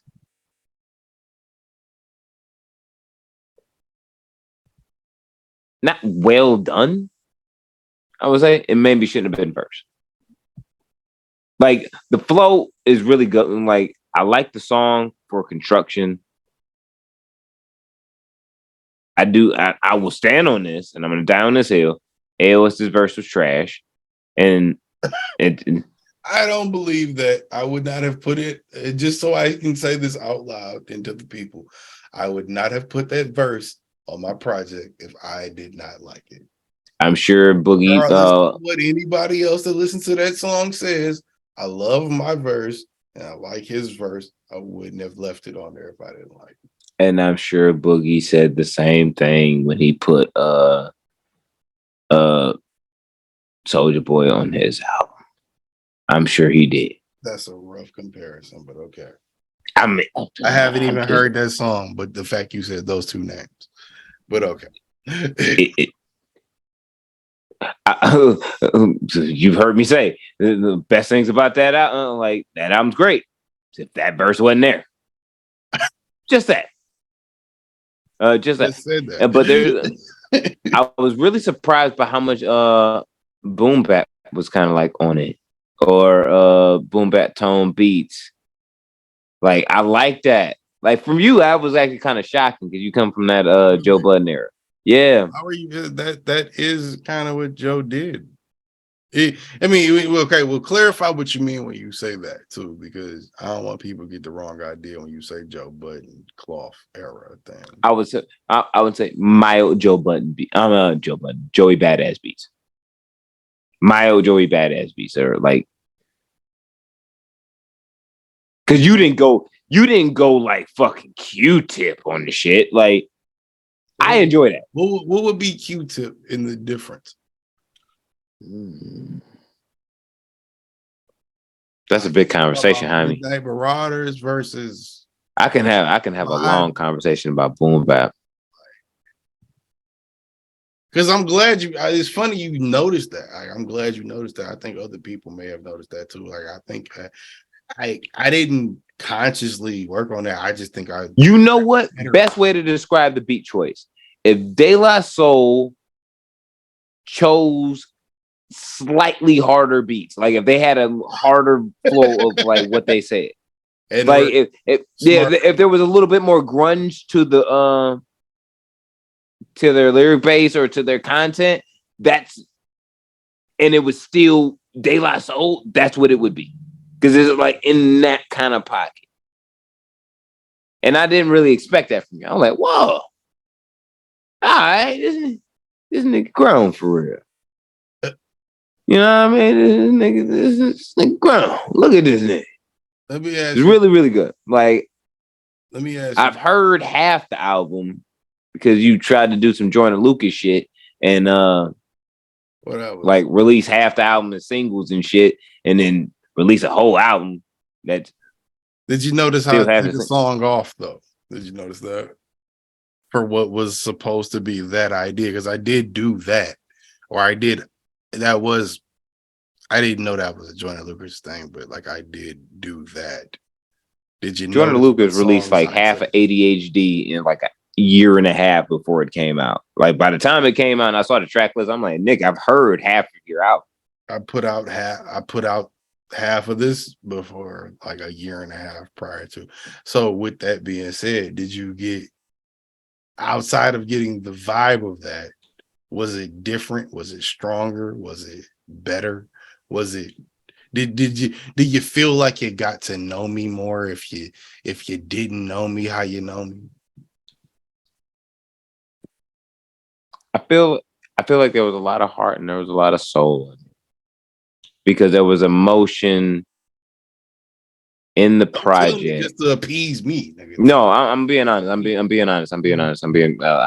I told you I'm gonna be honest when this shit was gonna come out anyway. I feel like there was motion behind it that you could feel if you didn't know you.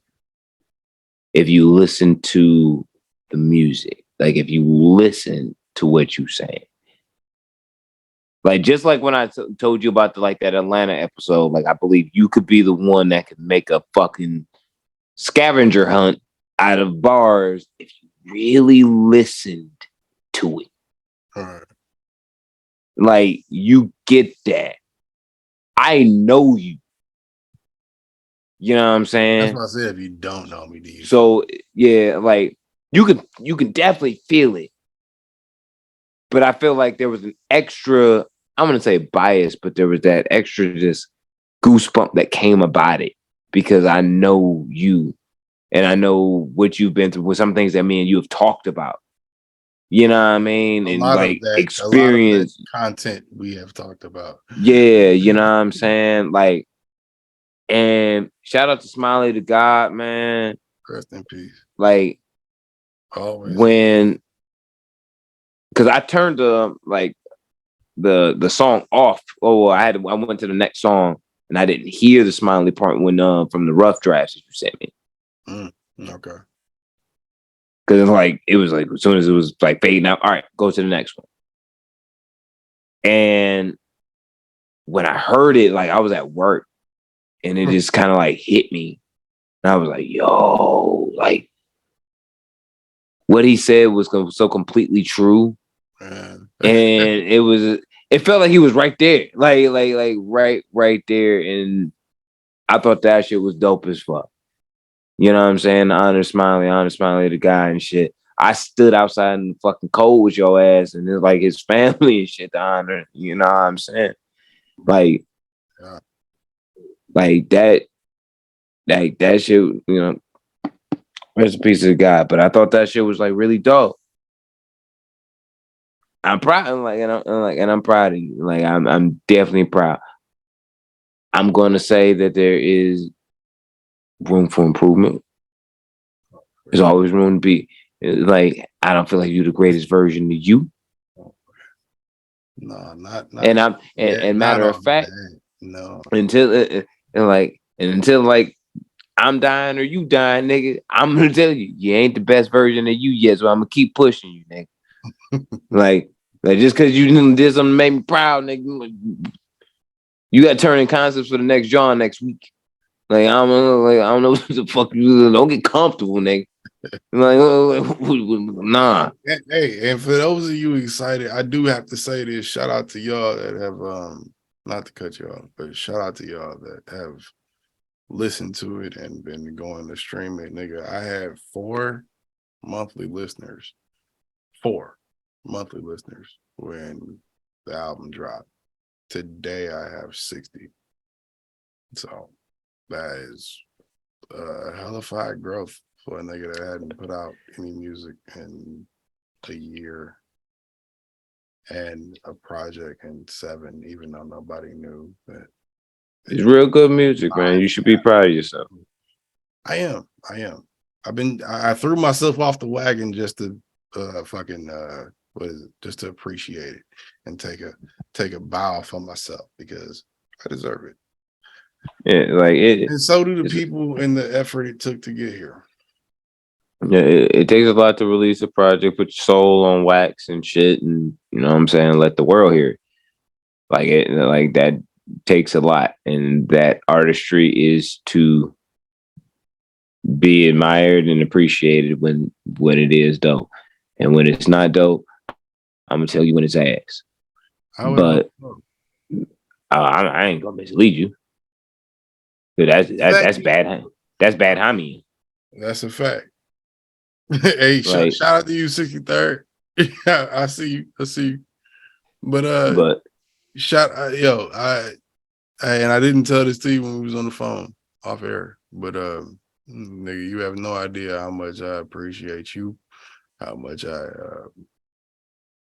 in a sense admire you and admire your perspective on shit, even outside of when we cracking jokes. So it's all love, bro. It's all love. It's all love. It's all whether love. it's the music, whether it's my music, whether it's music we're talking about, whether it's jokes we're cracking, whether whatever, nigga, I love you. And I know that at the end of the day, a lot of this shit don't get moving for myself unless I got niggas like yourself in my corner. So, oh yeah. So 100, bro. I want to get my last verdict, but I'm gonna get back to the point of what you were saying, like towards the end. But I'm gonna give it a solid. I'm gonna give it a solid A. I'm gonna give it a solid A. that's when you say A, I gotta ask you the same thing I asked you before on the Drake shit. On a scale of 10, what is an A? You said A, but you said A plus for her loss. What's it out of 10? And then I got a better. That was a straight hundo. I'm gonna give you a 9.3 out of 10. That's I thought, and it is That's a straight A. That's a straight A. That's the the lowest you can go I can without come being an A home. minus. I can come home with that on the report card and get some candy. You feel me? Like, Like even my wife was like, "Bear did that." I'm like, "Yeah." And I'm like, I was gonna ask you that. She heard it too. "Oh yeah, I'm blasting that shit around in the crib just on some wild, just randomly like this is playing. Put that shit on it. Like even if I'm gonna listen to something else first, I mean like something else later, at least gotta put your shit on first. I'm gonna get you them streams, bro. like I got to, man. I appreciate. But I'm looking forward to my royalty check this month. Hey, damn it. But like towards the end of what I was saying, like we talked about off air a couple nights ago, when you surround yourself around people that always kind of have a sense of like you want to do something artistic, you want to do something creative, in some way, sense or form. It's a different type of people that you're around. You know what I mean? You're not around just people that are like, all right, I'm just gonna work at for here. I'm not just gonna work at Ford, GM, or Chrysler and shit and get a check and hustle about yourself. Yeah, like you want something more. Like now, it would be nice to be like, yeah, nigga, like I'm making like 85 racks and shit a year, driving this high low. I've been wearing Chrysler for wherever for like 30 years. Woo, woo. All right, that's cool and all. But and this is why I've been getting on people's at work and shit. And then like I'm starting to realize that people are willing to work for me just off of the thought process that I have. And I'm not even offering niggas no job. But I'm like, yo, I'm making somebody else's dream come true for their children that I see. And them niggas is good. Whether they fuck up this whole shit in establishment or not, they good. They good. You got your Pop's got like 6 boats. Yeah, Winter home in Florida, that's big as shit. Home across the way, that's big as shit. Whips, like just blowing away money. Don't even give a fuck damn near. That's a fact. You know what I mean? Like, I'm making these niggas' dreams come true. We all doing it. And we watching this shit happen before our very eyes. And if you think about it, it's like, yo, I make this X amount of salary a year, but what the fuck am I gonna leave my kid? Right. Nothing. They're gonna have to get their own job, try to figure out how to make the next person happy. To make their kids' dreams come true. And I gotta struggle to make mine. I don't believe it like that. I don't think like that. Like, I don't think like that. Fuck that. That's one of my biggest fears. And I don't think like that. And I don't believe that shit. Nigga, I believe you can motherfucking do everything you gotta do before you get to that point. To get yourself to the position where when you do get to that point, in whatever position, you can motherfucking do what the fuck you gotta do to get them where they need to be, so to speak. Oh yeah. And to along with that is like the support system around you. Like it's a lot easier to get where you want to be if you got good homies around you. Like, I preach that even to my nephew. He's graduating high school next year. Like, your homies, like, they're your homies, like, really, for real, like, y'all, that's your road homies. Y'all dogging, like, through the shits together. Honor that. It's hard to find. That's right. If someone's going to support you and you support them on what they trying to do, nigga, you can't go wrong with that shit. Someone's always going to push you to be the best version of yourself. You can't go wrong with that shit. Because they're not going to let you fail. Any homie you got that's willing to let you do that. Yeah, we was just talking about that, about another homie. Like, we was just talking about that. Any homie you got that's willing to at least tell you when you bullshitting, or tell you when you not where they see you at, which if they your homie, they should see you at a level at least that they see themselves on, because they're your homie. Like, if you fucking up, you fucking up. Like, yeah, man. Tighten up. Like, somebody got to tell you when you out of pocket. Damn, they could do it. Yeah, somebody got to tell you when you out of pocket. Like, everybody ain't got it like an old lady that's gonna, like, my wife would tell me straight up, like, yo, you tripping. Like, chill. Like, you a little extra. All right. Everybody ain't got that. Yeah. You know what I'm saying? Like, and when you a young boy, that, but even you're not really niggas don't listen. Supposed to have that at the moment. Most times not. Yeah, that's what I was gonna say. You might not be supposed to have that at the moment because niggas don't listen. Nah, niggas don't listen to you. Some niggas don't listen to what it is. And it, you know what I'm saying? It's all about growth, but it's like keeping that shit in your corner. Your corner is your most important thing. Like, my peoples that listen on, like, online and shit, that, like, if you been fighting in a cage or in a ring, you know, like, your corner is very important to you. Like, they see the shit that you don't, because you in there. You going through your grind. So, like, staying in your corner and likewise, man, like, that's what we do. Like, that's just what we do. It's been this long, 228 episodes of a podcast and many years of friendship. That's where we at. Even more friendship than podcasts, ironically. Not ironically, but what's the word for not ironically? I mean, I guess this is what it is. I guess, I don't know. Shit, not like I smoke weed and shit. I've known your ass, what, almost 12 years now? Almost over 11. Yeah, about 12 years. Yeah, 12 years. You know what I mean? I was like 4 of this. So, like, 5. This year makes 5. 5? Yeah. It's been we got to start celebrating that day because it's on YouTube. But, like, it notifies me. Yeah, it was like January. Oh no, July or August. Yeah, it's August. It's August 16th. I think August 15th is the day. It's the week of August 15th, whatever week that is somewhere in that week. That's when we started this shit. And YouTube says the first episode came out 5 years ago. So yeah, it was 2017. My daughter was born. Yeah, it was definitely. Yeah. It was definitely 17. Yeah. But YouTube's like, 5 years. So, nigga, for it to be that long and to do all of this shit and get where we at now.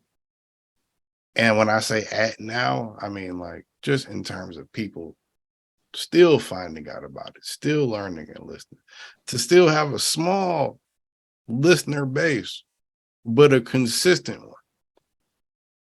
It's fucking crazy.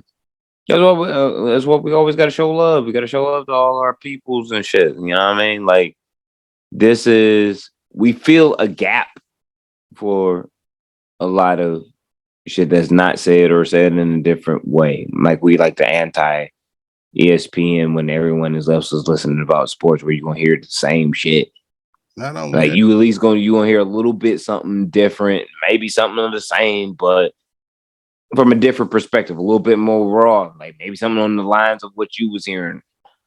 or shit's supposed to hear. You feel me? Like, who knows? But it's a little different. Like, we a little different than Drink Champs. We a little different than Deezus and Mira. A little different than Joe Budden and Rory and Maul and $100 million worth of game and shit. We a little different. I feel like we fill a void that we can fill a void that a few years ago niggas didn't even know it was a pocket. And we were still doing it. Now it's a pocket, or it's considered a pocket. So I said, if I consider you a pocket, if it's a pocket, it's not a bad thing. Like when I said 21 is a pocket rapper, it's not a bad thing. You're in a pocket. Yeah, but I do feel like the ultimate I don't know, like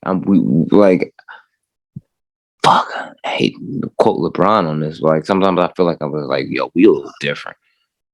Because like when we started podcasting was like at the beginning before the wave started. Of like so many people starting before to all the mainstream niggas started. Yeah. Like I it was wasn't actually kind of before mad before when we podcasting. first started when it was like the general conversation, like, oh, we have a good conversation, or we like, I like you. Should we start a podcast? Like, that's not like just what? Yeah. And I'm like, I started to get offended. Like, not everybody can do this. This is like not everybody can do this. I think to some degree you should still get offended. I get offended. I still do, but I'm very competitive with this shit. I consider myself competitive too, but at the same time, I always feel like this shit is on a level where if you could compare it to the top niggas, nigga, we're right there. If you had to compare it to whoever the top is, you can't not throw this in there. So just because you don't know it doesn't mean it's not there. But at the same time, when people are, what's the word? When people are craving something new because something went away that used to fulfill something. There's a void, there's a gap. You need to fill it. It's there now. You need to fill it. But when you see the gap, when the people see the gap and you see the gap, it's like, yo, what else? Are we talking to nobody? Because I know we're talking to somebody. Like, hello. Yeah, I mean, like it comes with it, but that's patience. Like I'm not a patient person, but I learned to accept that we're coming with this because it's growth. Like I've been on stage and played music. Everybody isn't gonna like your shit the first night. Sometimes you're gonna be playing in front of fucking nobody other than the bar. Yeah. So it like you might but you there. You never know who's gonna be listening, when, where, who has the influence, who don't. You know what I mean? Like, and even if for anybody in this chat, somebody could be like, "Yo, these are the best podcast motherfuckers on the planet we call Earth," and it could work for somebody. And like mention that, and there he goes, straight to the top. You know what I'm saying? But you never know. We just doing what we do every single week, delivering audio dope. You know what I'm saying? And as long as we stay out of the way of any fuckery in our own personal lives, nigga, we to the tippy. That and the fact everything you see other people doing, you know the things to do and not do. Like, I think it's safe to say we know from, let's say, the end of Adidas and Merrill, you know what not to do. Whether or not you know the ins and outs of it, you know where it went. You can see it. You can see it. and Oh where yeah. one is and where it is now, or the other is now. When you looking at a Joe Budden podcast of the year at one point, get the award multiple times, I think, actually. The dynamics, it's different. Yeah, but you gotta know where your shit come from. Like, I know this shit ain't me, and it just ain't you. Right. We make this. It's like that. It doesn't exist without one having the other. Yeah, like, so you At least can't to ever a get certain degree. sometimes when you in a team sport, or you make, like, in our case, we make this a team sport. Yeah. Somebody could do this shit on their own if they really wanted to and be successful. Takes a lot, but you can do it. It's not impossible. You know what I mean? Like, you solo. At that point, whatever highs and lows that you go through is completely on you. You are the effector of your life and your career and choice of career. We working this shit out together. So we trying to figure this shit out, one thing or another, different apps, different ways to get the shit recorded, different sounds. We done a lot. But it's a we thing. One replaces the other. You could try to make it work, but even I've been there. Like, yeah, if it's not organic, just because it's like you there or you the homie, doesn't mean this shit gonna work. Just because somebody else wants to do a podcast does not mean this shit's gonna work. I got to be able to talk to you. It has to be interesting. It has to be something. I guess for myself, I've always looked at it like, and for some people that might be weird, or it shouldn't be weird if you know me or you listen to this podcast, but I've always likened my idea of podcasting to Joe Rogan, right? Joe Rogan is literally the biggest podcaster. No matter how you want to cut it, if you like him or don't, he gets the most listens every year. He has the most new whatever every year. The dude is the podcast person, even if he's not winning. I always likened it to that in the sense that I saw him and heard him go through hundreds of episodes before he got to $100 million.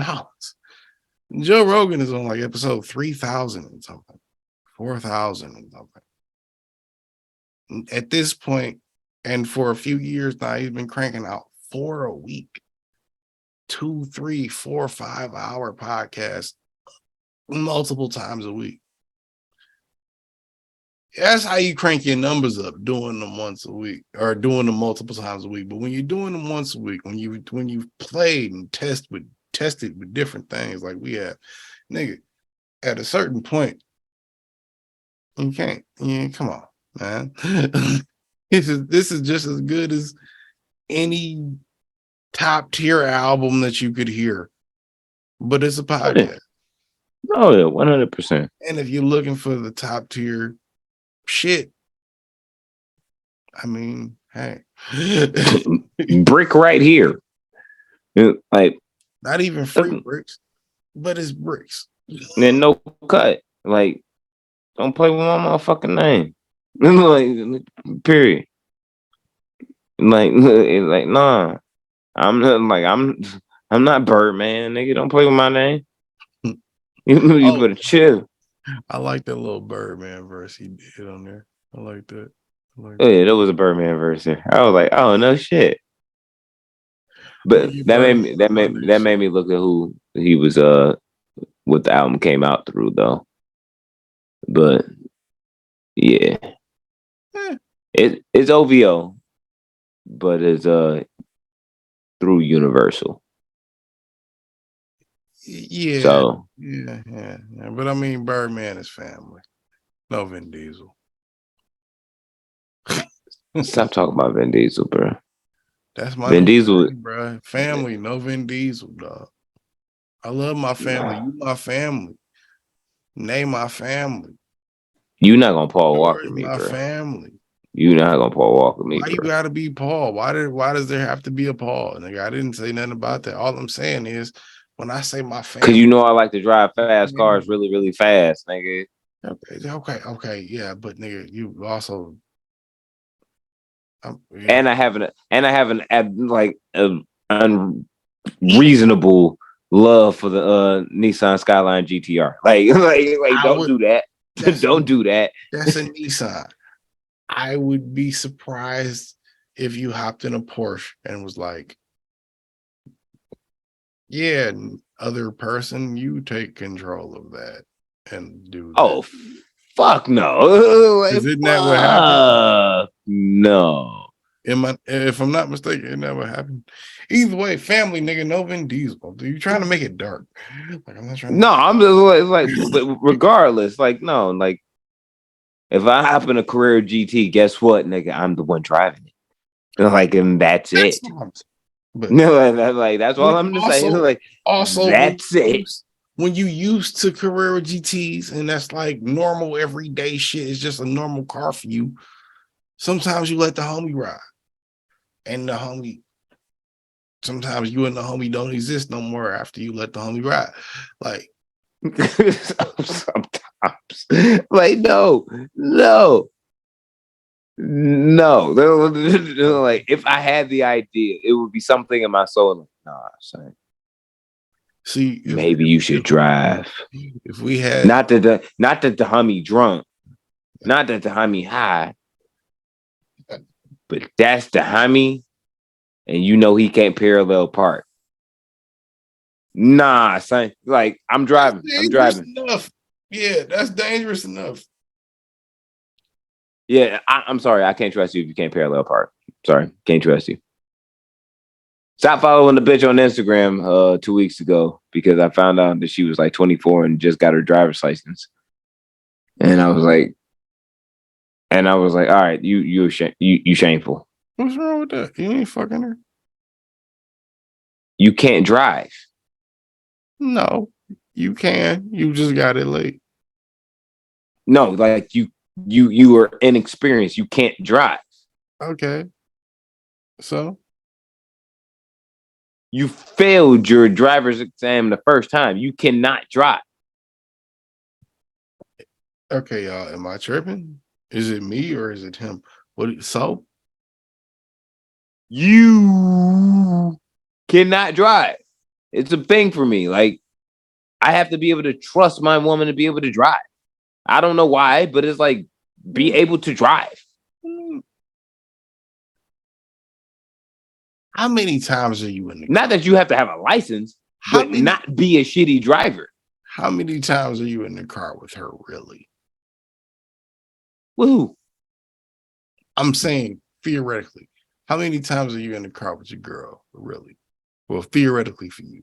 Me, I'm like rarely in the car with my girl. And when I am, well, I'm not gonna say rarely, but you know what I mean? Like, I'm gonna keep it a trill it bill. makes me uncomfortable, but would not have married my wife if I did not feel comfortable with her driving.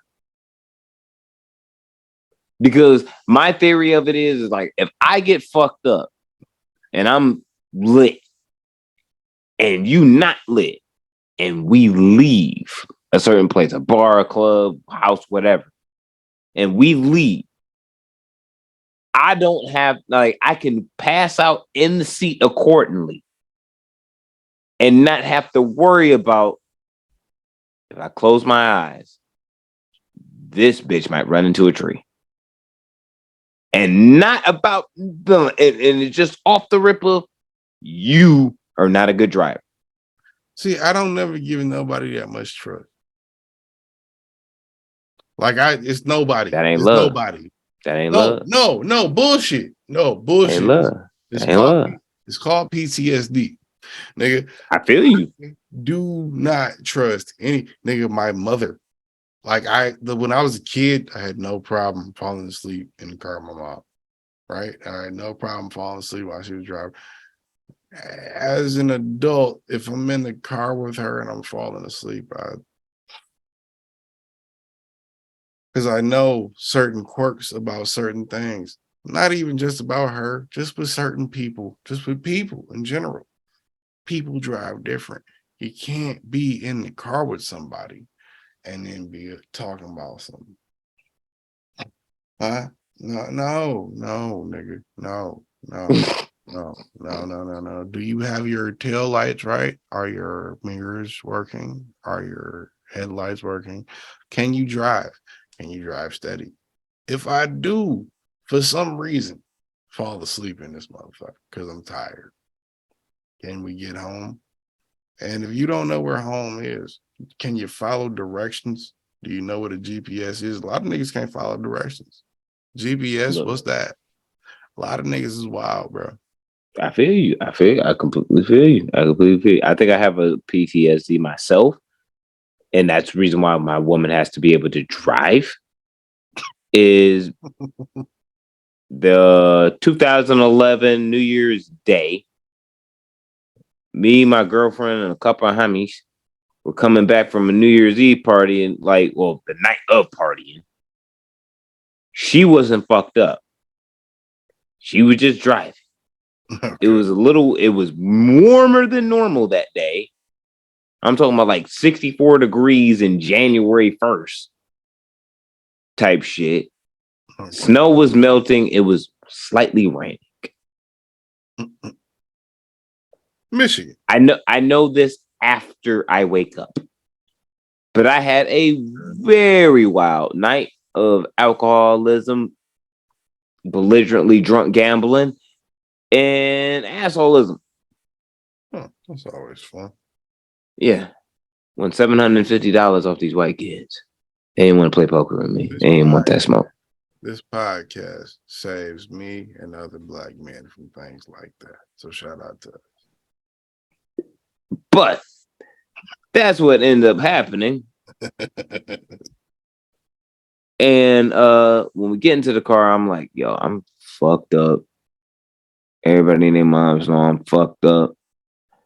I'm gonna pass out for a minute. My mom's making mad breakfast with like the whole fucking block and shit. That's what we used to do on New Year's Day. So I knew, all right, let me get some sleep in. We in Ann Arbor, 40 minutes back to the crib. I'll be good. I'll be all right. Shouty drive. Pass the fuck out. And then I feel like a swirling movement of like a spinning. I would say it like that. A spinning.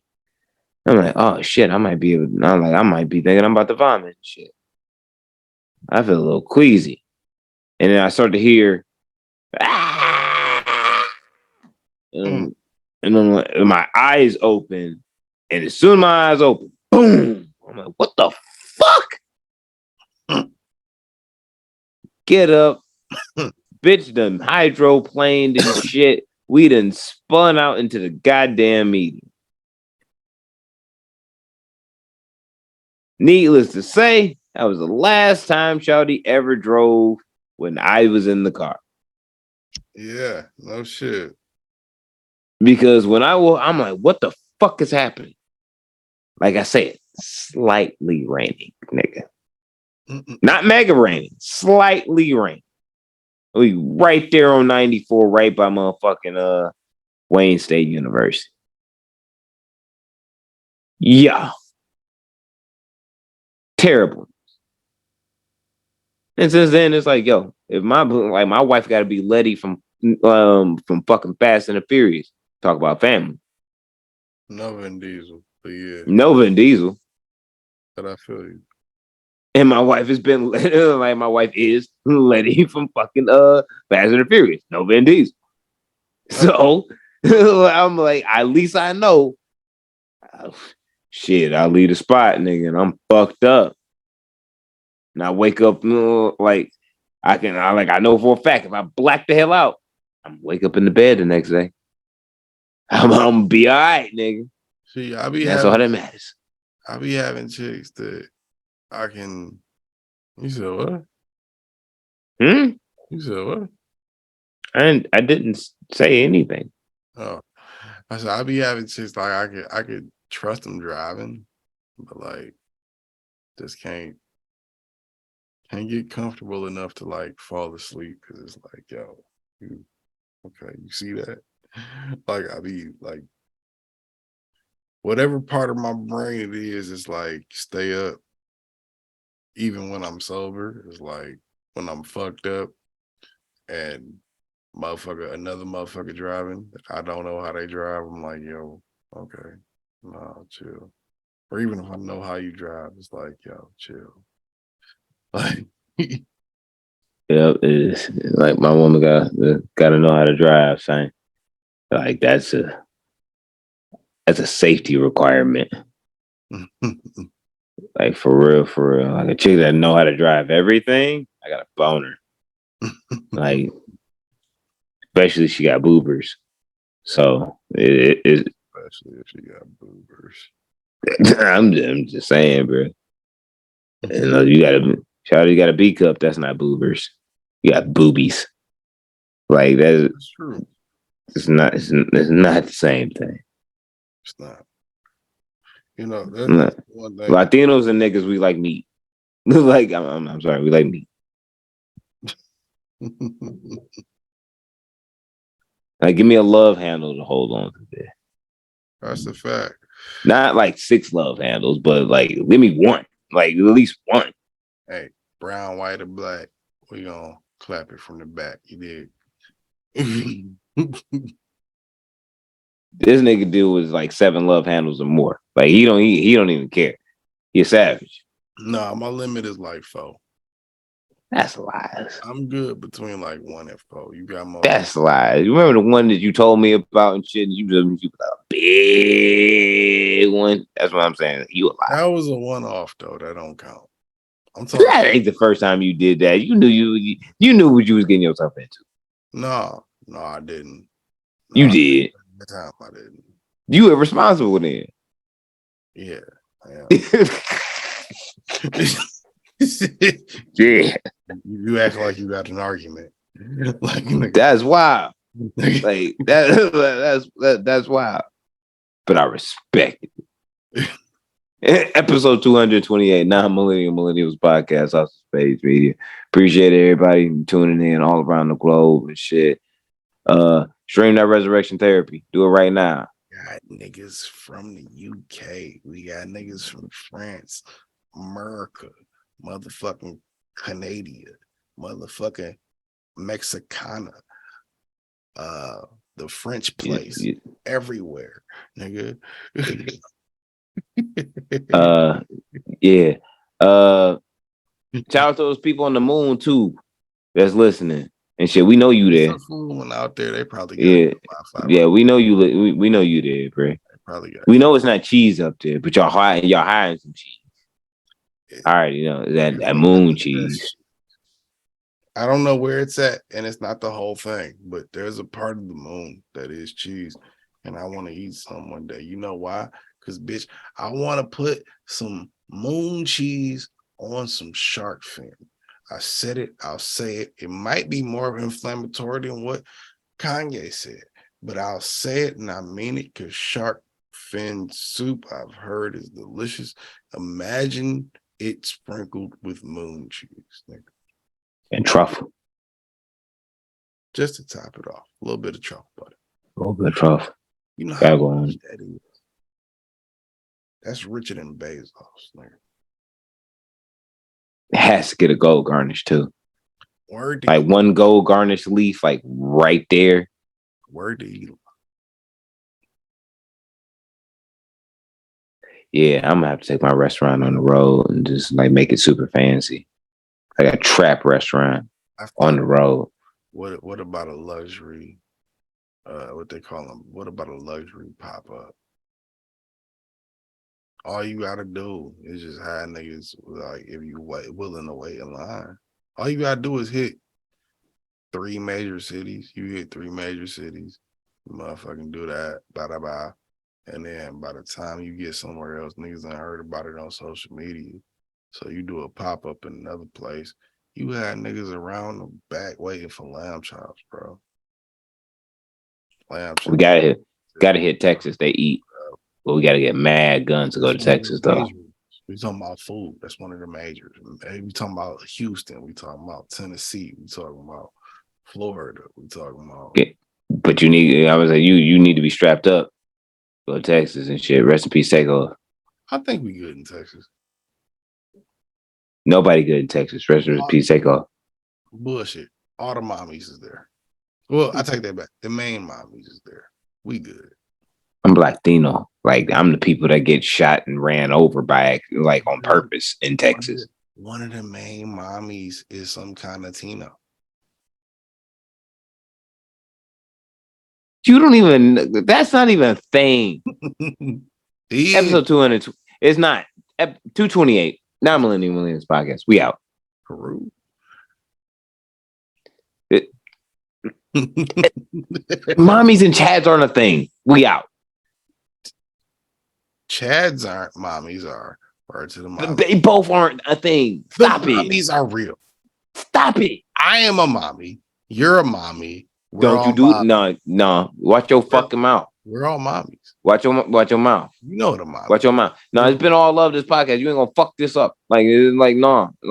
In the podcast right now. You ain't gonna do that. We're all. You ain't gonna do that to me. You ain't gonna do that to me. In mommies we trust. Lakers suck. Fuck you. I know that's gonna hurt your soul. Jazz, man. Fuck out of here. I hit you up later, nigga. For sure. Tomorrow. All right, man. All right, peace.